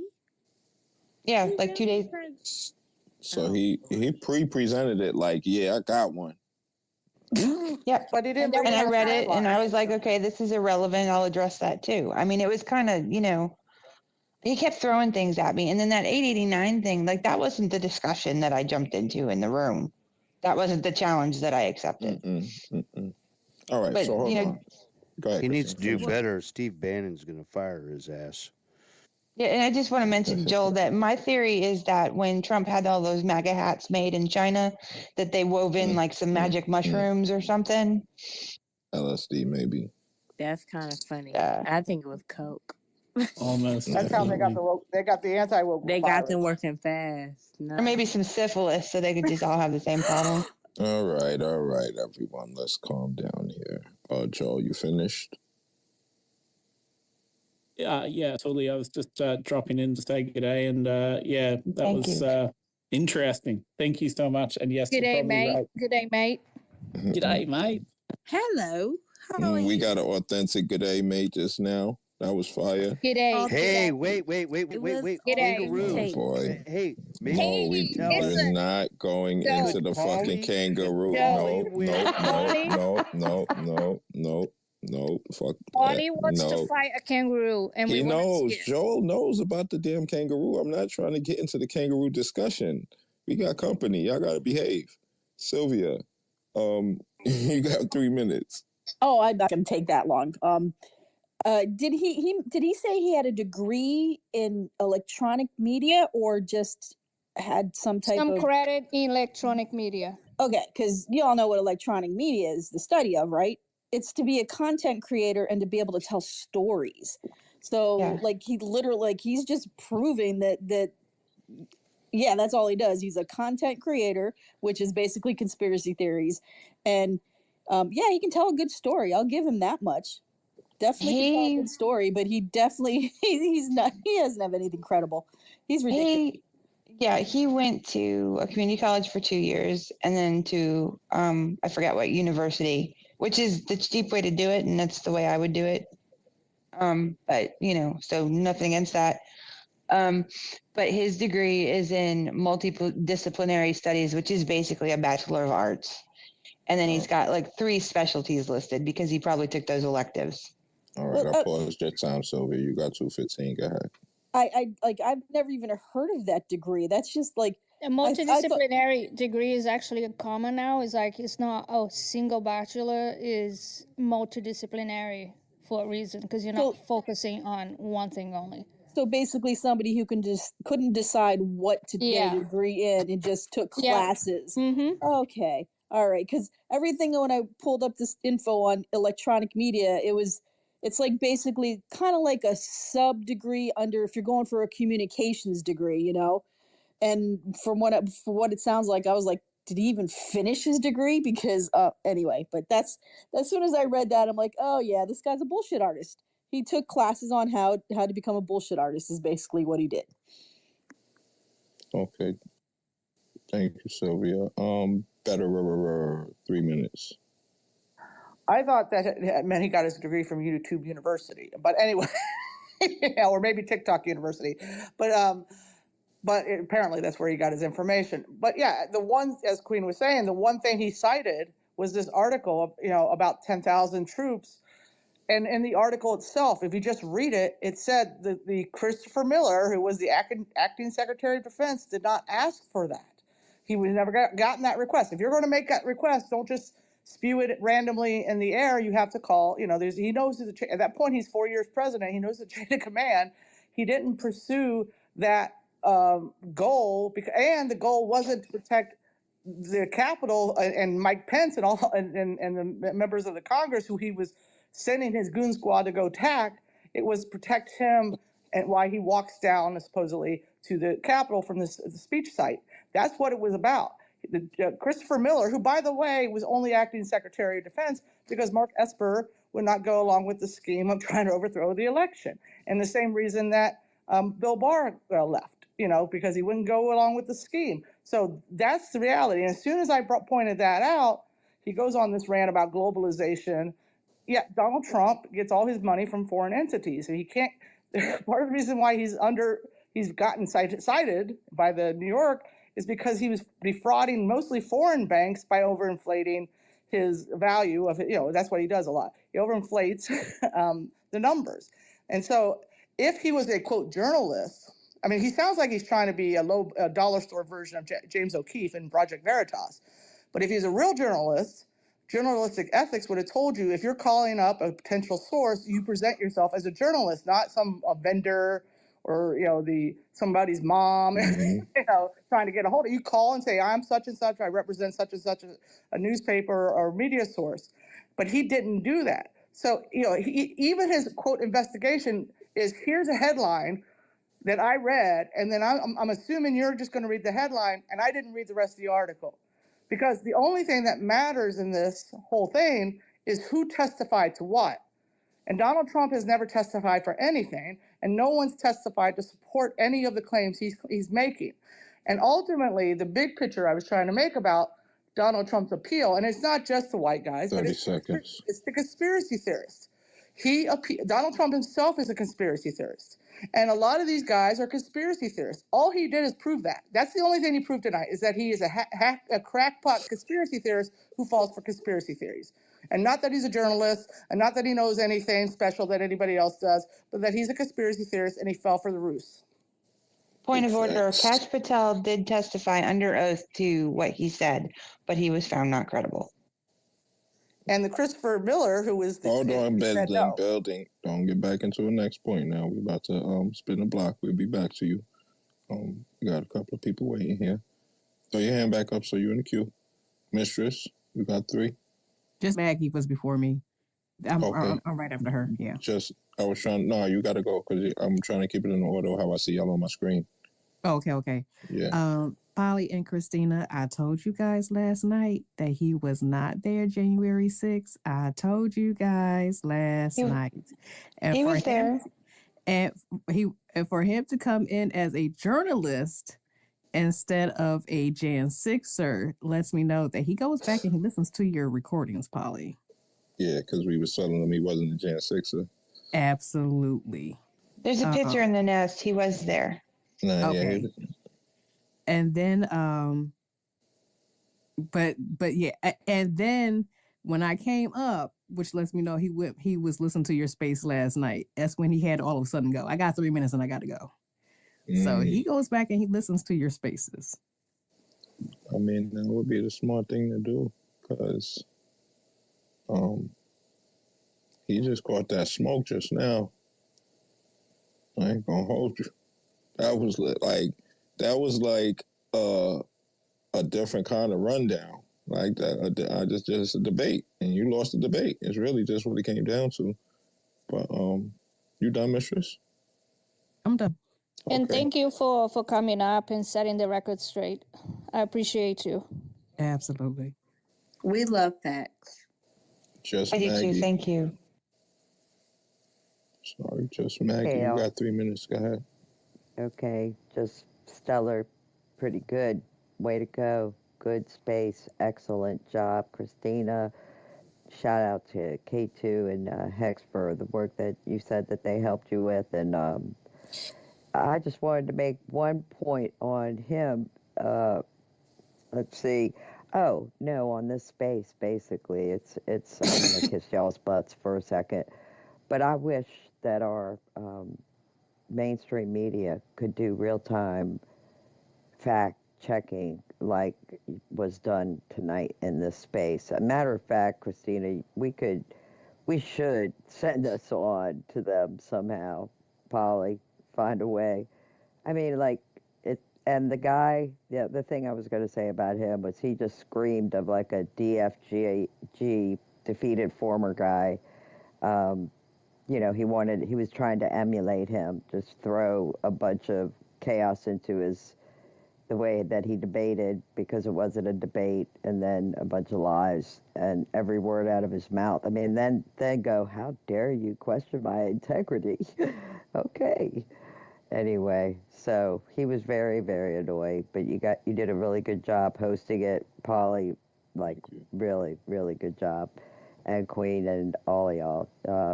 Very good job. Thank you. Bye. Thank you. All right. Next. Thanks, Maggie. You know, when I knew he lost completely, when he got nervous and started going personal attacks. Anytime anybody starts arguing, losers. As soon as he said losers, I was like, done. he's against the ropes. He's against the ropes, Christina. Knock him out. He got really pissed off, and the laugh emojis that we were doing, he got really mad, and I was like, okay, you lost. Like, why are you even looking at your phone, bro? You know that we think you're batshit crazy, so you know we're gonna be throwing up fucking emojis. I'm not even gonna be looking at my phone at that point. Bugging.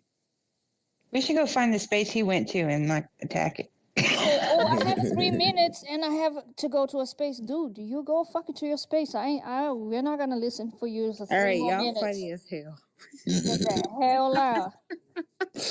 All right, let's go back to these heads. Eugene, you got 3 minutes. So, to me, he sounds like so. I definitely caught that he has an education. So, like, if you listen to his debate style, I forget what it's called, but they actually taught us that debate style in college. It's really effective when you don't know your subject, and that's kind of why they teach it to you. But it was very apparent what he's doing. So I got the education part, but there's some people that like they go down, they like connect a lot of facts in their head, and those things don't actually connect, right? And they go down these rabbit holes, and you can pull them out, right? Like you start showing them all the facts stacked together, and it actually goes in this direction. They go, oh, okay. Then there's some people with mental illness, like their brain. And I don't even know if I want to call it mental illness, but their brain does not connect those facts together the way that our brains would connect those facts. They see a sign and a guy with a hat, and suddenly it's a very real scenario to them. And this guy sounds more like something traumatic inside of his brain, like maybe something happened. I don't know his past or whatever, but that's what it sounded like to me. And it's sad to me because there are a lot of people that like they go down this road, and I don't know if it's mental illness. I mean, what if Trump just like figured out how to gather all the mentally ill in this country into one spot, is what I've thought sometimes, just listening to some. I mean, look at the guy with the horns on his head. You know, I mean, like that guy's Isn't that not what normal. January 6th is all about? Hold up. Let him finish. Wait, Let him finish. Yeah. No, I'm done now, because that's actually, I liked Queen's point. By the way, I'm glad you're here. Well, thank you. Okay. Oh. All right. Little sunflower, I see you, soul. Spreading joy. So one thing, just a quick thing that Dr. Ian Copeland does in his spaces, if you pay attention, so he allows people to come in and present the facts, right? And one of the things that I noticed that he does is that Alias was going, it's called Gish Gallop, going from one point to the next to the next. That's it. Thank you. And they don't Thank have, you. and they don't have connection. So what you gotta do is actually not allow them to do that in the first place, because you cannot go back when they're going forward 20 thoughts down. You're just not going to be able to do it. So you're going to have to say, okay, you're going to pick 1 to 3 points, and that's it.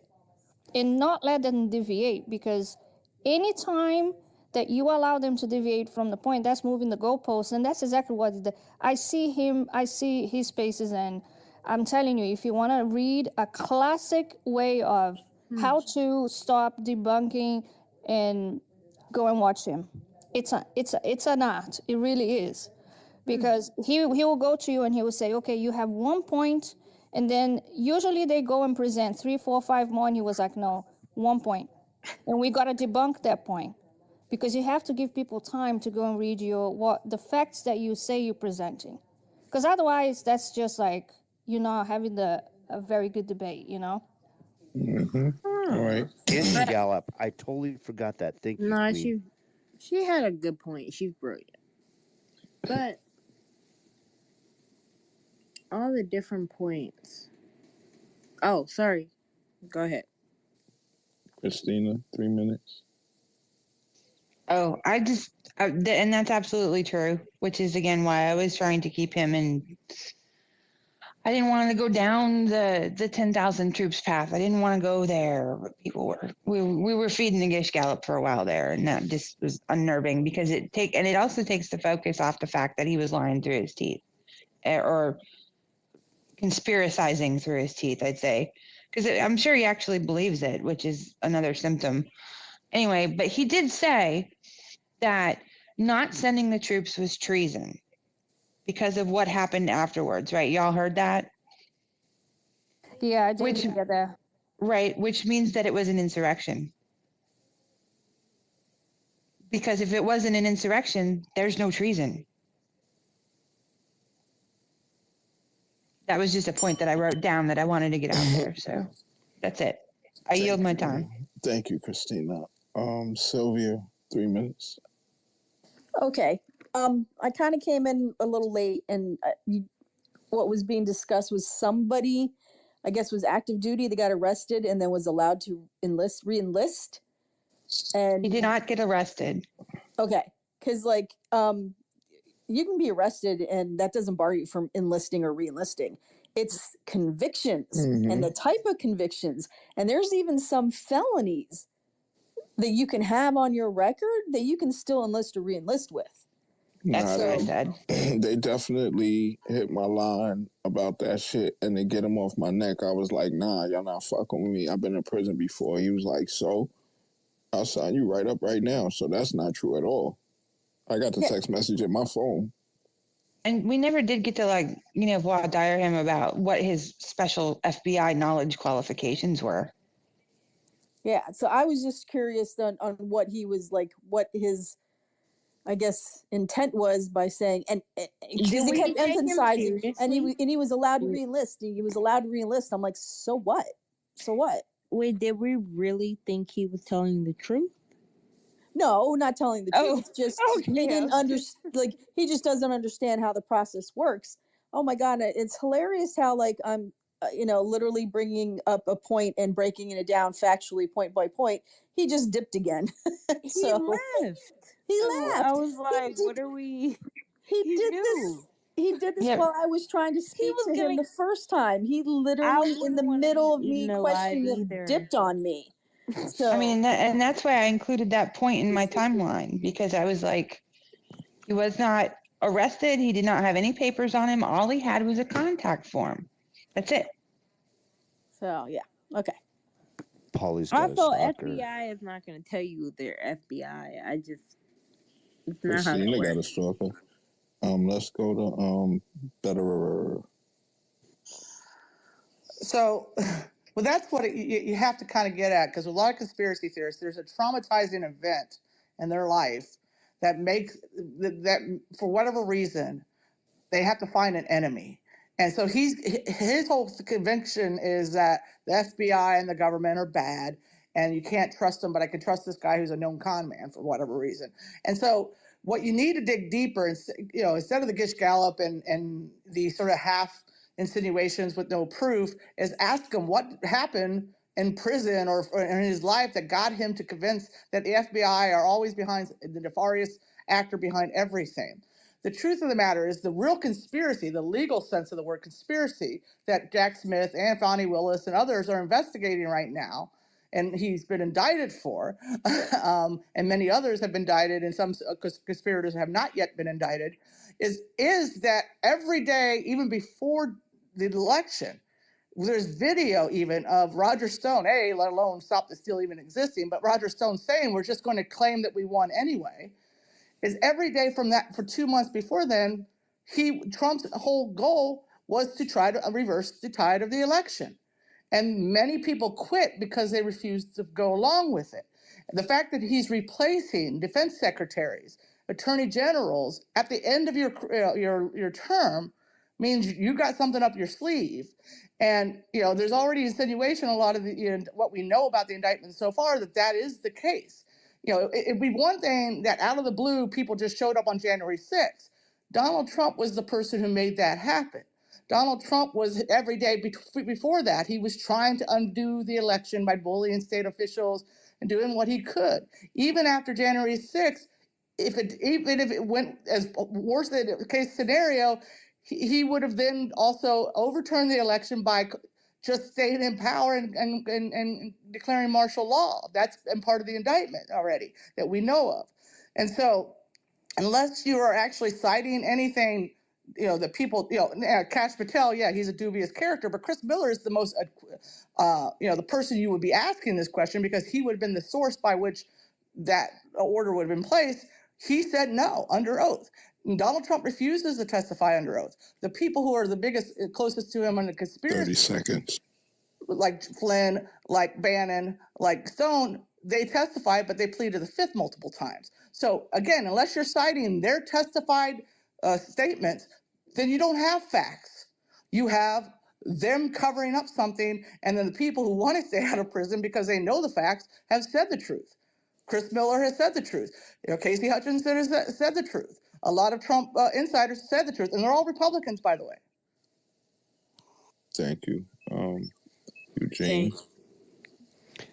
So I actually have a quick question for Christina. Didn't he say like his big awakening or his eyes were open was a false flag shooting in Texas? Yeah, the El Paso Walmart shooting, he says, was a false flag, and he gave me all his information on that too. That was my next one I was going to tear apart. But I'm not as familiar with that material, so it'd take me a minute. Well, I was just wondering if that might have been what, there's sometimes trauma causes people to start. He wasn't there, so no. I mean, he didn't. Oh, I thought he was there. He said his some lady and his kids sell candy with or something sometimes in front of that Walmart, and they could have been there that day. I mean, I'm not saying, because the whole community is affected. Everybody is affected by those, so I'm not discounting that. But that's not the kind of trauma that would necessarily trigger that. This guy's got some issues, and I think it goes beyond just being conspiracy minded. Yeah, and not to say that the FBI has done nefarious things. We all know that. We are from minority people of color communities. We know how it goes, but it doesn't mean that what he's presenting is true either. So the idea that he can come to a space and throw in some conspiracy theory, loosely connections, FBI is bad, but then present two references that do not conform to what he was saying, doesn't support him in any way, shape, or form. It's just insane. He needs to do a little bit better on debate because you're gonna lose always. I feel like he just felt that 4 years or 44 months was not enough for assault, and therefore they must have been treated good. But most of the assaults have been slightly undercharged, in my opinion. So, what was up with his comment about you white-splaining to him, Christina? I didn't understand that. I don't know. He was trying to get his way out. He was trying to racialize the argument. That's what he was. Yeah, I was explaining, and I'm white, therefore for that matter, I was girl-splaining to him, or brunette splaining to him, I guess. I don't know. It's whatever. He began throwing some topics. Brunette-splaining. Yeah, so he began throwing topics that were never part of this room or this discussion. None of us have the This authority to nigga talk speak about any of that. reparations. We Like do not what? speak on The issues fuck is like you that. talk about? I can Nothing talk to about do. reparations, but I ain't talking Yeah. about it with your stupid ass. The fuck? Yeah, so I'm glad that the folks that I asked to come and help out, because I was like, hang on, this is going the wrong direction here, and I could see what he was trying to do. I think because I pointed out the demographic of people who happen to be in the military, who happen to be FBI agents, who happen to be union workers, who happen to show up for that rally, protest, and insurrection, are a demographic that supported Trump. And so it wasn't the fact that they had a specific job that made them support that, is because Trumpism and Republicanism appeals to that demographic of the aggrieved white men. And so that's who he saw there. And they just happened, happen to be iron workers, some happen to be cops, some happen to be military members. That's not unusual. But that's what I think he doesn't. I mean, again, the big picture is, hey, it would make sense to me that aggrieved white men of all different walks of life and all kinds of jobs would be there, because that's who Trump was appealing to, and the Republicans have appealed to for 60 years now. But that doesn't mean that there's a conspiracy of the labor unions or a conspiracy of the FBI and the cops to make this happen, because every action for 2 months was Trump trying to make it happen and working his ass off overtime to do it.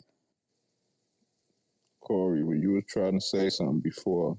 Corey had his hand up and he put it down. Head up, put it down. Yeah, you actually got it. I was going to mention when Eugene was talking about the debate style, I was going to say Gish Gallop, but you nailed it. Okay, copy.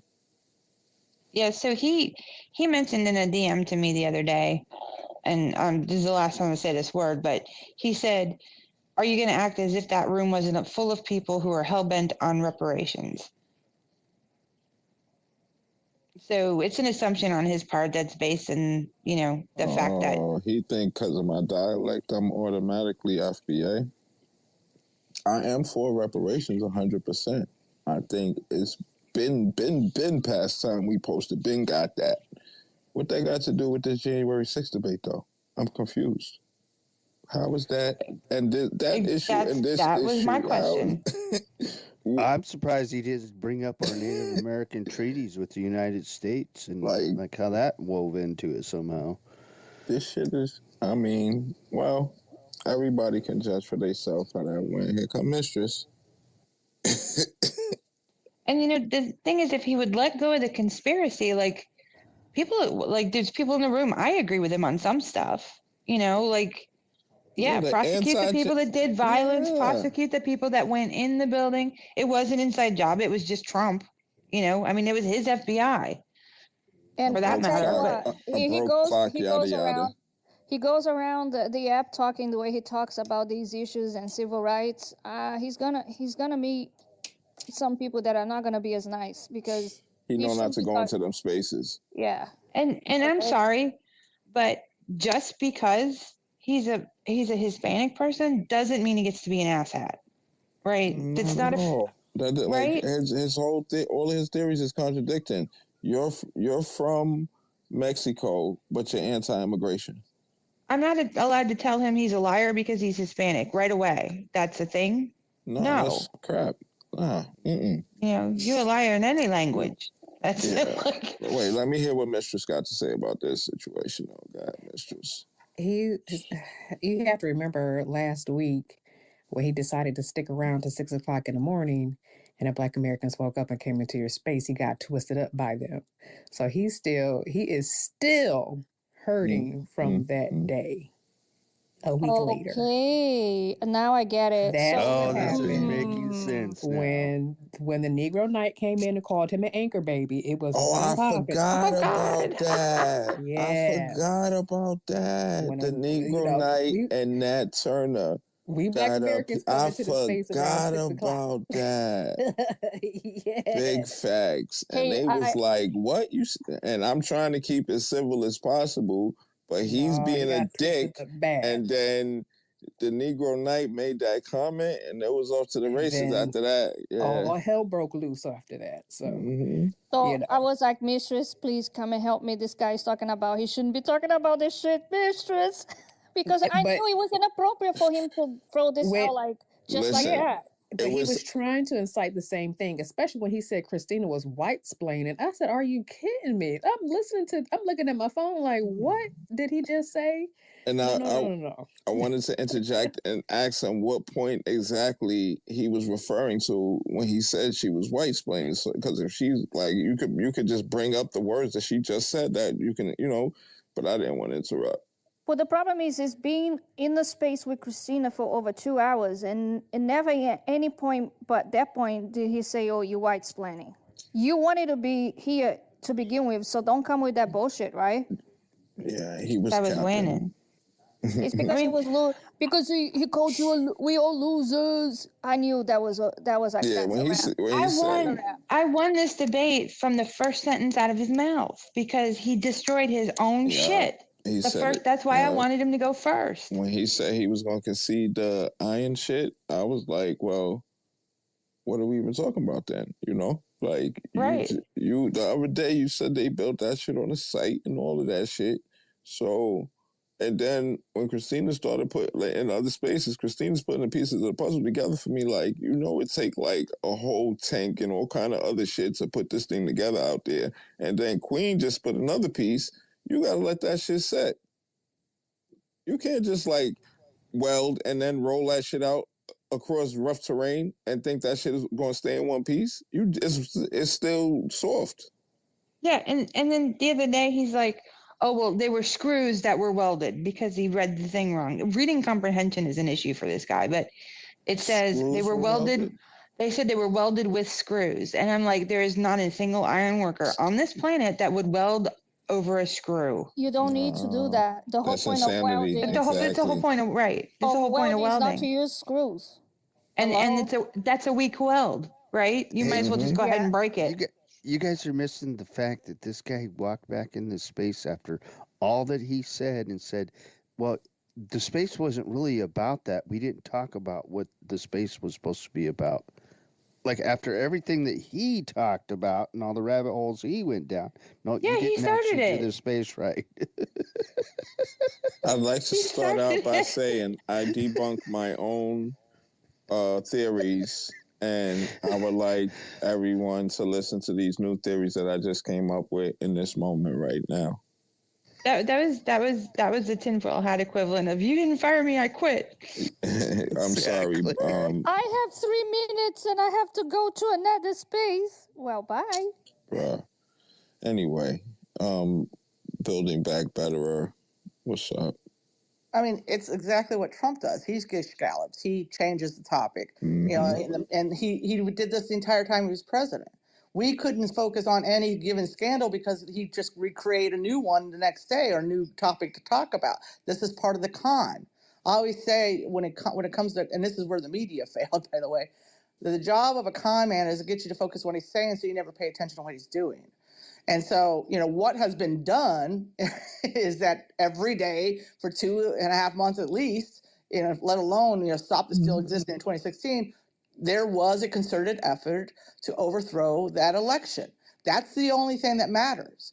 Every person who's there, no matter what their job title is there because Trump told them to be there. But, and that's the thing. Once you question, a lot of what Trump does is once people finally back him into the corner and on the facts, he just starts playing the victim.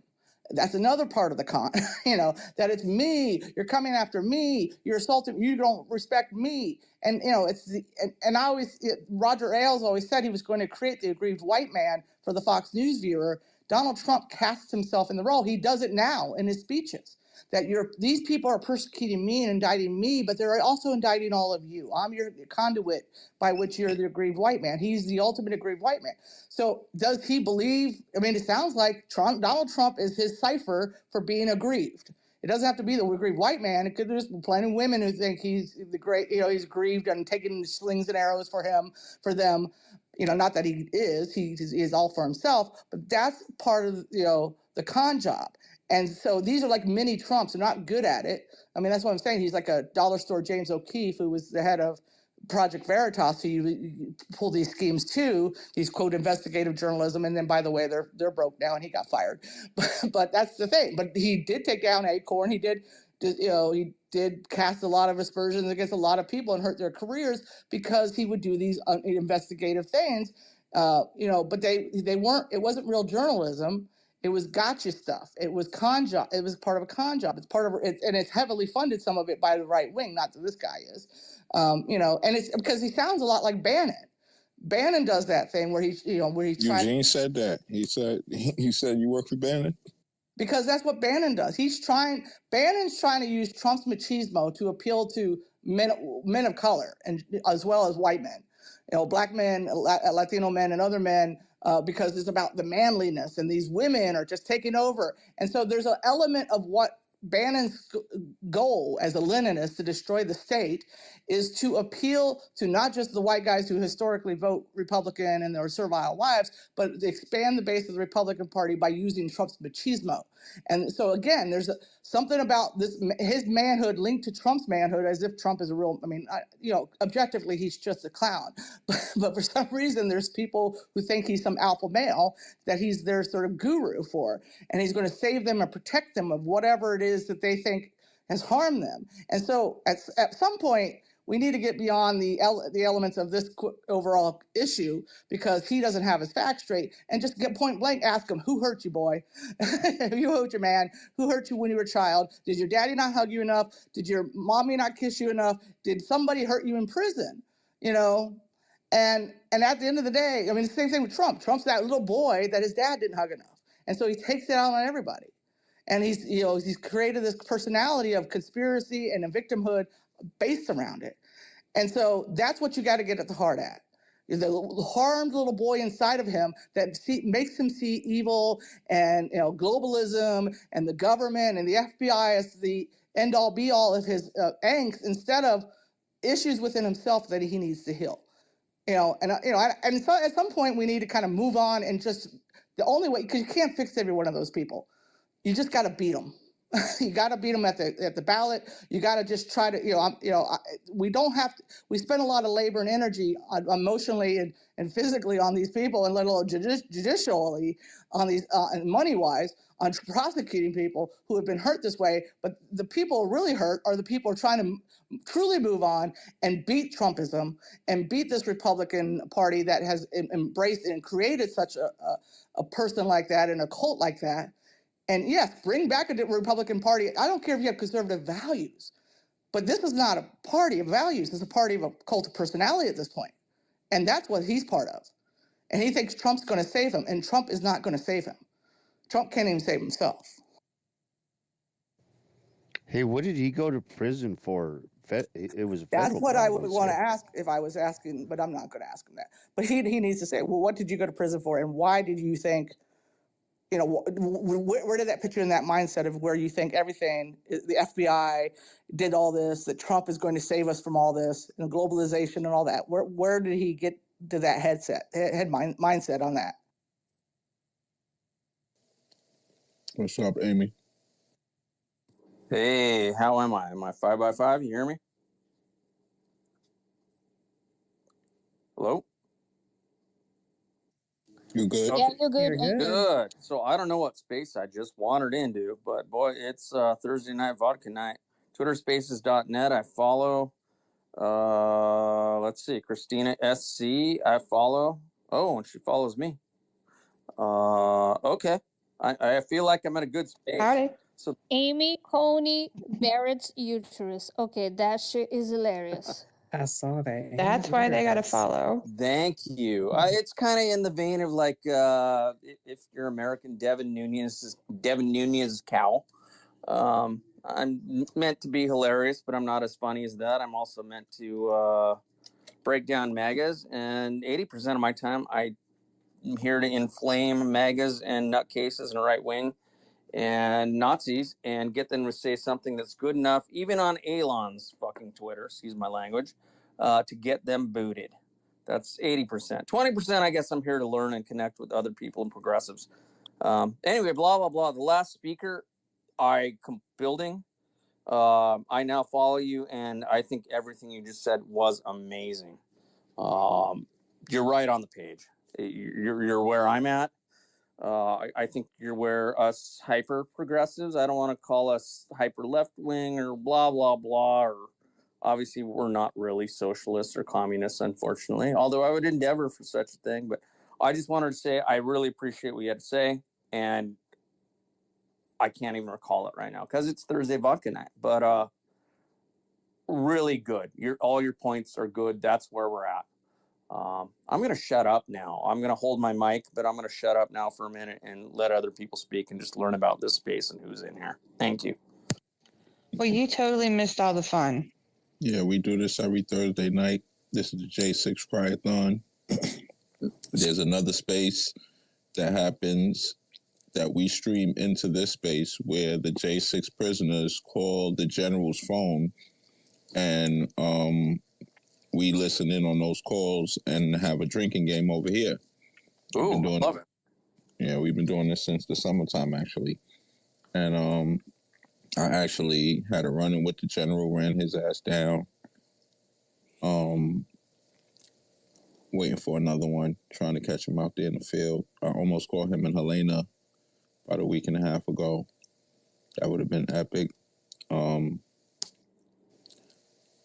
yourself, someone else, just politely and not shortly, as long as you want to be, but give me a run six about what the J6-a-thon is, because That's what I'm telling you. Right. So the cryathon is us listening to them crying when they call a general. Are we talking general, 3-star general? Oh, no. The guy. He doesn't know who this is. Gotcha. Wait, no, it's the general of cockroaches. Yes. So there's a guy named at the General 249, and he holds a space. And the guys from the J6, from the DC jail, they call his phone every Thursday night. Oh, because this person has phone access even though he's in prison, and they call him. No. All the J6ers from prison call his phone on the outside. Oh, so he streams it into the space. They have access, and he supports them by giving them a voice and a platform, even though they're in prison, because they have that right. They're in jail at that point. There you go. And they cry. And they literally cry. They literally cry. We simultaneously hold this space, and when they say certain words on the calls or in the space at all, we drink. So they say commissary, we drink. They say deep state, we drink. Antifa, we drink. Joe Biden, we drink. Kangaroo court, we drink. But there's a whole and list. If one of them starts crying, that's the cry. It's the cryathon. We definitely drink. Yeah, if he got his ass kicked and got his commissary taken, you have to drink half of whatever you brought for alcohol right there on the spot. Eugene just made that rule up. That's a new rule. Eugene just made that fucking rule up. That's a new rule. Nonsense. It's fucking nonsense. It's a great rule. I mean, you should take advantage of it while it's happening, because eventually he's going to piss off those guards enough to where nobody's going to get nothing in there. Amy, we drink MAGA tears here. That's what we do. Okay. This is my profession. I think I've just found my people. Could somebody so kind? No, look, I'm looking. I'm like, oh, you missed the part where we just disassembled. Well, we didn't. Christina and I'm going to say, Christina, I know we've had our differences, put the law down, but you did a really good job. She disassembled a January 6er in this space after we listened to all these January 6ers cry. No, she was just kind of cool about it, and then she popped up. Yeah. She disassembled them. Can I ask her, are we psychologically disassembling them? Or she did it all. No, the whole thing. Wait, no. Disassembled. She disassembled the guy. Sorry, I'm trying to learn about it. She made him look like an idiot, and then I'm not trying to write over voices. I'm a noob. I'm a newbie. I just want to know, are we disassembling them psychologically from their conversation that we're hearing? Or also, because I see J6ers who are in a space, so bad. I had to say goodbye to my mom for 4 months because I got charged with this. And those are the ones we laugh at. Okay. Those are the ones we're laughing at. And they didn't get charged with. We've had calls from Enrique Tario. We've had calls from the Oath Keepers guy. What's the boy's name? Rhodes. Rhodes. Stuart Rhodes. Stuart Rhodes. Literally everybody. We just had Pizzola on the phone just now. Okay, Stewie Rhodes, who shot his own eye out, like. Yeah, in a cocaine deal. Yeah. Is that true? I didn't know that. Yeah. So there was a cocaine deal, and he was trading a gun for cocaine, and he somehow shot himself in the eye when he was doing And it. we play music, like we make fun of them, and then we do a jam, like an impromptu jam. With I bring the guitar, and then Polly sings. And they sing us a song. What the guys in the jail get together and they sing us this song. Oh my God. Yeah, it's horrible. I assume you guys have all seen the J6 song music video, I guess, for lack of calling it something else, with Michael Flynn too, and it's all like. Oh no, we get this every Thursday. That same group does that live in this space right here, right here. It's I could say one thing for that video is that, and I haven't heard it in the J6 space yet, but them singing that song is better than anything Lara Trump puts out. You know what? I wasn't watching. I don't know who just said that, but you owe me about 1.5 ounces of vodka because that's now on my countertop. Is that a spit take? Because look, this is what I recommend. You need to hydrate to dehydrate, and make sure that the next day your liver has some spare your liver of alcohol, because you're gonna be drinking a lot, because they talk shit all the time. Okay. You absorb that shit faster through your nose anyway, so I did you a favor. The liver is evil and it must be punished. Part 1 and 2. Okay. I'm actually going to put Thursday night on my calendar if this is what it is. Yeah. Usually 7:30. Usually, because let me explain one thing. Sometimes you gotta wake up. Sometimes I have to call Polly to Switzerland to wake him up because he's sleeping. So part of we this know is, we have a space tonight, right? Full disclosure. Sometimes Paulie, who works very hard in these spaces, he's got to smoke weed, and sometimes he forgets how much he smoked and he falls asleep. But Queen's really good at, like, hey Paulie. I did smoke a lot, but I'm here, guys. I'm here. Well, we all did. That's why we're here. Oh, hello, telephone game. Hi, Polly. Don't we have a space to start in about 2 seconds? Hey, so I don't want to take over the space. I appreciate the introduction. I get it. I'm sure I'll have questions later, but I think I kind of found my people, as you often do. I'm going to shut up, let everybody else. Is anybody here other than Twitter Spaces who we've naturally followed each other, probably through some pro politics? Anybody else here in charge-ish? I mean, it's Twitter Space. Nobody's in charge, but anybody I should follow to make sure I get reminded? Everybody. There we go. You should follow me. Hey, follow me. I make memes and stuff. Follow me, the Queen of Queen of Fun, Queen of Puns. It depends on the type of queen I am that day. I want to make you a meme for your name. That's an amazing You make name. memes? I love it. Here, I'm going to follow you so you can follow you back, Eugene, so you can DM me. But you're not the Queen Didalo of Queen of Canada, are you? Nah. I just want to be clear. Oh my God.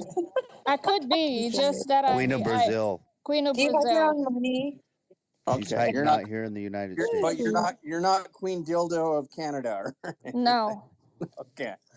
I would follow her. And I'm not related to George Santos. I will say that. Really? Unfollow. Son. Unfollow. Baby. You're not what I thought the first place. You're not George Santos' grandma who died in a concentration camp and then died in 9/11. No, I'm not that. Israel Can you imagine me doing quotations? I'm not that Jewishy. So there you go. She died trying to rescue the mole children from the concentration camp under the WTC. She died with Elon Musk rescuing Malaysian children or Philippine children. He named Twitter after her. Out of the cave, yeah. X. He invented the internet. But I'm just gonna say that whatever the fuck happens to George Santos, he's staying here, because let me tell you what, he's your American problem now. No, we sent him back. George Santos said Jack Dorsey stole that Twitter idea from him. What was his point? What was he trying to prove with the damn baby? Wait a Nobody second, still that's answered this question. What the hell was he trying to do with the damn baby in the hallway? He should never had that thing. Why was he? And it was Lauren disturbing. Boebert's baby? Okay, The grandson. it's Yeah, Lauren it's a Boebert. grandson. That ought to No. tell you right there how he got a hold of a baby. Okay, she's not exactly making the best judgment calls. Is that She needed to go to is that really she didn't true? babysitter that night. You didn't It is see true. it? It's a That, I mean, video. she was that's a probably grandson. looking around. Insight is important. For like It's a grandson. for like Are 2 you weeks talking ago, about where she stroked that guy's penis baby in the that was. theater? Are you Yeah, she talking had to about go to the the musical video? that night and She needed gave a him a baby. handy. Hey, you Oh, know, in her defense, she was there when her first husband wagged his weenie in the bowling alley, so she had a traumatic experience, and everywhere she goes, there's got to be one invisible. She has to have Hey, I public just want to. penis. I want to point. I want to point knows. out. Nobody has said this about that video, and I'm going to say it right now. That man was a Democrat, and when you watch how she grabbed his cock with both hands, it was down by his knee. I'm just saying. Wow. well, hey, be fair. That was the Republican No, that came Party. naturally. Say what? Listen. Right your Not the peace, myth sir. is true. That's crazy. What? That was being well endowed makes for Oh bipartisan. fuck! I'm stoned. That's crazy. I have a suggestion, by the way. We should invent a drink called the Magatini.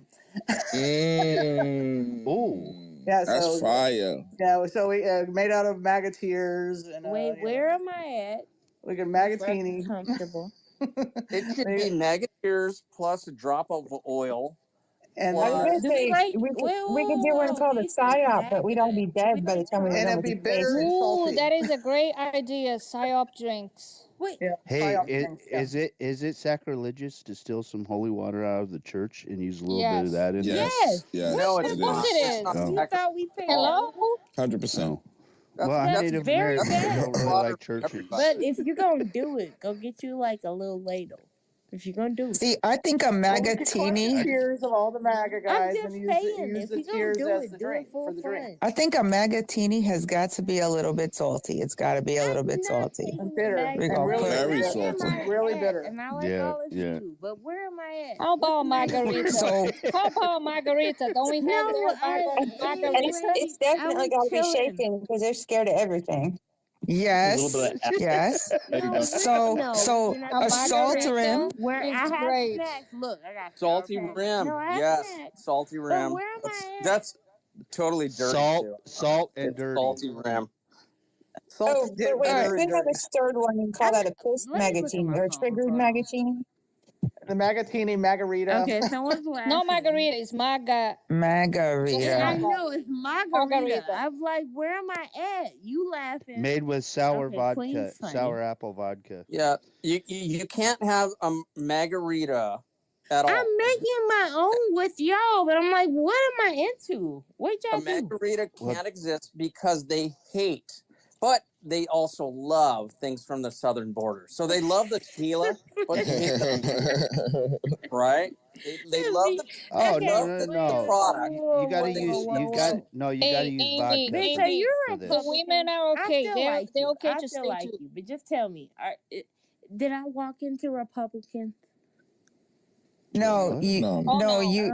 No. We're just coming up with drinks for our drinking club. We just a drink. We talking about drinking We have Magateers. people from all different. I mean, don't let those It's shit okay. No, I sway got It's an okay. idea. Yeah, it's okay. Someone said no. We don't fight over converse, shit though. like that here. You good?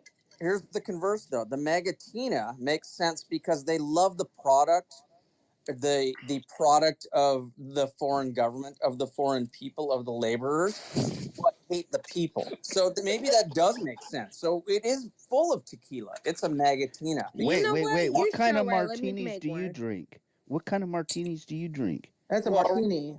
So that martini makes more sense because they're owned by Russia and vodka is Yeah. Oh, I love it. I love it. But what I they love should do is the general should collect those tears and sell them as a mixer because that's part of the other issue that they do is they grift too. They cry and then they Somebody ask for money. DM him. Somebody DM him. We I got mean, a but the business general would idea. get the money from us if he actually collected their tears. Yeah. It will Yeah. be delicious. The base, regardless of the name, the base ingredient has to be mega tears, and then we add flavorants and alcohol to it. Yeah, But after you the can have a fact, you whole have to variety of. have actual maggoteers.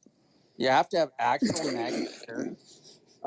We could add some I mean, adrenochrome. Helena can like Helena is a literally, That's yup, kind of Helena gross, can she's supply a actually. our rich whole source of industry. tears. You Yeah, just need, Helena can just, look. You just we need to say show Enrique Terrio, and that's Enrique. it. Kind of Yeah, It's lit. gross. she gets It's all lit. wet. Wet in different Well, places. just collect the top part.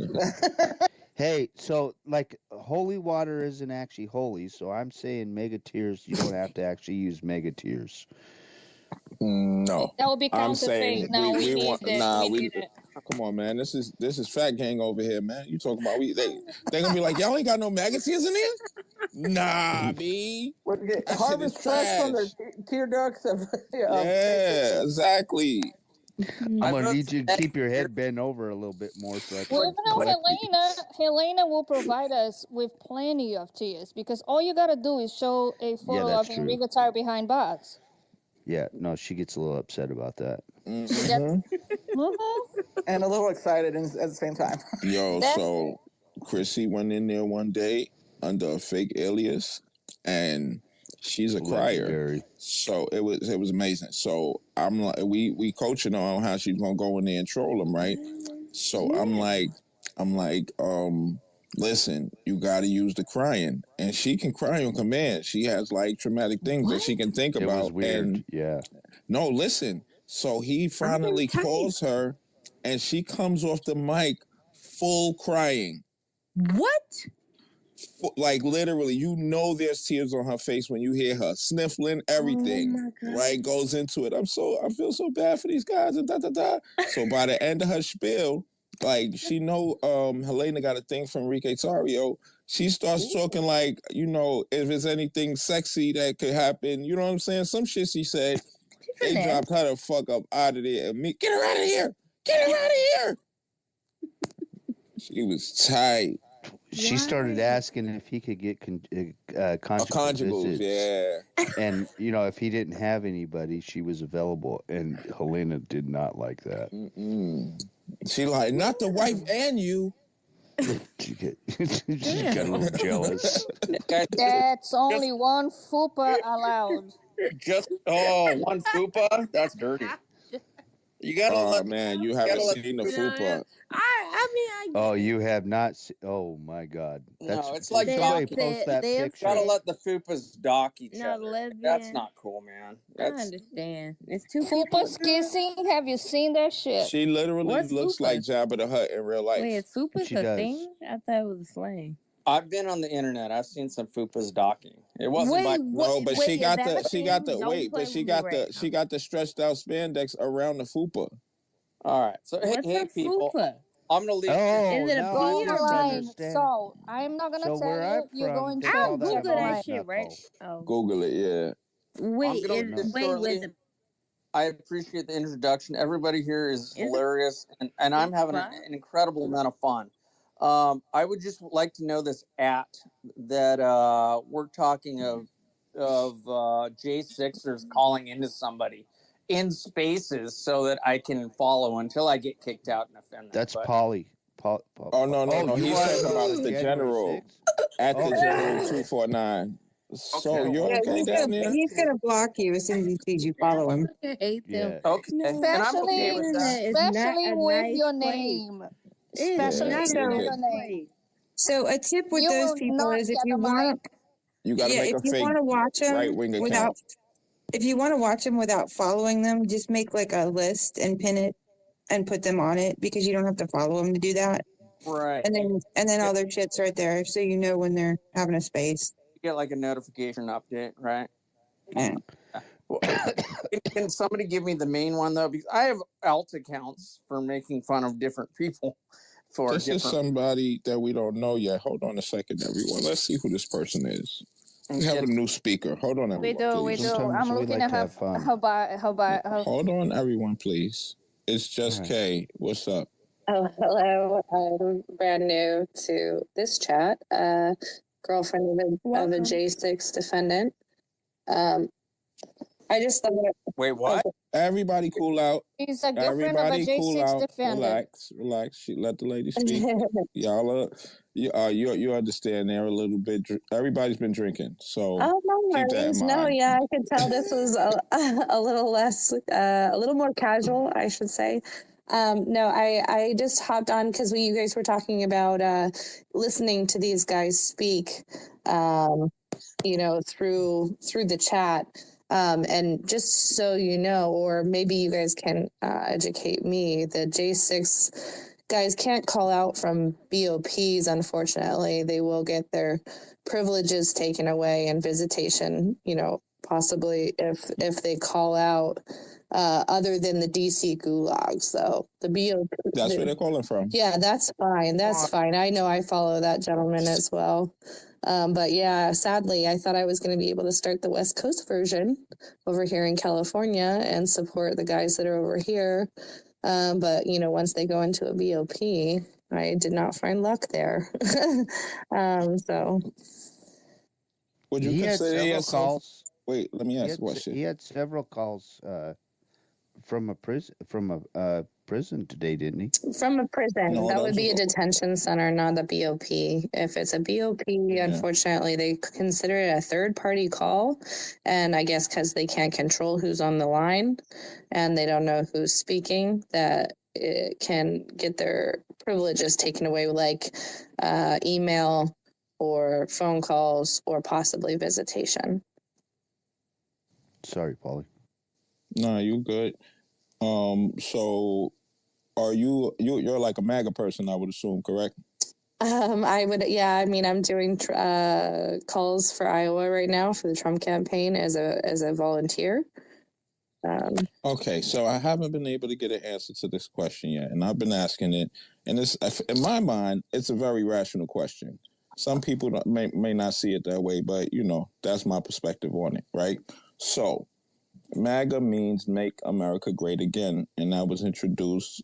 That was Trump's campaign for 2016 when he ran. Sure. So I'm just curious, what period prior to that, because it's again, so it had to been When that it was already. great. When was it great for all Americans?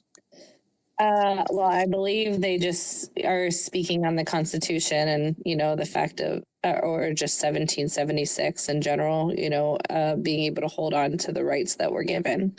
So, but that's another time in American history when it wasn't great for everyone in America, though. Right. Just a certain group of people. So that's what we're trying to get back to, when it was good for just that group of people. Is that what I'm to understand?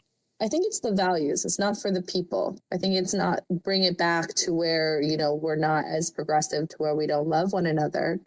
But that, the values that not the values of, putting anyone down, but the values of family, the nuclear family, the having morals, to where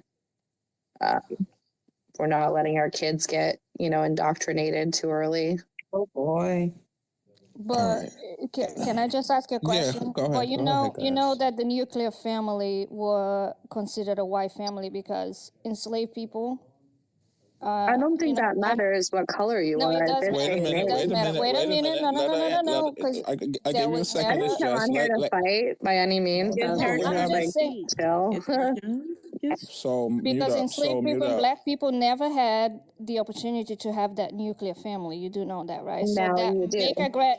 No, we did not. Sorry. Why don't we you did not. now? Now we do, but do you know Okay. how we came here to have that? You Do fought know? hard. And do you care about how I care black about people were freedom for enslaved? everyone. For everyone. Are you? Do you think? This is going to seem disingenuous when I ask it initially, right? So I don't want you to take it. Nah, this is not funny. This is not funny. I'm not being disingenuous at all when I ask it, right? You don't seem like somebody who would stand for the morals or policies of the KKK, correct?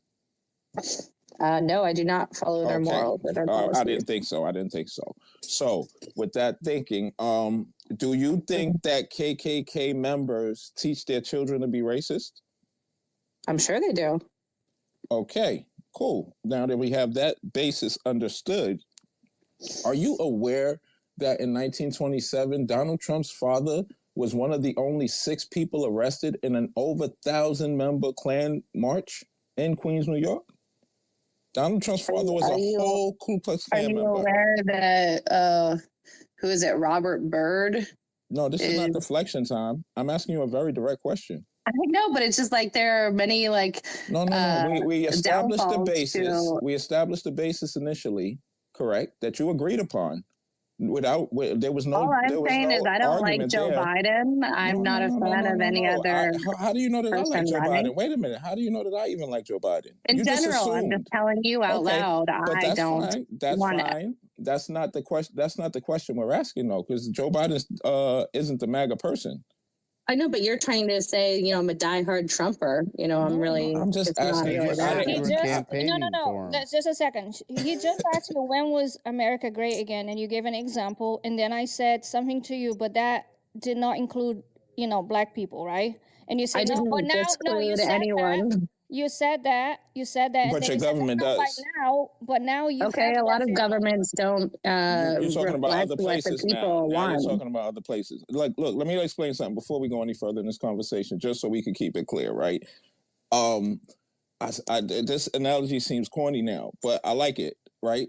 This is a soccer field, and the goalpost on the soccer field has a spike in it, and that shit is all the way down to China. So it's no movement. You understand? Like, we can discuss all of the things you want to discuss after we touch on this point. It's no problem. We're not gonna, keep the conversation on our side totally and like attack. Nah. The only thing I came on here for was just to protect, these guys from losing their No. So this is what Queen, hold let on. me just say, because I don't really want to participate in this. I know it's too bullying, and I don't really like it.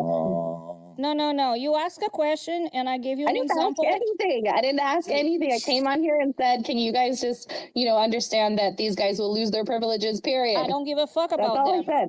Okay, Yeah, bye. they should be getting the death penalty, Guess by the what? way. I don't They give a should be fuck getting the about fucking them. death Bye. penalty. You heard? No, you didn't. I push hope her they're out, crying. So no, I hope you wonder cry if she too. could- Bye. no one pushed her out, so no. Can she procure some MAGA tears for us while she's at it? she just gave some MAGA tears. No, but listen, I don't think she that's the quite point. understood the room she walked into. No, if you're gonna tell me America was great again back when the Constitution was made, and you talk about nuclear family when people were not allowed to have a nuclear family, Yeah, because it's only for their people. So fuck you, and fuck you, and fuck you again. And you vote for the guy with 3 wives and 2 porn mistresses. And they took away rights of me and my daughter and my granddaughter, so go fuck them.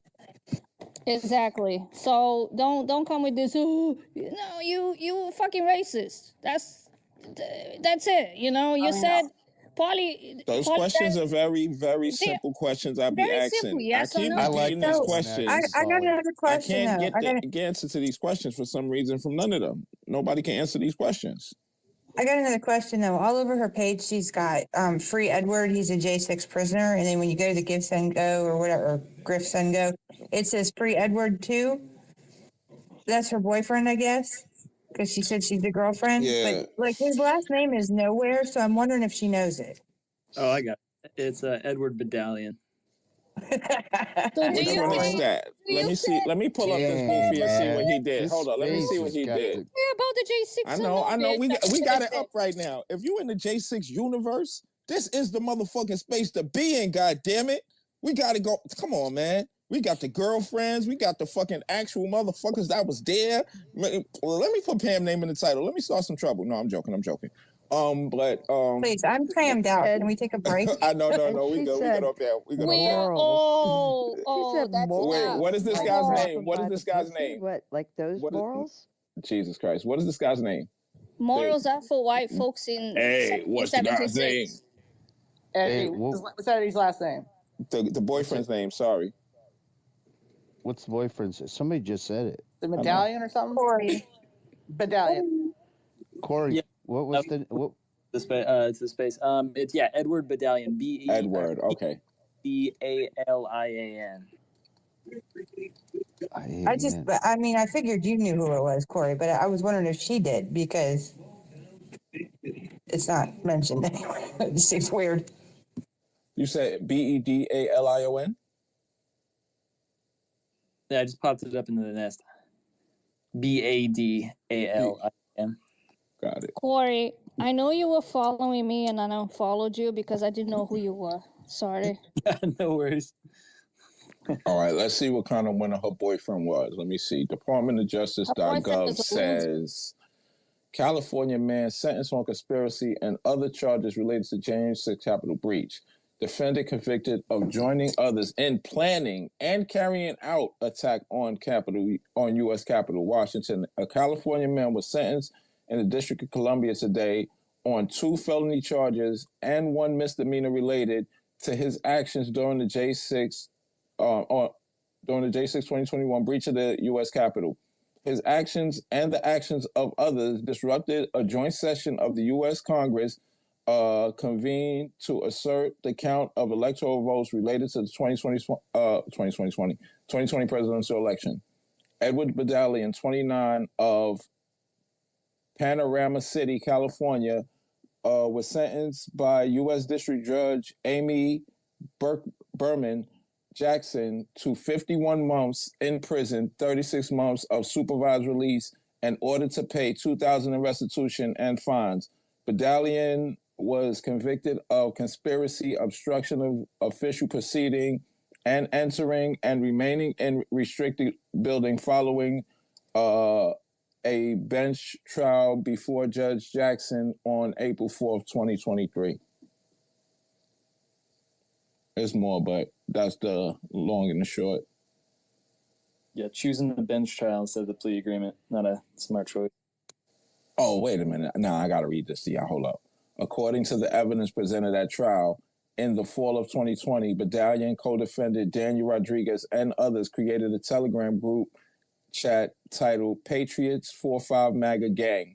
The group, initially created to bring together supporters of former President Trump in the lead up to the 2020 president election, became a forum for Badalian and Rodriguez plans for violence against the seat of the federal government. Fuck that hoe. I wish that bitch wasn't here still. In the group, Badalian and Rodriguez wrote hundreds of messages about war, revolution, traitors, and tyrants. As early as fall 2020, after the results of the 2020 election came in, Badalian wrote in the Telegram group, "Time to arrest Biden, LOL," and the next day making clear that he was calling for the use of violence. Badalian sent the group a photograph of an individual holding an assault rifle. He wrote, "Stay strapped, fool. It's not a game anymore."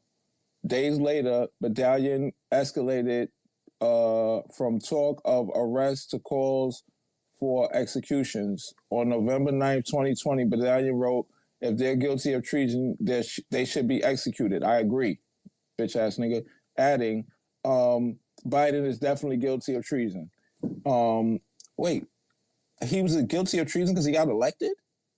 These motherfuckers batshit crazy.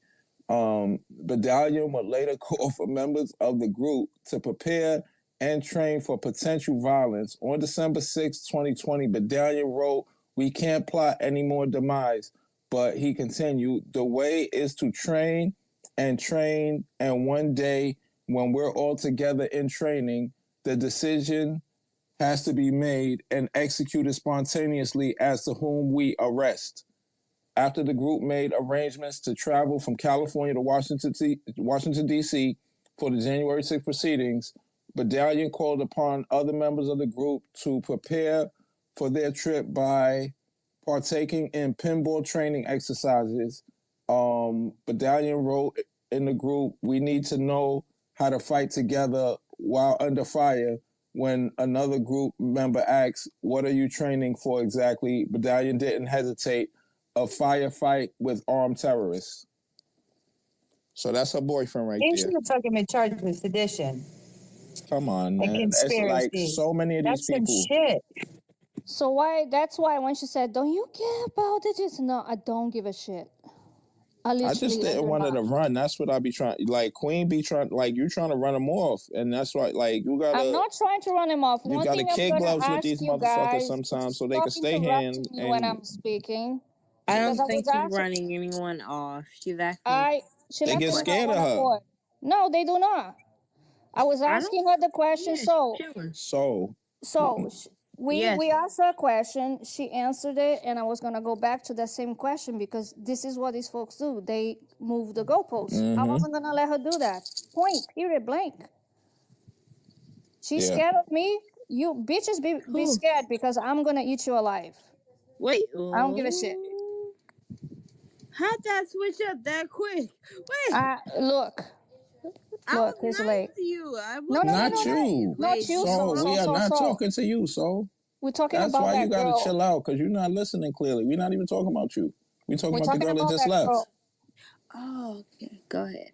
But for her to say So that mute when up you have until a you got nuclear something to say. family All right. now, when you have a nuclear Yeah, I'm family chilling. now, I'm come eating my on. food. Really, bitch? Are we gonna talk about that? I have a Nuclear nuclear family. now. Yeah, I do. But at what cost?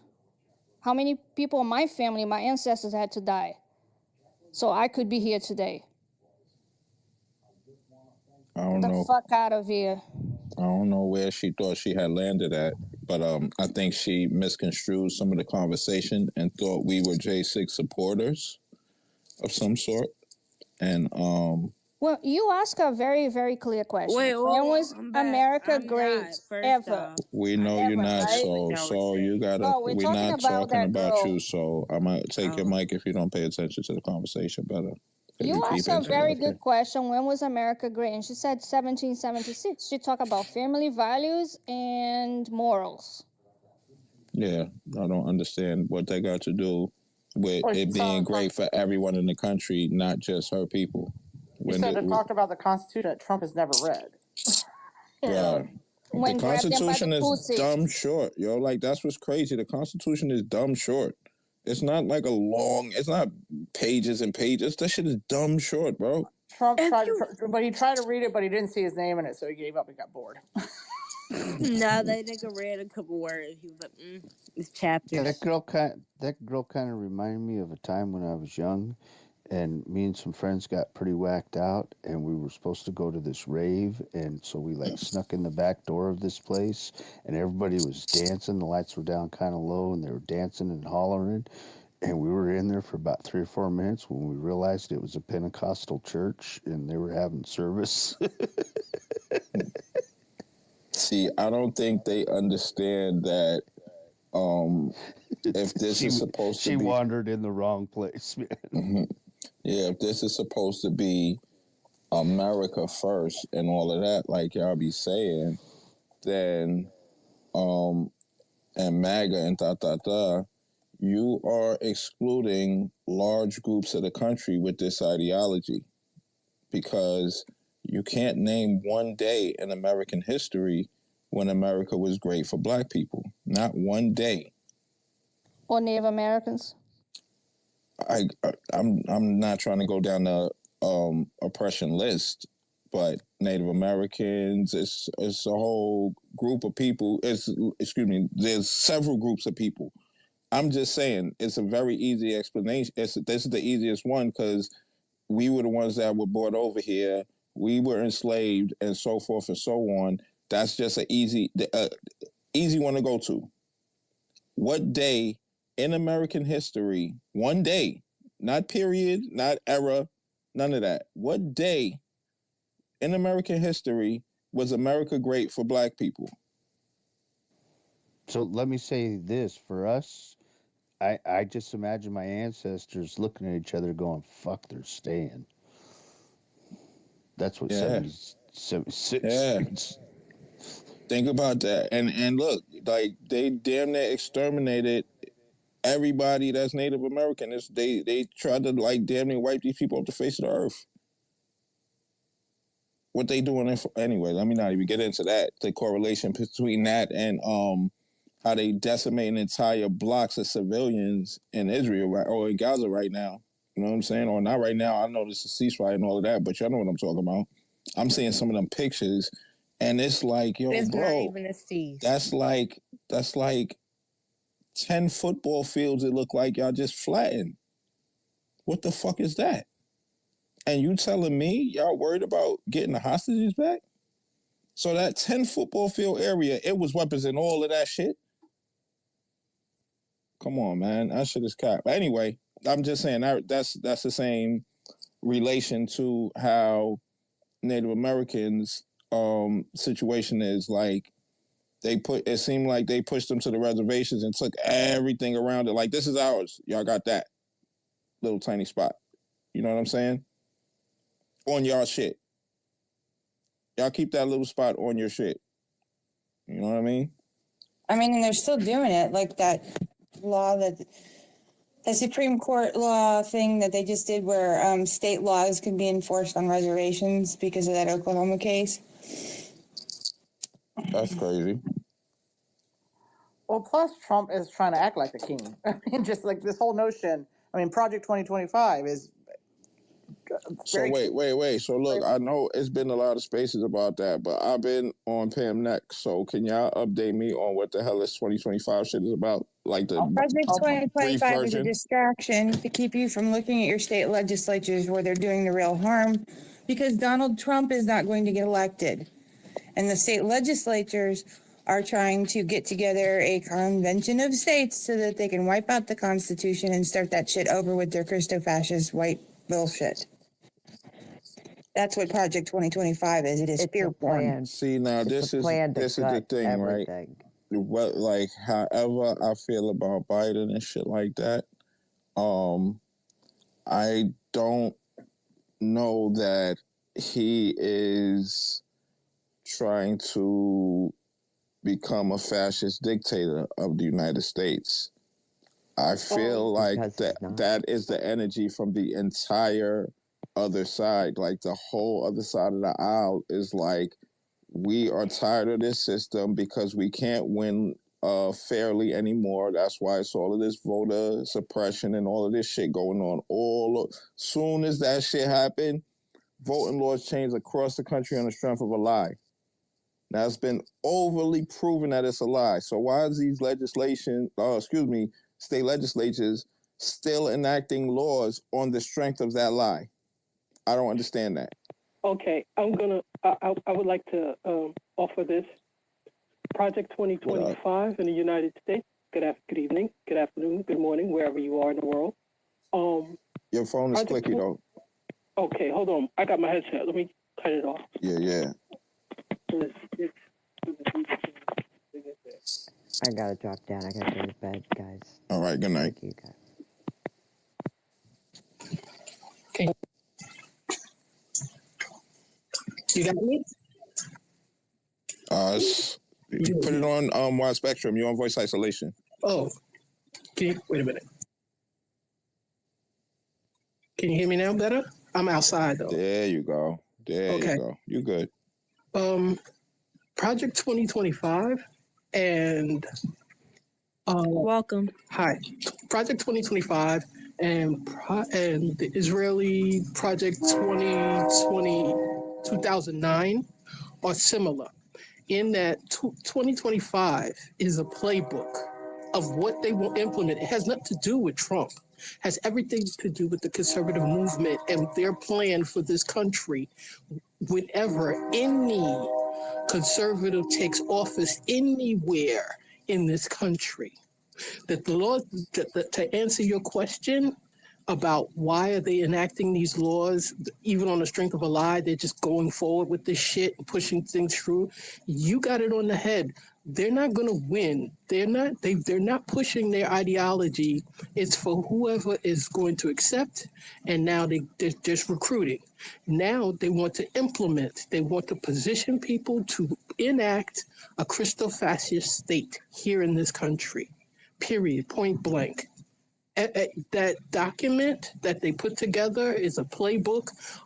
Conservative group tanks have all compiled under the Heritage Group and Heritage Foundation, and they've come up with a playbook. This project 2025 is being implemented. It's just now coming out. Whenever they do that, whenever they come out with information, that means they're putting it into play. A lot of the states with abortion rights being retracted and the attacks on the LGBTQIA community, that's in there. There's also things regarding family, what will be regarded as family, what will be criminalized, all kinds of things in that document. It's going to be hellish. It's going to be hellish. It's not a distraction. It is actually what's going on. It's what's happening. Okay. I presented that girl. Let me just say this real quick. I presented that girl with a fact about her dear leader.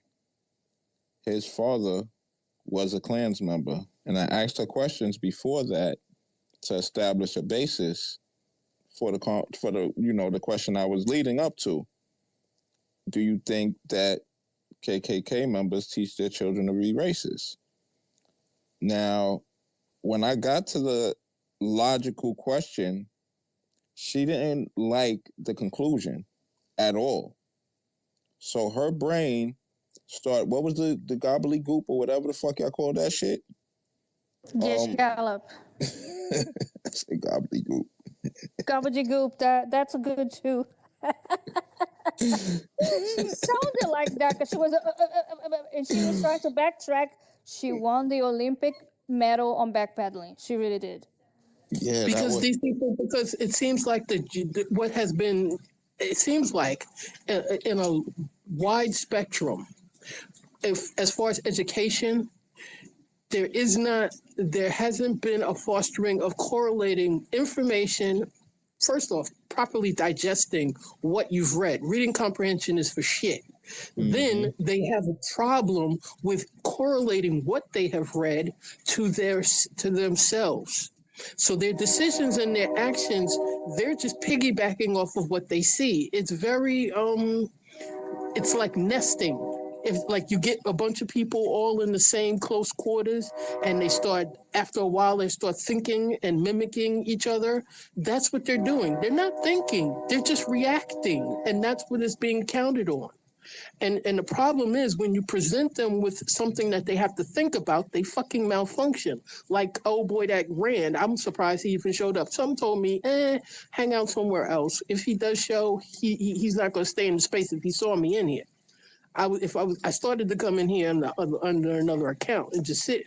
But you know what? I just said, no, let me hang back because when Sylvia came on stage, that's when he really got up out of here. So it was a couple of people that he was worried about from these other spaces.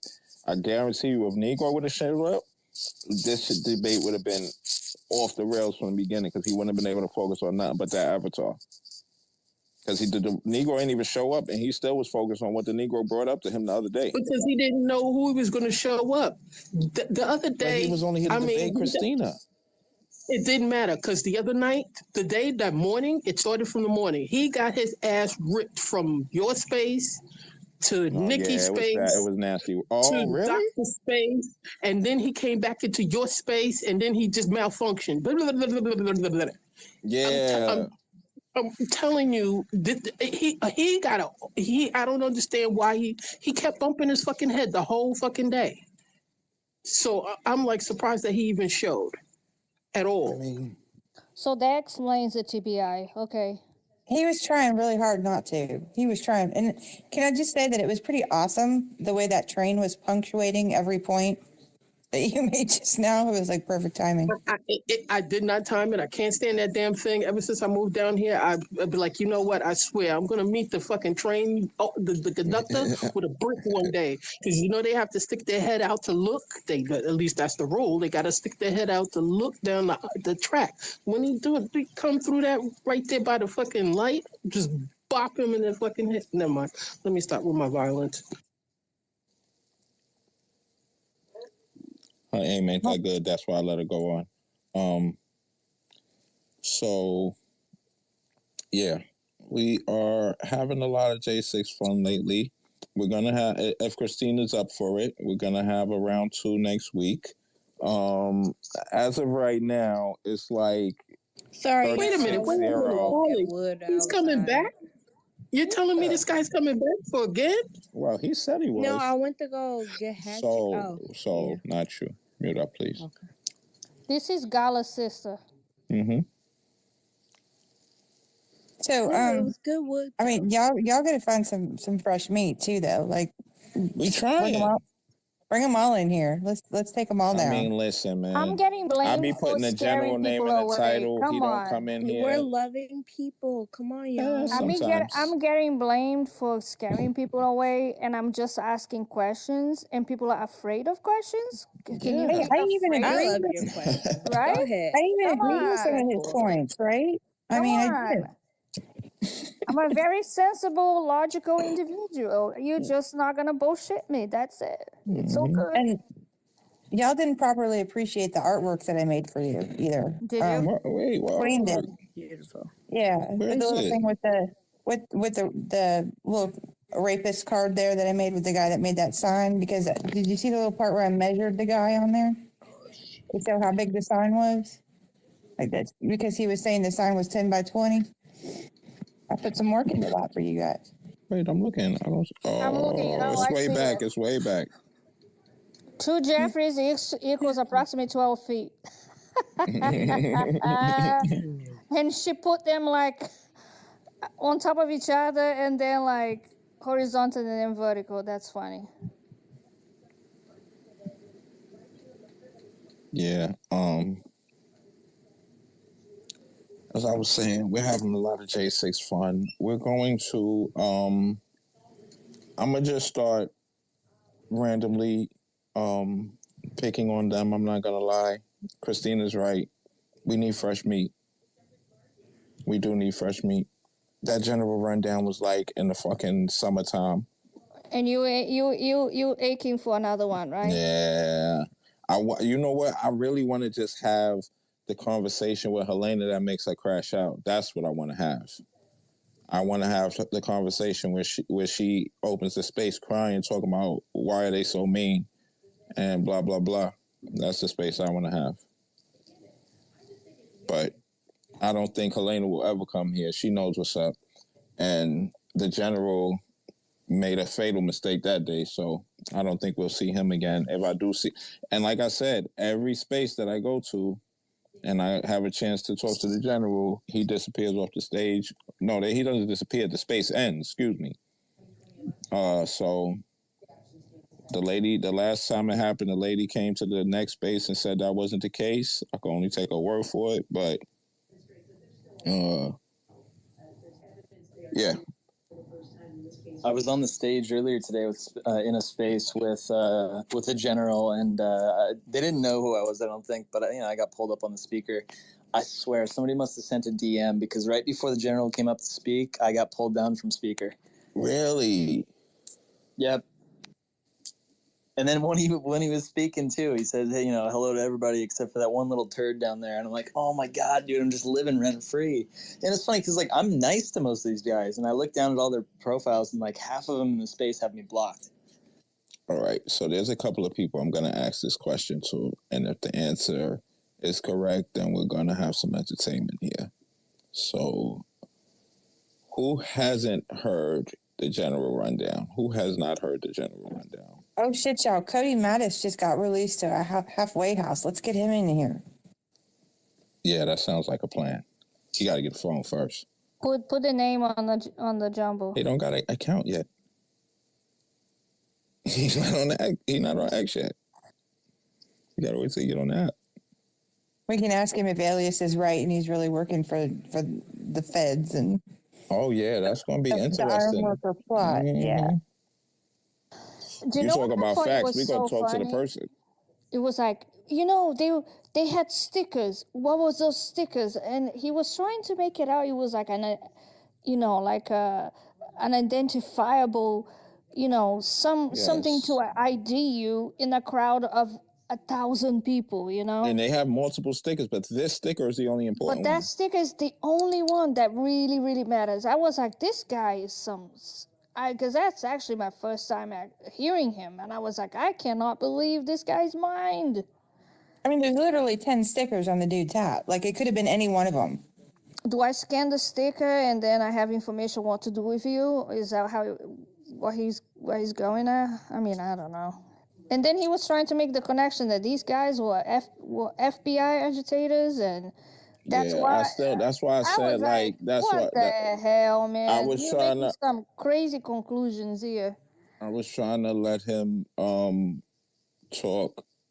And when he said this shit, I wanted to interrupt him, but I was like, nah, I'm not let him finish. And when he finished, that's why I was like, you never have no facts, man. Had you posted any kind of evidence of the shit that you saying, we'd have been like, all right, we gonna look into this more, because it's things that could correlate. And everybody had their phone out, so the person taking that video was being videotaped. And here's the other thing that he commented, and I was laughing. I wanted to say something, but then me too. I was like, okay, today I was really good. I didn't interrupt that much, only a couple of times. So then he was like, okay, none of you here know what is like to be a J6 or something like that. Neither does he. I was like, motherfucker, I'm not dumb like you to actually think that I can pull something like that, you know? Are you an idiot or what the hell? I wouldn't be proud to say that I was in the middle of that shit ever, if that was the case. Here you are bragging for failing to do something, and you ran away scared home because you were a little bitch. And that reminds me, because he said, my interrogation techniques were like the FBI's interrogation. He's interrogating. He said he was in. Of grandeur. The He guy's said better. delusional. He said his techniques were better than the FBI's. He said he was interrogating the guy. He wasn't even asking him questions good. I mean, he wasn't even like his hello was wrong. You know what I'm saying? We never did listen to that, by the way. He was confusing the shit out of the guy. And he's like literally. Oh, you know what we're gonna do? We're gonna get into that phone call. Actually, I wouldn't be proud to say, "Oh, you guys They are would only never holding tell you spaces that. about J6. I was actually They a wouldn't. J6. Dude, you shouldn't No be proud one of would that say crap. that. No one would say that though. Like, All you're right, not gonna give so up your Trying to spot. subvert justice and the government. Get the fuck out of here. You a dumbass. we're gonna hear the phone call all the way through now. The whole thing sounds just as desperate as that last bit. It's just sad. All right, let's hear it. Everybody mute up. All right. My name is Luis Ruiz, and I'm a journalist. This is Iron Workers Union 6 from Buffalo, correct? Yeah. Okay, quick question. The type of work that you do you guys like, for example, put together like scaffolding or stuff that, like, for example, I need to have basically like a flag stretched over something like that's about I need 11,000 votes.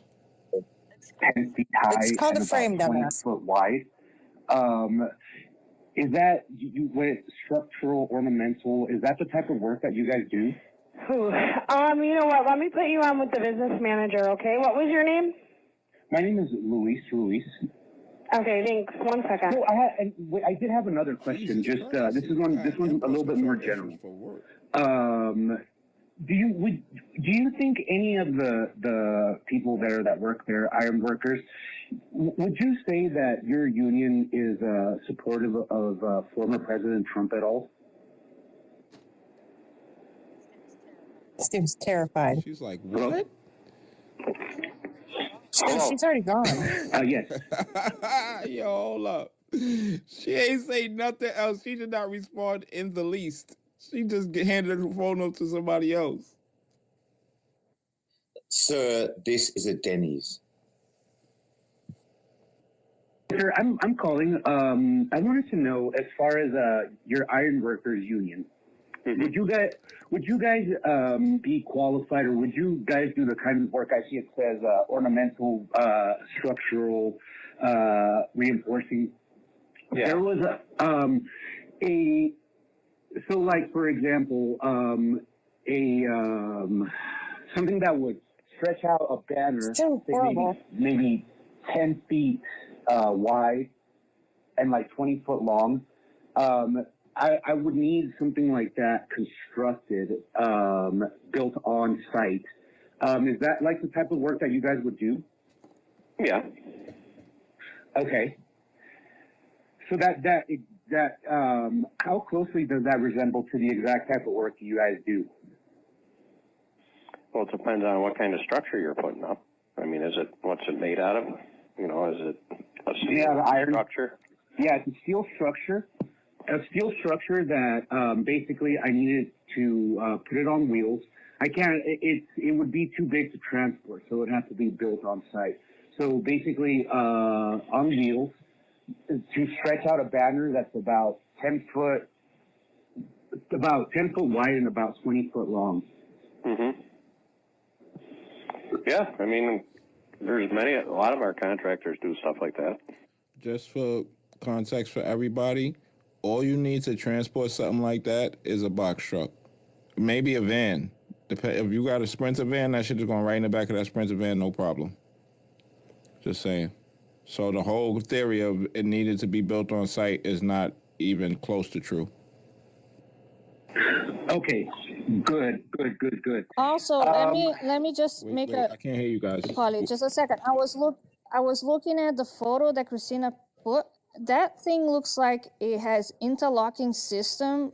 That means that part of the structure is self-folding and it folds on top of, like, you It know, already you end is up built with to not a lot. break down. Yeah, Yeah. to break down, it is. So And it's bolted together. Like if you buy one that's not reinforced like that one is, Is it? but a Is little it bit in the larger, jumbotron? you Y'all can talking buy about? them. yeah. Well, yeah, it How far comes in a back? duffel bag if you just buy one off Amazon. So he's making this up as if like, oh, you have to build welding. No, actually, you can buy that and you can just put it together like with locking systems. Yeah. Now this guy did say he had that one custom made, and you can tell. Yeah. It's got a few. It's a little bit stronger than most of the ones you can just go look up on Amazon. Yeah. But it's still like in the middle of each side. It bolts together, and then at the wheels, you know. Oh no, this is just an assemblable sign. They didn't need to do nothing special to do this. You just assemble this. What is he talking about? That's what I'm saying. Yeah, so they did not need a blast They did not furnace need and nothing. a forge in the middle of the This shit mall. doesn't need to be welded, okay? Thank you. And now I'm looking, I was like, hang on a second, this is... Hold on a second before I play again. Let me just say something, right? So I used to do a lot of events here in New York City Marathon, every single bike run walk that they had for motherfuckers to raise money for different diseases. We was out. So you ever pass a park in the daytime and it's just a park, and the next morning you pass and it's a whole festival out there? We was the niggas out there setting that shit up all night. So that was the work we did. So I did a lot of signage, bro.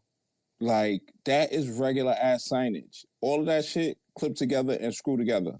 You don't have, it's no steel, nothing needed. The union correlation to that sign is cap. There's no, what is he talking about? Why didn't he just walk up to the sign and look at it? He's a fucking idiot. This is why I zoomed in. I was like, hang on a second. Nah, this is not welded. They were busy beating up the cops with it, so he couldn't get close because he was up there being Captain Passive, right? And by the time it was over, the sign was in like 8 pieces, and somebody had hung the banner from the railing of the Capitol. If that was a solid steel welded together sign, that shit would have been one piece still. They was able to break it down because it had joints that were disassemblable. It was, but it was trashed and like laying on the ground and like no flag on it, and you know. And wouldn't it be really, really heavy if it was like welded steel? Well, that's what he said. It took like 25 people to carry it, but there's a shot of like 5 cops tossing it to the side. It's like 3 cops, yeah. No, it's literally... Okay, guys, I just had to zoom in the photo, and I was like, this shit is not steel. Like, it's aluminum. I was going to say, yeah. Yeah, it's aluminum. And That's exactly it's aluminum. what it is. So So come on, people. This guy is out of his depth. It's his conspiracy that it was the union organizing it, and this fit his conspiracy, so he has to reinforce it, even though he doesn't have any facts to support that. And he's just trying to like annoy people that have a job. It's two Jeffries. Stop talking to him.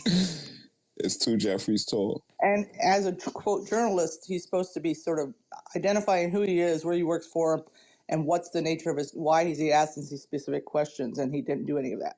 All I did was zoom in the photo. That's it.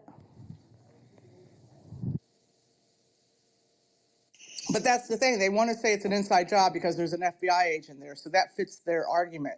Instead of all the other stuff that shows, well, Trump coordinated every effort for everyone who was there. So even as the head of the FBI, technically, he would have been coordinating that potentially. But just having a member of the FBI or a scaffolding at the site does not mean that the unions and the FBI and the Trilateral Commission are trying to organize against Trump. Doesn't it though? It's an OSHA conspiracy. Think about it. Here, wear this tinfoil hat. Maybe that'll help you. You ever build a metal Trump sign on weed?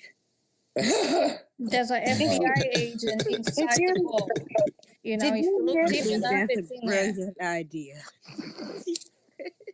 Did you hear how nervous boy was talking on the phone? Did you hear that? Did you hear him? He was like all stuttering. We ain't even done with the call yet. We're not even done with the damn call yet. There's still a bunch of call left. He's like, okay, it's I'm a sorry. I structure. just had to ask that question because I'm looking at the photo and I was like, hang on a second. This is not what we were talking about here for the last 4 hours at all. Yeah. It's a structure. He called it an enclosure when he was talking to the FBI guy. I'm like, it's a fucking frame. Yes, it's a square. It's literally a square. Standard scaffolding. Do you guys at the welding place make squares? That's what he should have asked them. Can you make me a big ass square? And why are you asking him to make you something and then trying to ask a bunch of questions about Trump? Like, Right. what kind of investigation is this? Right. He does say he's a journalist, but then he acts like he's trying to buy something, and then he goes into this Trump shit. And the guy by that time is like, what the fuck? Yeah. But then he doesn't actually pay the guy, so he's just wasting his time. It's just annoying. No, he's actually trying to figure out how to entrap someone else in a This is what he's trying to do, entrap these folks. All right, Where so if he'd have called up and been honest and just said, look, I want to ask a few questions about this. Much better answers he would have got. Exactly. Much better answers. First of all, he should have called. He could have made up a company. This is Luis Ortiz News. Luis, no, really he said, could have. No, he could have said, I'm just trying to buy a sign. What kind of signs do you have? No, don't even lie. No. You don't even know. Nah, you come. The only lie he needed to.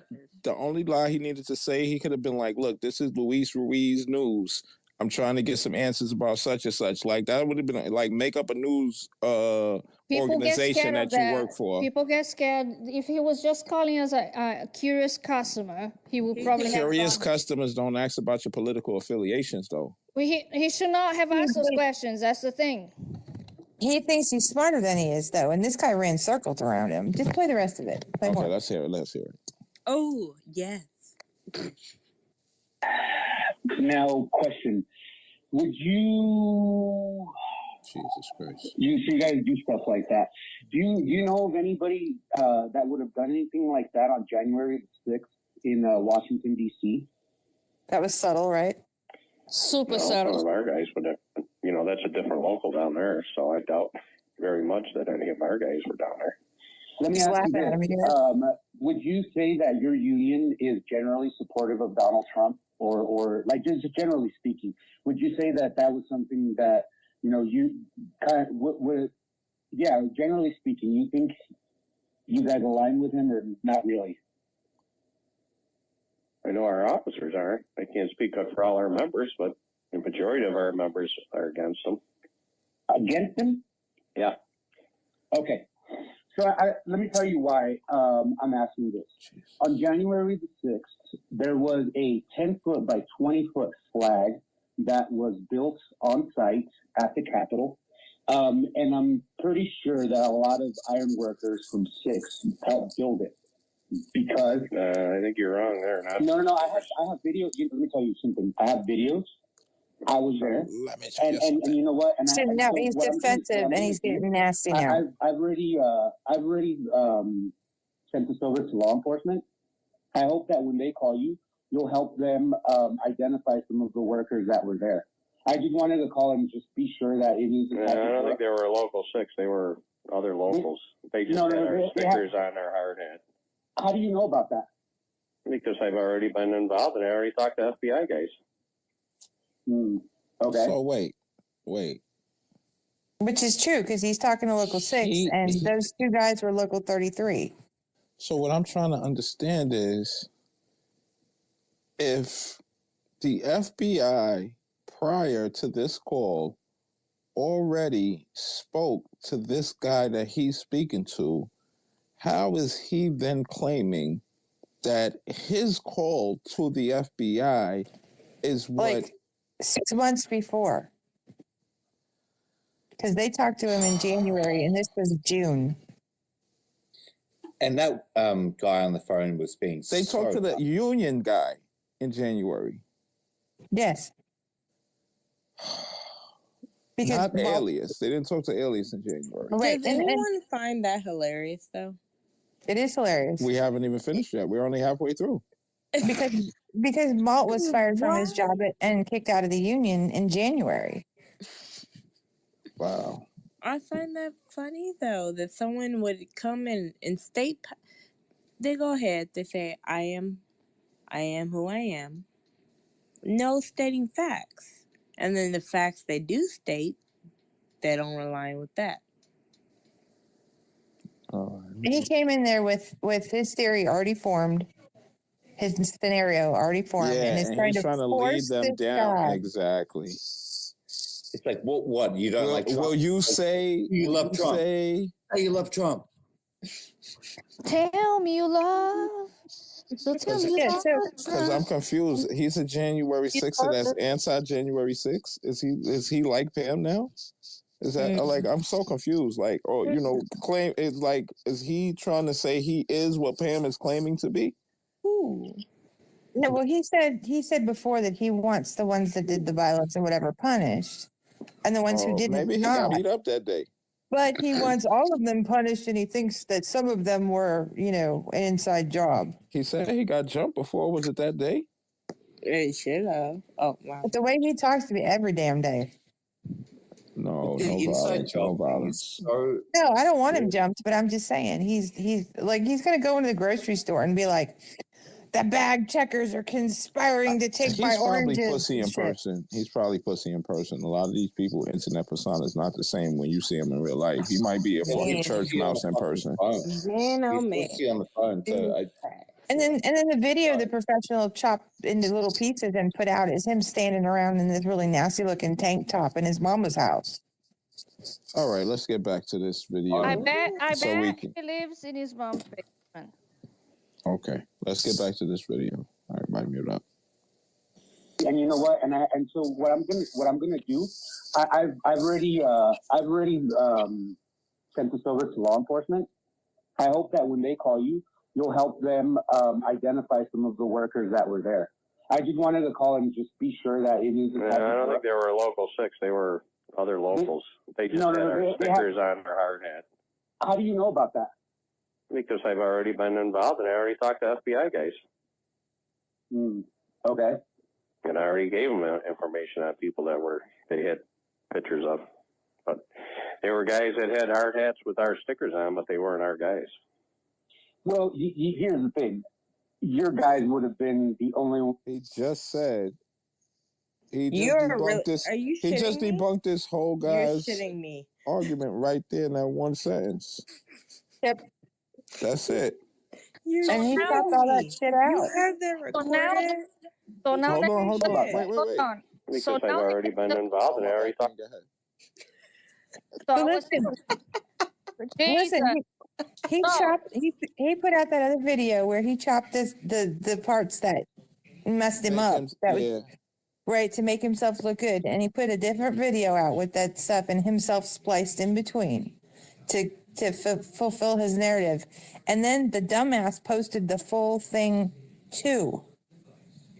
Good job. Thanks a lot. Because we couldn't I have like these the moments funnier had it not version. been for their stupidity.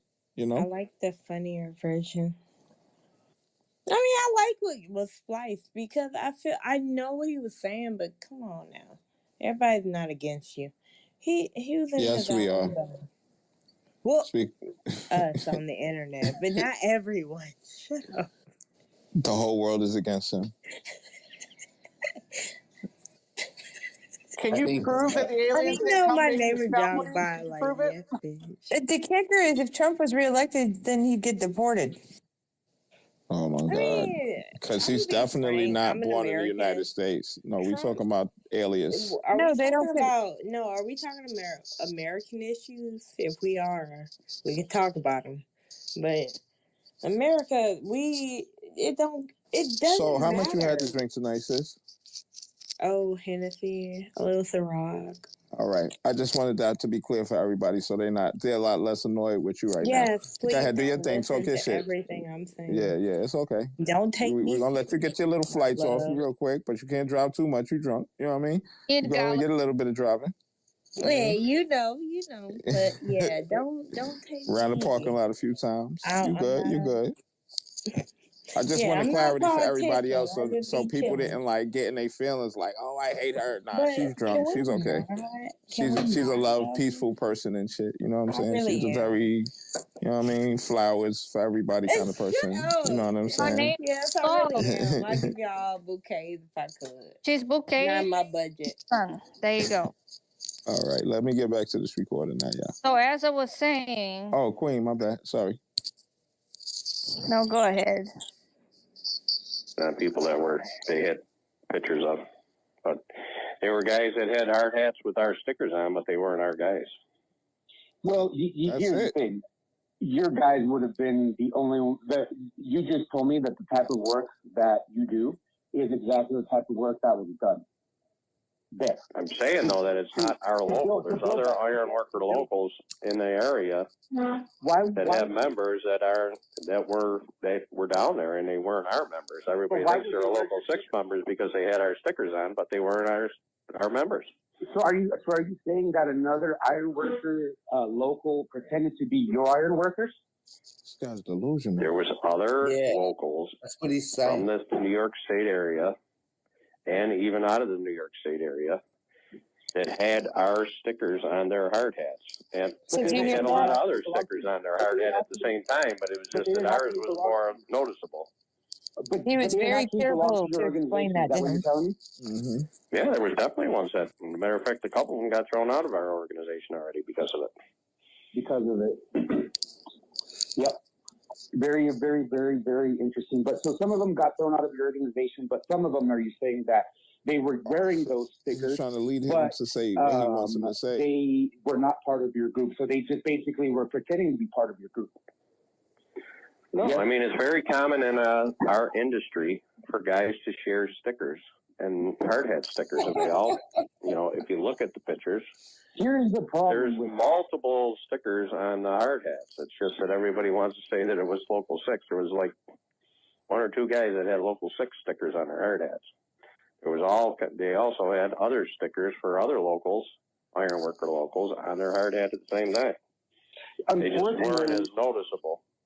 See, here's the thing. Here's what we have right now. Unfortunately, this is a shitstorm, and you know it. I know it. Like, you can watch the news and you hear of everything that's going on.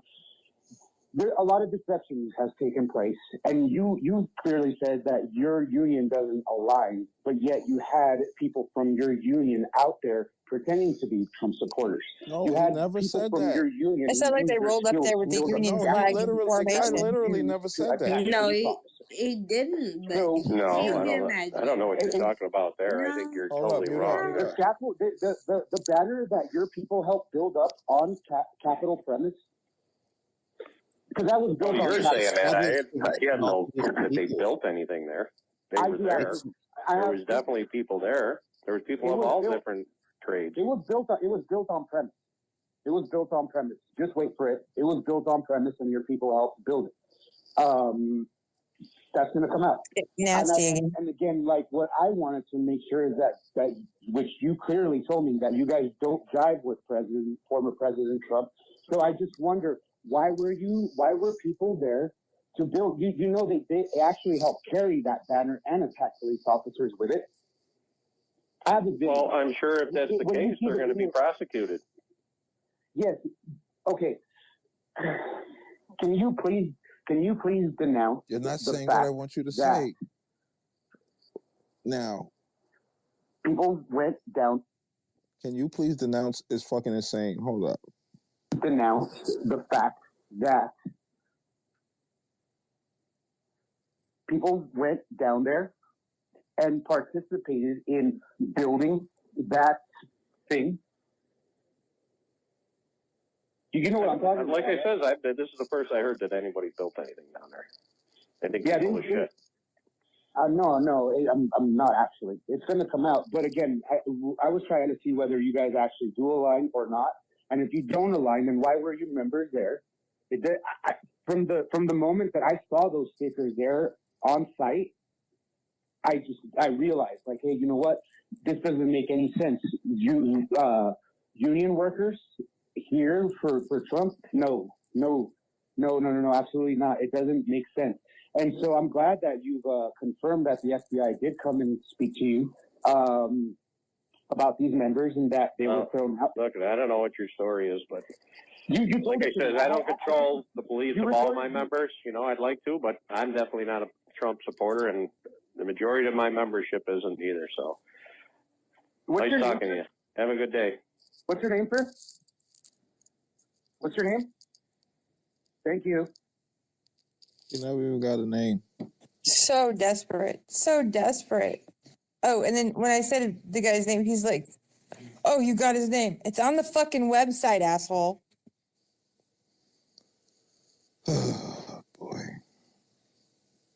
You know, I'm still tripping on that. I mean, that he see, called, Has he met wanted any Antifa. union workers in his life ever? Because it doesn't seem like he knows any people who do manual labor.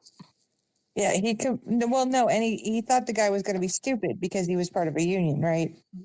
And they called the part where he called Antifa. That was funny. And just trying to own him and just being incredibly rude. And like also, if you want to call up like a steel union worker, at least know like what you're talking about. Listen, Owen, listen, let me explain something to you, right? There was no welding done there or anywhere else. Somebody, no. There was construction. There was construction done, but not welding. Okay. Yeah, that's what I'm saying. So they probably had to build this thing and make it, you know, however they had to make it with the pieces that screw in together and so forth, and then dismantle it and wrap it up in some shrink wrap and all of that, and then they just carried that shit down the block and put it back together and zip tied the sign to that motherfucker. Totally. It's exactly what I was kind of trying to point out, which is like, at least if you're going to come at like a, you know, steel union worker, know what welding is. Know the lingo. Yeah. I have definitely put together matted up signs. Me and Christina have done welding. So when he started talking, I was like, dude, nobody would be using a structure that they weld right away. You just can't not do that. And then wheel it down the block after you weld it. No, yeah, it's crazy. So then I zoom into the photo and I was like, hang on a second, this is aluminum. Mm-hmm. He don't even know what metals he's talking about. He said they were screwing. They picked it up like that because it was so big and awkward. That's why they picked it up like that, because it was big and awkward, not because it was heavy. If it was that heavy, there have been more people carrying it because it was really heavy. Like steel is fucking heavy. That thing made out of steel is dangerous, especially with the wheels that close. And a flag in the middle. Hold up, is it holes cutting that flag? You Let me would see. you would not have been able to break that. There's no holes cutting the flag. Nope. Good wind and nothing is killing somebody. That's what I'm trying to say. That shit is gonna kill somebody. Literally, Well, I have had they did try to kill somebody with it. Well, they did, but you know what I mean. The wind taking it away. I have had pop-up tents fly the fuck away because they wasn't heavy enough. That shit ain't going nowhere because them people is walking with it and they got their hands on it the whole entire time. And if it was welded with steel, I'm sorry, you are not going to be able to break it apart and use that to throw against the police officers, okay? Period. Yeah, there's no So it has holes to be cut in it aluminum. at all. What do they have it attached with? Tape? What is that on the edges? Is that tape? I think it's like rope or something. Like, no, what's that black? Those black spots is black gaff tape. I think it's tied on there. No, it's zip ties. Oh, that's So where the the zip grommets tie, is at. The black yeah, spots so is where the those, grommets is at. this is Okay. zip Yeah, ties. those are mini cable Yeah. ties. Yeah, I see what it is now. They rolled that shit up into the grass. Like they were sitting up there during the Trump speech in the grass below the snipers or whatever that were in the trees with the rifles and whatever. Mm-hmm. They were sitting up there, and so they rolled that. I mean, it was off-roading. There's like, if it was steel, it would. Never mind. It just. I know it's so stupid, isn't it, Christina? It's just very. It's even just. And the thing is, like the guy with the hat with the stuff on it was nowhere near the fucking sign ever. So why would? I mean, I'm sure there were French fries and McDonald's. I'm sure that there were French fries and McDonald's workers there too. Yo, I put up a video that he took on Capitol grounds and did some selfie video of himself. And later in that same video, this dude looks crazy, bro.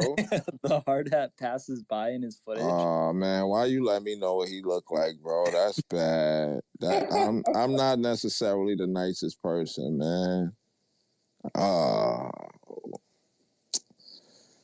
His mic. You wanted to be left to your own imagination. Is he not very handsome? Is that what you're saying? I'm not saying anything.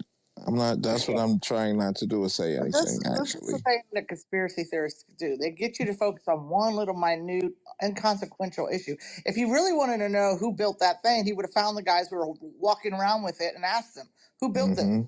Who do you belong to? Are you still?" Yep. Why didn't you care He would be until interviewing those afterwards? guys. And, he's doing his investigative, voodoo magic. He would have called those guys, find out who they were, Gobbledygook. call them up and say, "Hey, how'd you get this here and who built it?" And Gobbledygook. I mean, can you actually prove that the aliens didn't come and bring it? Can you prove it? Huh? Can you prove it? Oh, you know what's crazy? His name almost sounds like Alien. Think about it. Think But the bigger about it. conspiracy, the actual legal conspiracy, is Donald Trump. Yes, it was an inside job. The guy named Donald Trump told people to come there for weeks on end. For weeks before that, for months before that, for 2 months at least, he was trying to overturn the election in multiple ways, and this was one of his last-ditch efforts, to do so. And he failed to, prevent it, and he exacerbated it, and he failed to stop it, but failed to stop it in real time when he had the power to do so. With a tweet and with calling out the guards he said he called out, but he never did. People testified that he didn't. So that's the thing. It's like we're now talking about a sign instead of the bigger crime. And that almost rhymes. So bars. What kills me though is that after that whole space, after walking in there and saying, okay, I concede that the sign may have been rolled in with a lot of hemming and hawing, mind you. The very last thing he says before the next to last time he comes back in, he says, well, at least you validated that the sign was constructed on site. And I was like, wait, what? And then he tried to get he left because he tried to interrupt me when I said he didn't provide no facts. So what facts is he talking about that he provided that the FBI was on site? Am I missing something? he used the same tactics here. I'm going to insert a premise. I'm going to assert a premise, and then if you don't agree with my premise or you have facts to counter that premise, then I'm going to move the goal. It's the goalpost in the Gish Galloping that he did exactly in that phone call. It's like a microcosm of how he operates. I'm gonna change my name, Queen of Gish Galloping. Gish Gallop gang. You're a Gish Gallop magnet. Yeah.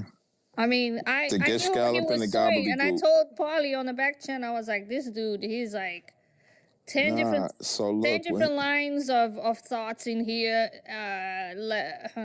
When he made the first BLM comment, I was like, all Mhm. right, let me just turn the whole oven down, because if I start screaming, this whole thing is over with. And then when he said the reparation shit, I don't know if y'all noticed how calm I was speaking when I responded afterwards, but when he said it, I looked at the clock. I was like, all right, I got about a minute and a half to smoke here before I respond to this stupid motherfucker. You know what I'm saying? Like, ain't nobody in this room say nothing about no damn reparations. The hell is you talking about, boy? You trying to bring a January 6th discussion and turn it into a reparations discussion? So you just trying to get motherfuckers to scream at you so you could find an easy way out. And you see he's real good at playing the victim. Oh, you're not going to talk to me? Nah, get the fuck out of here, B. You just was talking about how tough you are, and none of us have ever been to federal prison, and none of us have ever been jumped by 10 people and all that. But conversation is hurting your feelings? What? There is a badge of honor to say you were J6. I was like, that's the dumbest shit I ever heard. Seriously. You should be ashamed of yourself. That's the thing. I mean, he came in here scared, though. Like, I really think that he was trying to scuttle this the past few days. And the only reason he came in here is just so we couldn't, like, make fun of him for not showing at all. Yeah, I mean, I think that he's used to his tactics working on people, because there's a lot of people on this app that are really nice. You know what I'm saying? So he'll go in a room and do all this fuck shit and take over a room. And, like, I'm giving you the space to speak because you're entertaining to us. Like, I don't think there's one person in the room other than that crazy lady that who her boyfriend was in here. I mean, who is that guy's girlfriend? That's about the only person that was probably, if she was here the whole time, was feeling anything you were saying. Everybody The thing else, is, he wouldn't have liked her either, though, because he don't like the ones that did violence. Oh, well, that's the thing. He can't find an audience either way. He's sort of like Pam.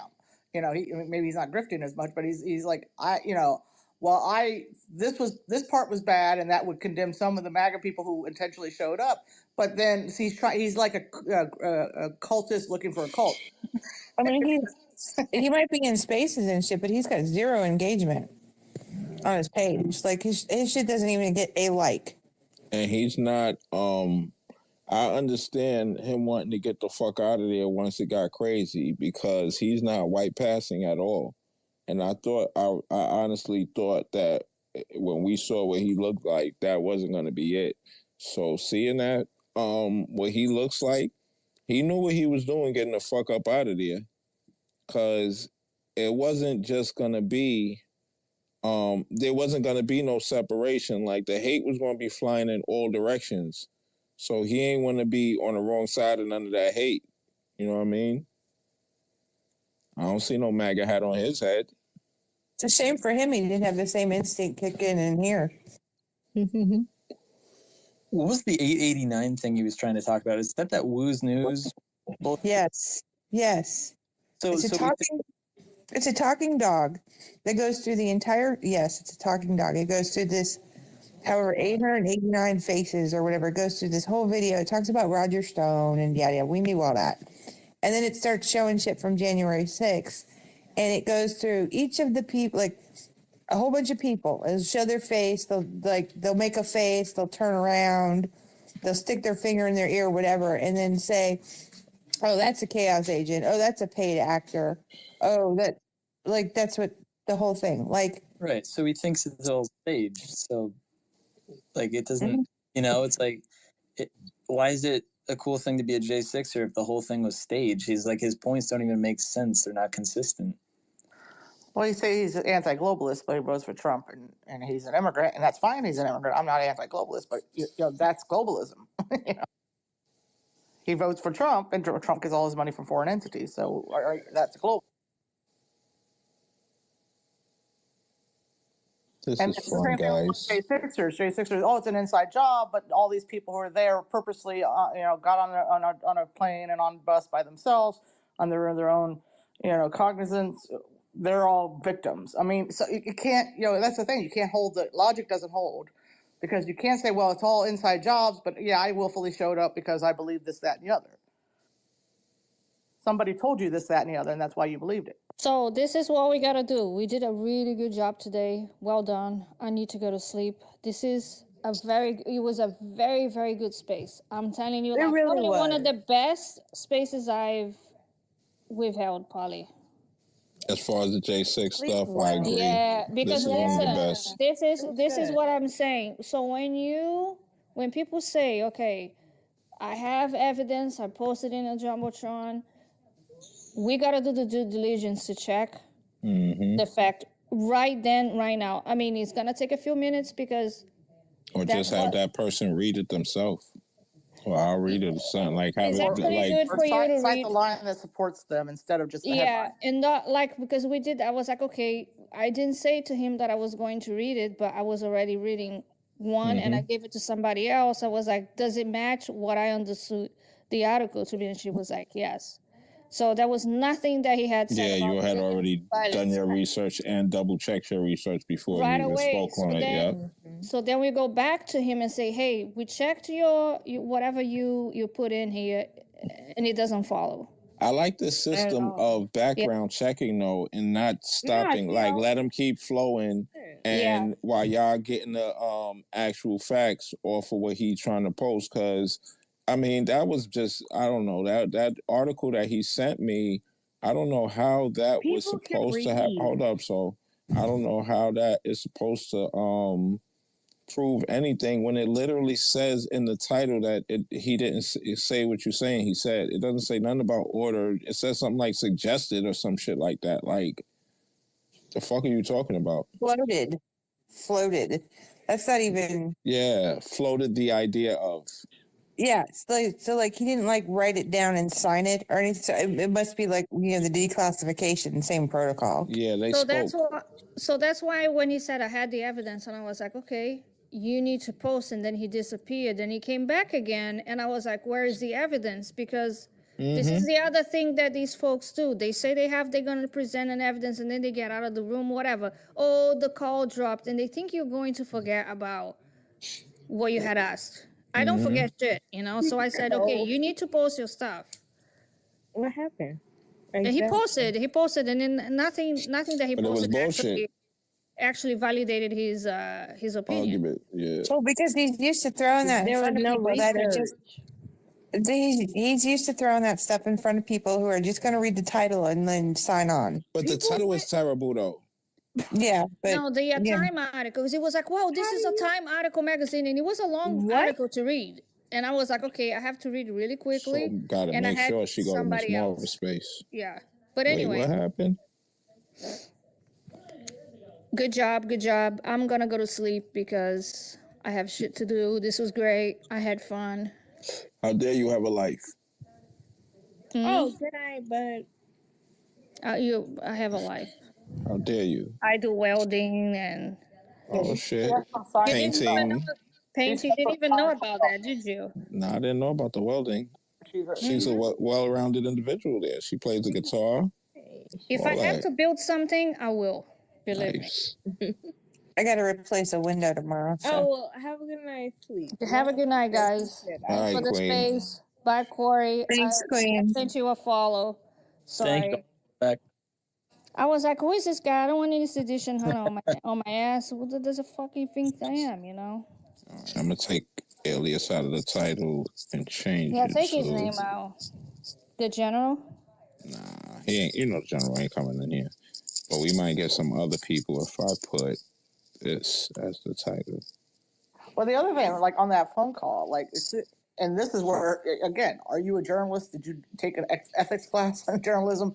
Because when the guy didn't answer the questions the way he wanted to, he said, well, the cops are going to come for you. The FBI are going to come for you. I mean, and that, that's intimidation. That's threats. That's highly illegal, by the way, or at least unethical for a journalist to do. But it's like you're saying, you're an investigative journalist. You didn't investigate even how to make a sign. In the middle of a winter, by the way. That's the thing. It would be the middle of the winter when it would have been. Wow, I didn't even think about that part. All the welding would have kept him warm. But just the big sign, you know, using a certain type of metal that could crush people, knowing that it could take flight in the middle of a windy January day, you know, and there were no sparks. No one saw any welding of material. You would have. There were 1,000 people videoing it. I'm about to say, like, seen it. Corey. Are you there, Corey? The thing that kills me is How that many? they were. Wait. Let me just ask Christina, Corey. How many videos of welding have you seen in your sifting through the footage?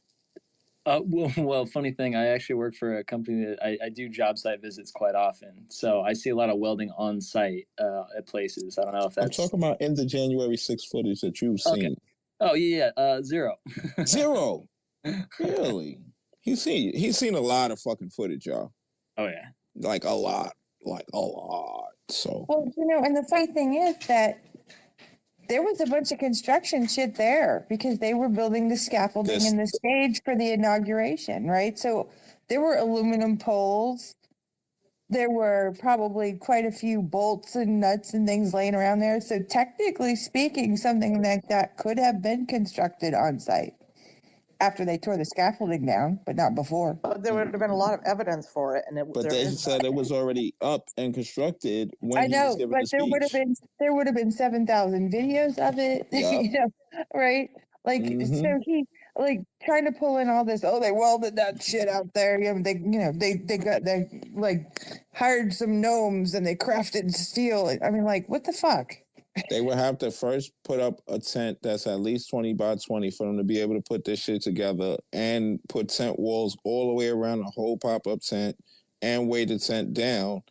And then inside of that structure, build it, because nobody can't be looking at that spark. Like, you're not supposed to look at that shit. That's why they wear that big ass fucking shit on their face. Yeah, instead of seeing a sticker, a helmet with a sticker on it, you should have seen a welding helmet. Yeah. And if you had, yeah, because then they wouldn't have had to wear masks too, right? They would have had all that shit covered. But and by the time you haul in that big ass tent and all that other stuff, you might as well just haul the fucking sign. Here's what happened, folks. Okay, so there was an intergalactic FBI agent flew over in his spacecraft and then dropped the sign from the sky and placed it there. And if you can't disprove that, then it happened. That's what happened, folks, because that's what I said happened. Well, maybe they welded it with the Jewish space lasers. Exactly, with the Jewish space lasers, with the FBI control. So that's why they didn't need the welding material on site. They just had to hold it together and stand back. Finally getting it. The Magatini's finally kicking in, and it's all making sense now. Because, like, when she said space lasers, were they shot from a satellite? Like, what? Like, I'm not understanding that. Do they have? I think that's what the space part is, right? No, I'm just trying. Was she implying that they had like UFOs? Like, what was going on there? Why didn't they just use matches? It's really, really like long. that seems like an intricate plan to like you could just literally spark one match and have the same effect. It's a play off that direct energy weapon stuff. Yeah, that's it. Anyway, I'm out of here. Lovely to chat to everyone. See you, Paulie. See you, Christina. See you, peeps. Night, Owen. Good morning. Owen, you owe me a music talk again. Yeah. Oh, we need to have that again. Yeah. It's 7 p.m. My homie Ben is in the house, so we're gonna get some sushi or something. And yeah, always lovely. Have a good night or good evening. Yeah, thank you. I gotta go too, but yeah, let me know if there's an update on the space lasers and welding and all that. If you get any evidence about that. Yeah, next Thursday we're going to continue with this guy Alias again. I told him to say because he was trying to, because I said your own article disputes you, and he says, and then he started gishgowling, and I said, well, let me know when Donald Trump testifies under oath, and then we could talk about it afterwards. Yeah. I'm hoping the FOIA requests that I put in come back and we can read them. It should be back before then. I hope it's back before Thursday. If not, then it's conspiracy. I mean, it's a lot going on. It's a lot going on in the political world right now. There might be a lot of FOIA requests in there, but, who knows how quick they work over there.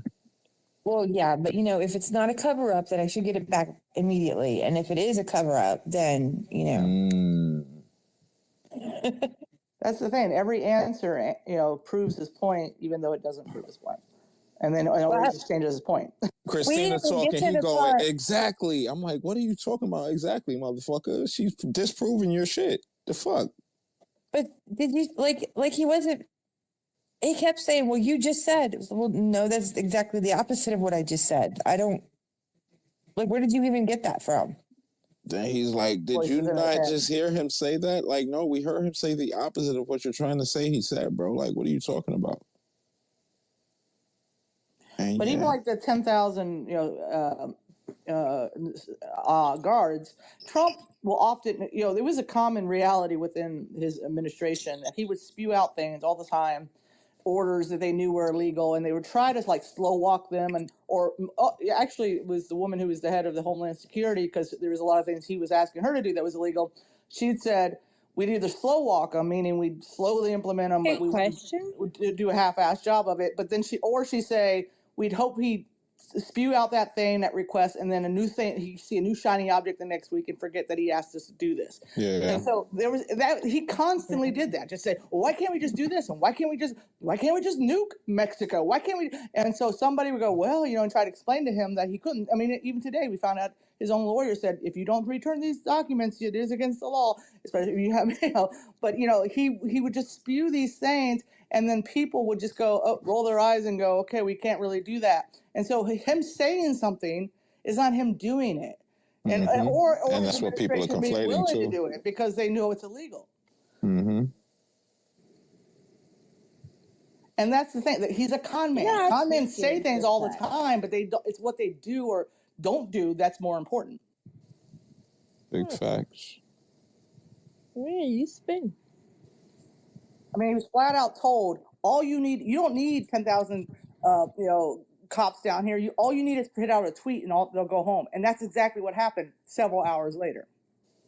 And in video, that's what happened. They told him in real time, we don't need 10,000 agents of anybody. We need you because you control to the do your job, to just tweet and make a video. And he refused to do it for many hours, and people got hurt because of it.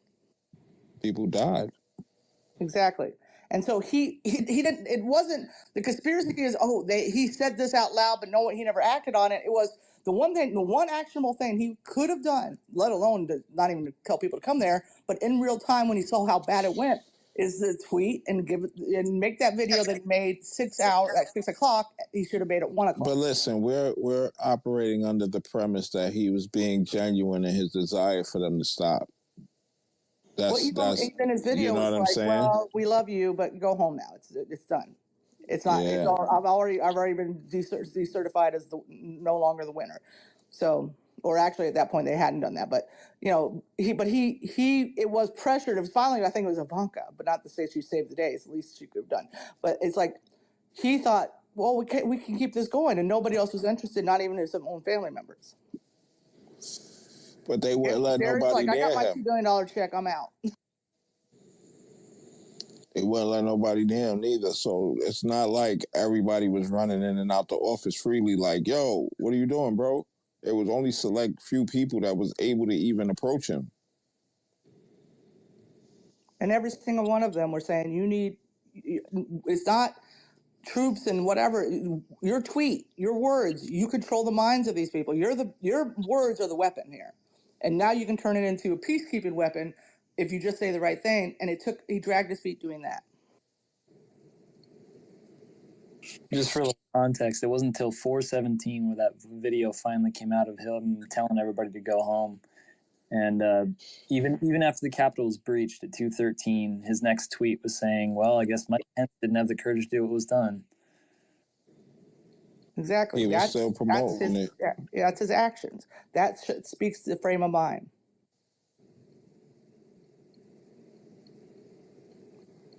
And that's why, the Jack Smith hearing, I wish it would be publicized. What they need to do is get actors to play the roles and reenact it. In real time. That would be fire. We should do that here. We should bring in some actors and read the transcript. People be playing different characters. I'll be Ivanka if you want me to. I'll be Ivanka. I don't know anything. My daddy. I don't think she does know anything. I'm not gonna lie to you. I think she doesn't like him. He's learning a new language. People, be patient. Be patient. She doesn't even like him, though. Like, she look at him like, huh? She don't even hold his hand. He be trying to hold her hand. He be double. Melania. I mean, she be double. Yeah. But that's the thing. So The shit he said about his daughter was outrageous too. Like all of these right wingers that be like with that shit, I be like, y'all, you talk all of this grooming and all of that, but the nigga definitely said on a talk show, if this wasn't my daughter, I would be dating her. Well, he's such a narcissist. Bro, no, he's talking facts. No, he's such a narcissist. Everyone ignores that. That's weird. He's such a narcissist that he wants to have sex with his own daughter because it's the closest he can have to having sex with himself. That's how bad it is. That was heavy, but that was heavy. It's true. But you might be honest. It's like I love myself, but I can't make love to myself. So how can I do that? I mean, I'm not gonna say that. Let me just keep quiet on that one. But yeah, anyway, I'm like, again, I'm like, why do I care about the psychic, brain farts that are going on in this guy's head and the people who support his, and we wouldn't, and not to say we would close the chapter because there's obviously prosecution, but we wouldn't have to talk about it at length and in passionate terms anymore if he wasn't the leading candidate for the Republican Party right now. Yep. We can move on because we're all ready to move on from the entire incident and all, learn our lessons. If it wasn't imminent danger. Yeah. And that's the whole thing. Like, how do we convince people? See, it's so many one issue voters, and unfortunately, a lot of votes can be bought. Because I hear a lot of people like, yo, nah, we got stimulus checks and Bro, that shit was anyway, it wasn't a lot of money. That shit was chump change. What niggas was getting up, what niggas was coming up off was that fucking unemployment check every week.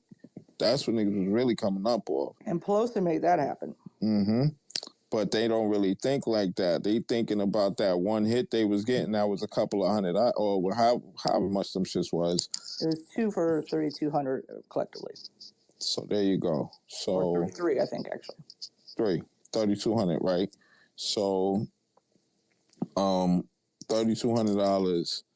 That is literally you supposed to be clearing that in like a check and a half, if not one check. So how is that such a huge deal for you that you will vote for this motherfucker over that? It's crazy to me.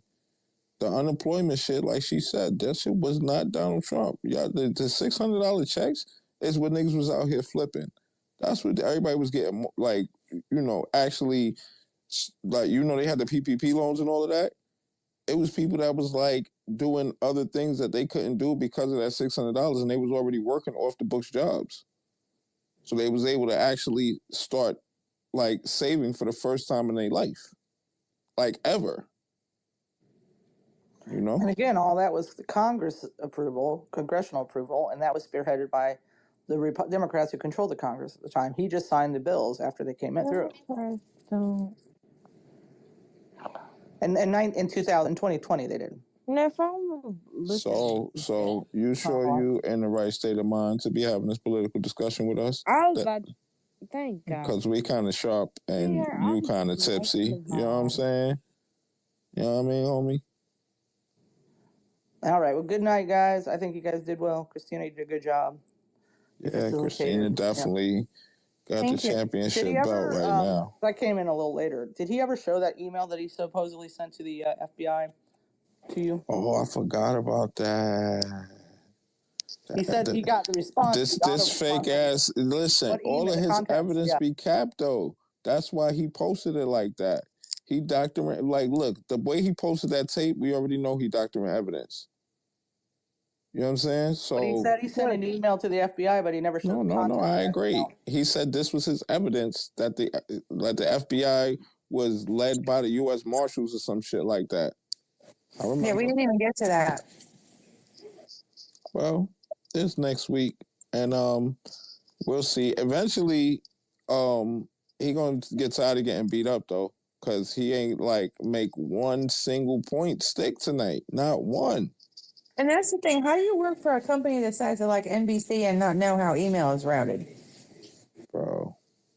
Well, then again, when he was citing like his credentials, because I always joke about people have to tell you what their credentials are. If they tell you they're smart, it should be self-evident that you have credentials and you're smart. But anyway, he just said I was published once in a foreign media source, but he didn't tell us what media source. I was hoping he just said I was in Medium once, which anyone could post. Well, I mean, but it's like, what source do you publish in? What newspapers, what media sources have you published in, and are they reputable? I haven't looked up the thing yet that he's talking. I mean, he did work for like a Spanish language something down there. Oh yeah, he did say that. Texas. Yeah, but I mean, if you look at his LinkedIn, he was definitely going sanitation engineer instead of trash man, on his stuff. Yeah. Because he was like the assistant to the assistant of the intern to the whatever of somebody at NBC and, whatever. Mailroom. Being cooked is crazy. I was in the mailroom once, and I handled Lester Holt's mail. That makes me a journalist. Yeah. Hopefully we can lure some of the other. This guy isn't a J6er. Let's be clear, bro. Because I think we giving him undue credit when we calling him a J6. He's definitely not, in my opinion. You had to have gone into the fucking building. But he's still MAGA, and I'm not to say that's He said he wasn't criminal. though. When I asked him that same question, I asked that other. No, actually, I didn't get to ask him it because when I asked him if he was MAGA initially, the first answer was no. So there's no reason for me to continue if you're not MAGA. You can't answer this question. And then when somebody else came into space and I asked them, he then wanted to chime in. I'm like, bro, you not MAGA. Why are you talking? He's not MAGA, just mouthpieces. All the the rhetoric that Trump says about the election, which has been proven false. Has been proven true on Trump's assertions in any court of law. What I wanted to get into was his take on immigration, being somebody that's not from the United States that benefited from the immigration situation. I wanted to know really get into that a little bit. Because you're complaining about people coming from your country into this country, but that's how you got here. So it's okay for you, but not the rest of your people. You're a fucked up individual in that case, I got sir. mine, screw you, yeah. That's crazy. I was in a space the other night where he was talking about that, and I think he said his grandpa was a naturalized citizen.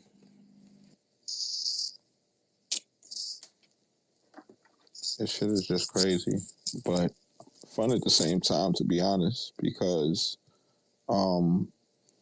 usually we talk amongst ourselves about these people, and we don't really get the chance to actually chop it up with them. You know what I'm saying? I mean, he's just not very good. That's why the general didn't want to come in here and debate. That's why he tried to come in here and troll, because he knows he don't got no. He can't. He thought he could win that way. That's why. And the other way he know he can't win because he knows he's full of shit. Well, the last time I jumped into space with him, I started talking about his buddy Lucas Denny, and he got real sensitive about that. What did you say? Tell me. Let's get the recap. Was that recorded? Yeah, I think it was a recorded space, but his buddy Lucas Denny, I think he got like 4 years. But I just pretty much said, like, look, man, your buddy punched a cop in the face. Nobody made him do that. And he immediately just goes like, that never happened. You're a liar, all that. And I just posted the picture of literally his buddy punching a cop in the face. And then again, I think he tried to claim it was Photoshop. It was wild. Come on, man. Not the AI. Crazy. Not the AI. That's the new claim now. AI is the new Photoshop. We ain't even talked about Ashley Babbitt either. His theory on that is so stupid. Yeah. So that's what I'm saying. Like, if we can remain civil, we have weeks of enjoyment with this guy. We can definitely like slap him around as much as we want to, and it seems like he's just gonna keep coming back for more. He's not gonna be able to resist. You see, he ran out of here, and I put his name in the title when he came back.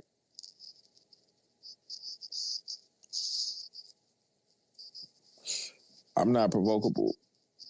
Apparently, he is. So even when he runs, back. yeah, he'll be back. Now he'll be back next week for sure. But I'm just saying, in general, he's a runner. He's a track star. You know what I'm saying? So He's down there in the replies to the face, like bitching at people now. oh, he's welcome to come back. Like we can talk about these things still. I got a little bit more time in me. No, we're calm. He doesn't want that.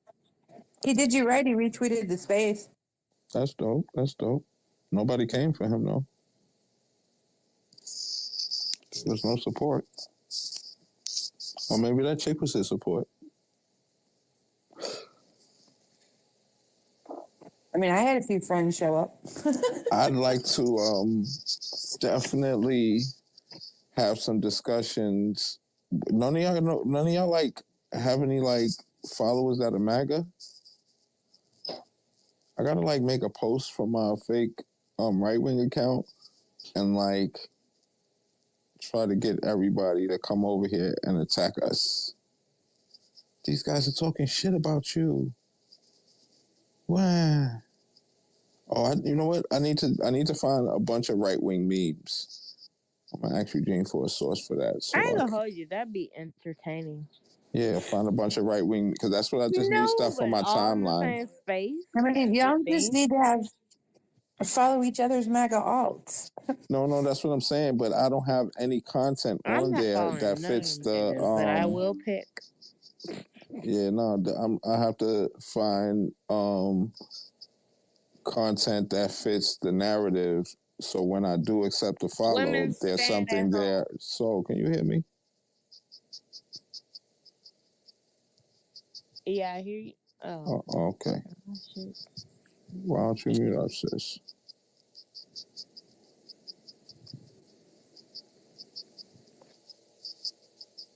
Seconds late. Okay.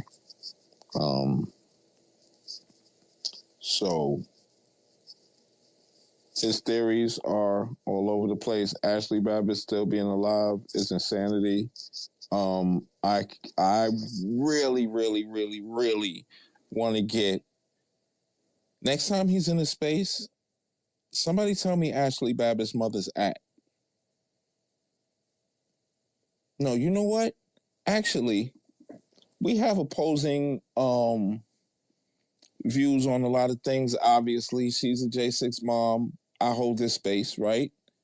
I think I'm going to reach out to that lady and ask her to come and talk to this young man that thinks her daughter is still alive. I think I'm going to try to make that happen. You know what I'm saying? If anybody sees her in the space, definitely send it to me. But I'm gonna definitely try to reach out to this lady, Ashley Babbitt's mom, and let her and see if she wants to come talk to this young man that's running around the world saying that her daughter's still alive. Because I know she would love to know that if that's the case. I mean, he ain't the only one that's doing that. There's a whole contingent of them. Why don't they say it to her though? He has his own special little twist on that, but you know. That's like, I mean, I'm not, obviously, she was retarded for going through the fucking door, but you ain't supposed to Sandy hook nobody kids, bro. You pulling the motherfucking InfoWars right now. Yeah, but people like Alias and whatever, you know, they don't have $1 million or $1 billion to sue him for either, you know. Yeah.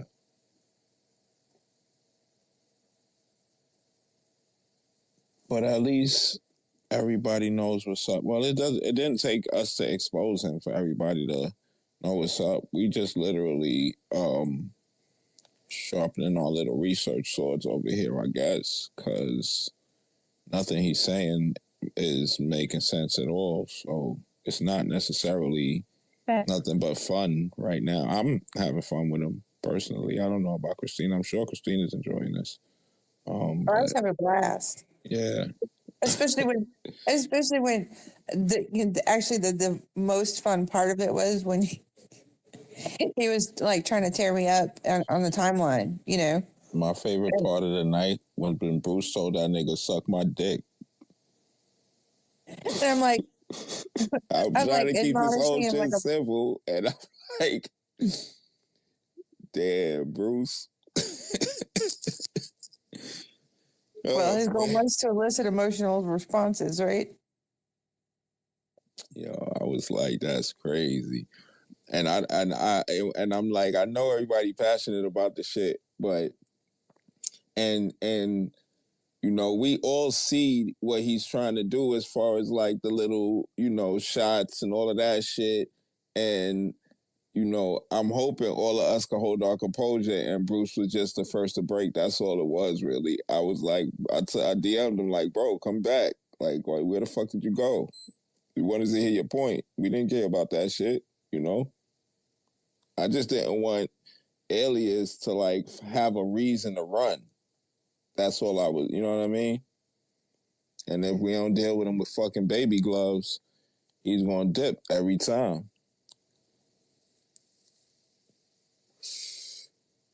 Why on this other phone is all of my co-hosts stuck at the top? It's our host and 3 co-hosts at the top on my other phone right now. That's crazy.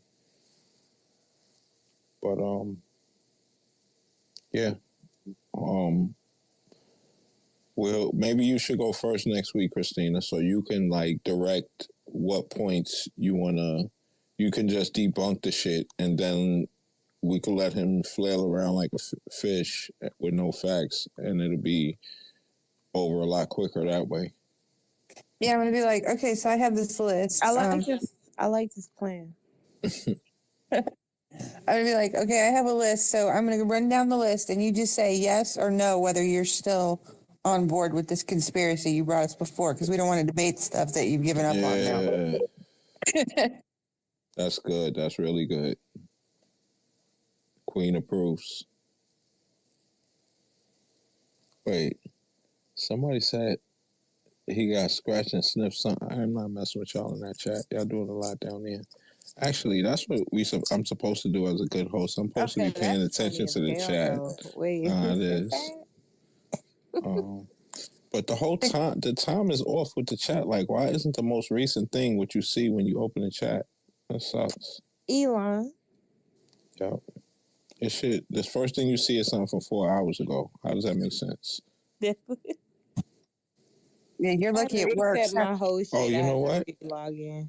I got the notification thing though, so yeah, I got everything in order in the notifications. So I got to just scroll back in the notifications pretty far. Numerical order. Just 3 hours ago, it's like we don't need to talk about that.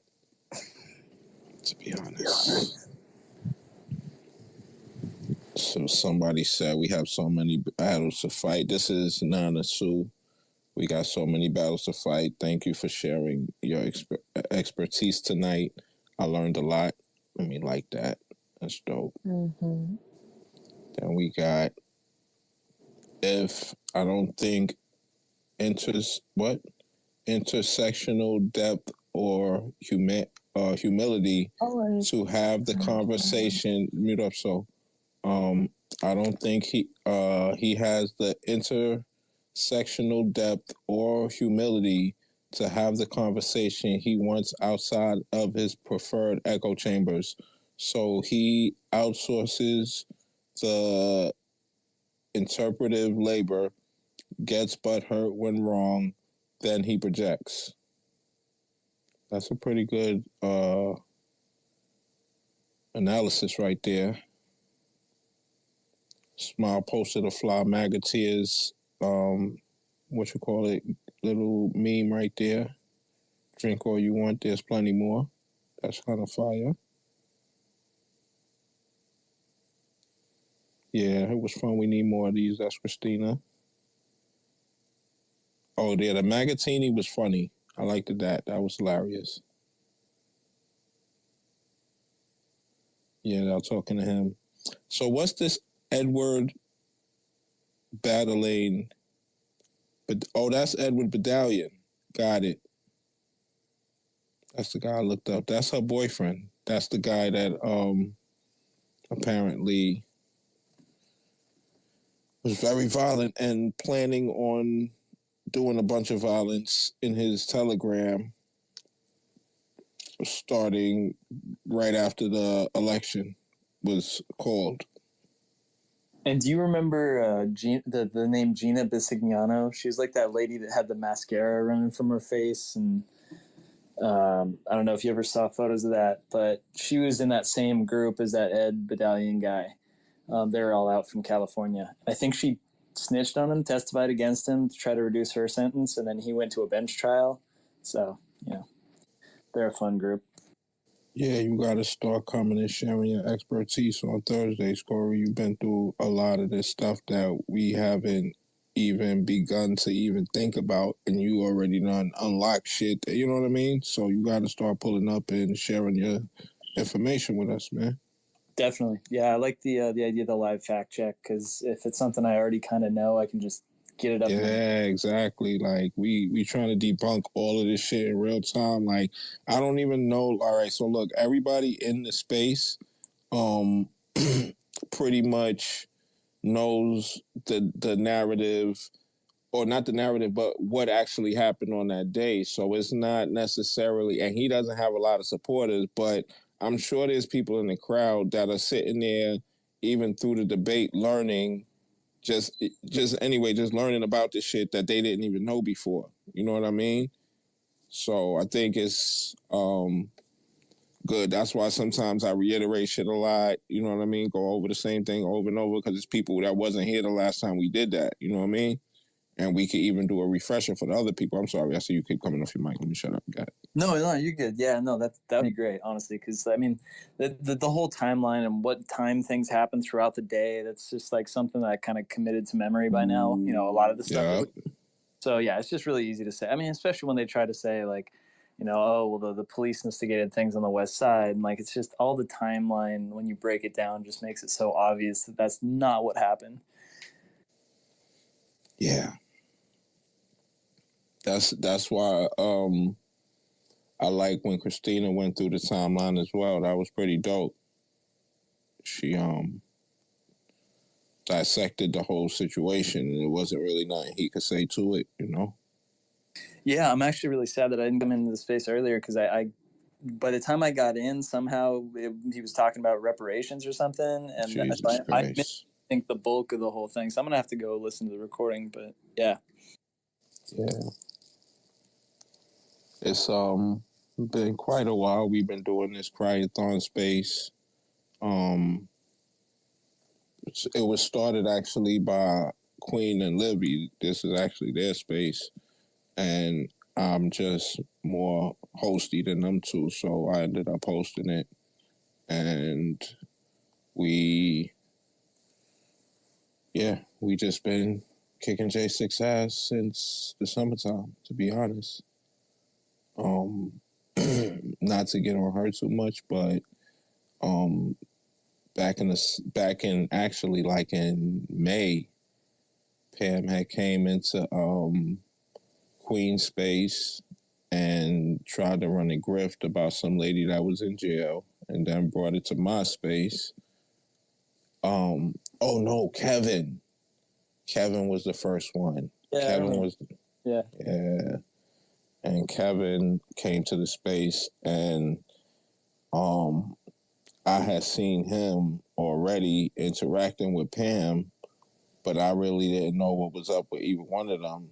And then he came to my space, and the question was asked about how he felt about J6, and he brought up Pam, and that set it off. And then we ran him down for a little while, and then he called Pam on the phone, and she comes to the space and like said a bunch of incriminating shit. So It's some shit called the Innocence Project that got to do with people that's locked up and helping them or whatever. So they collect funds and help the people or whatever. So Pam has set up Give, Send, Go, where the money goes to her in this lady's name when the Innocence Project has already collected money on the strength of her. So why you got this separate Give, Send, Go that you set up on your own, that you collect the money for?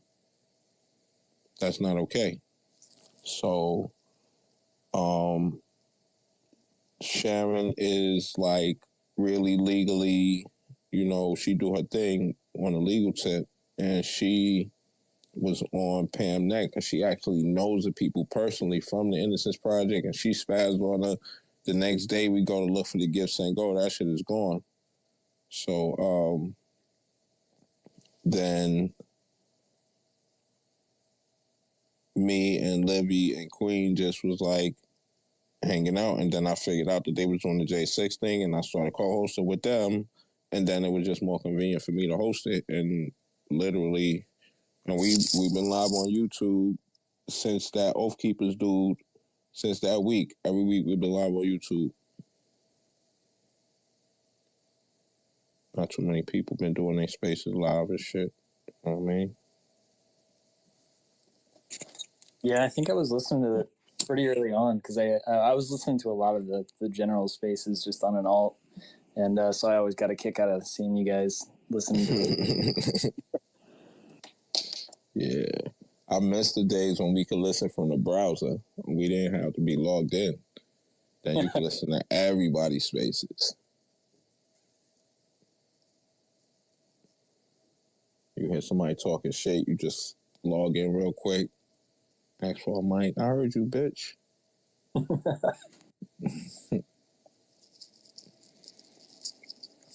But yeah, I think definitely J6'd out for the night.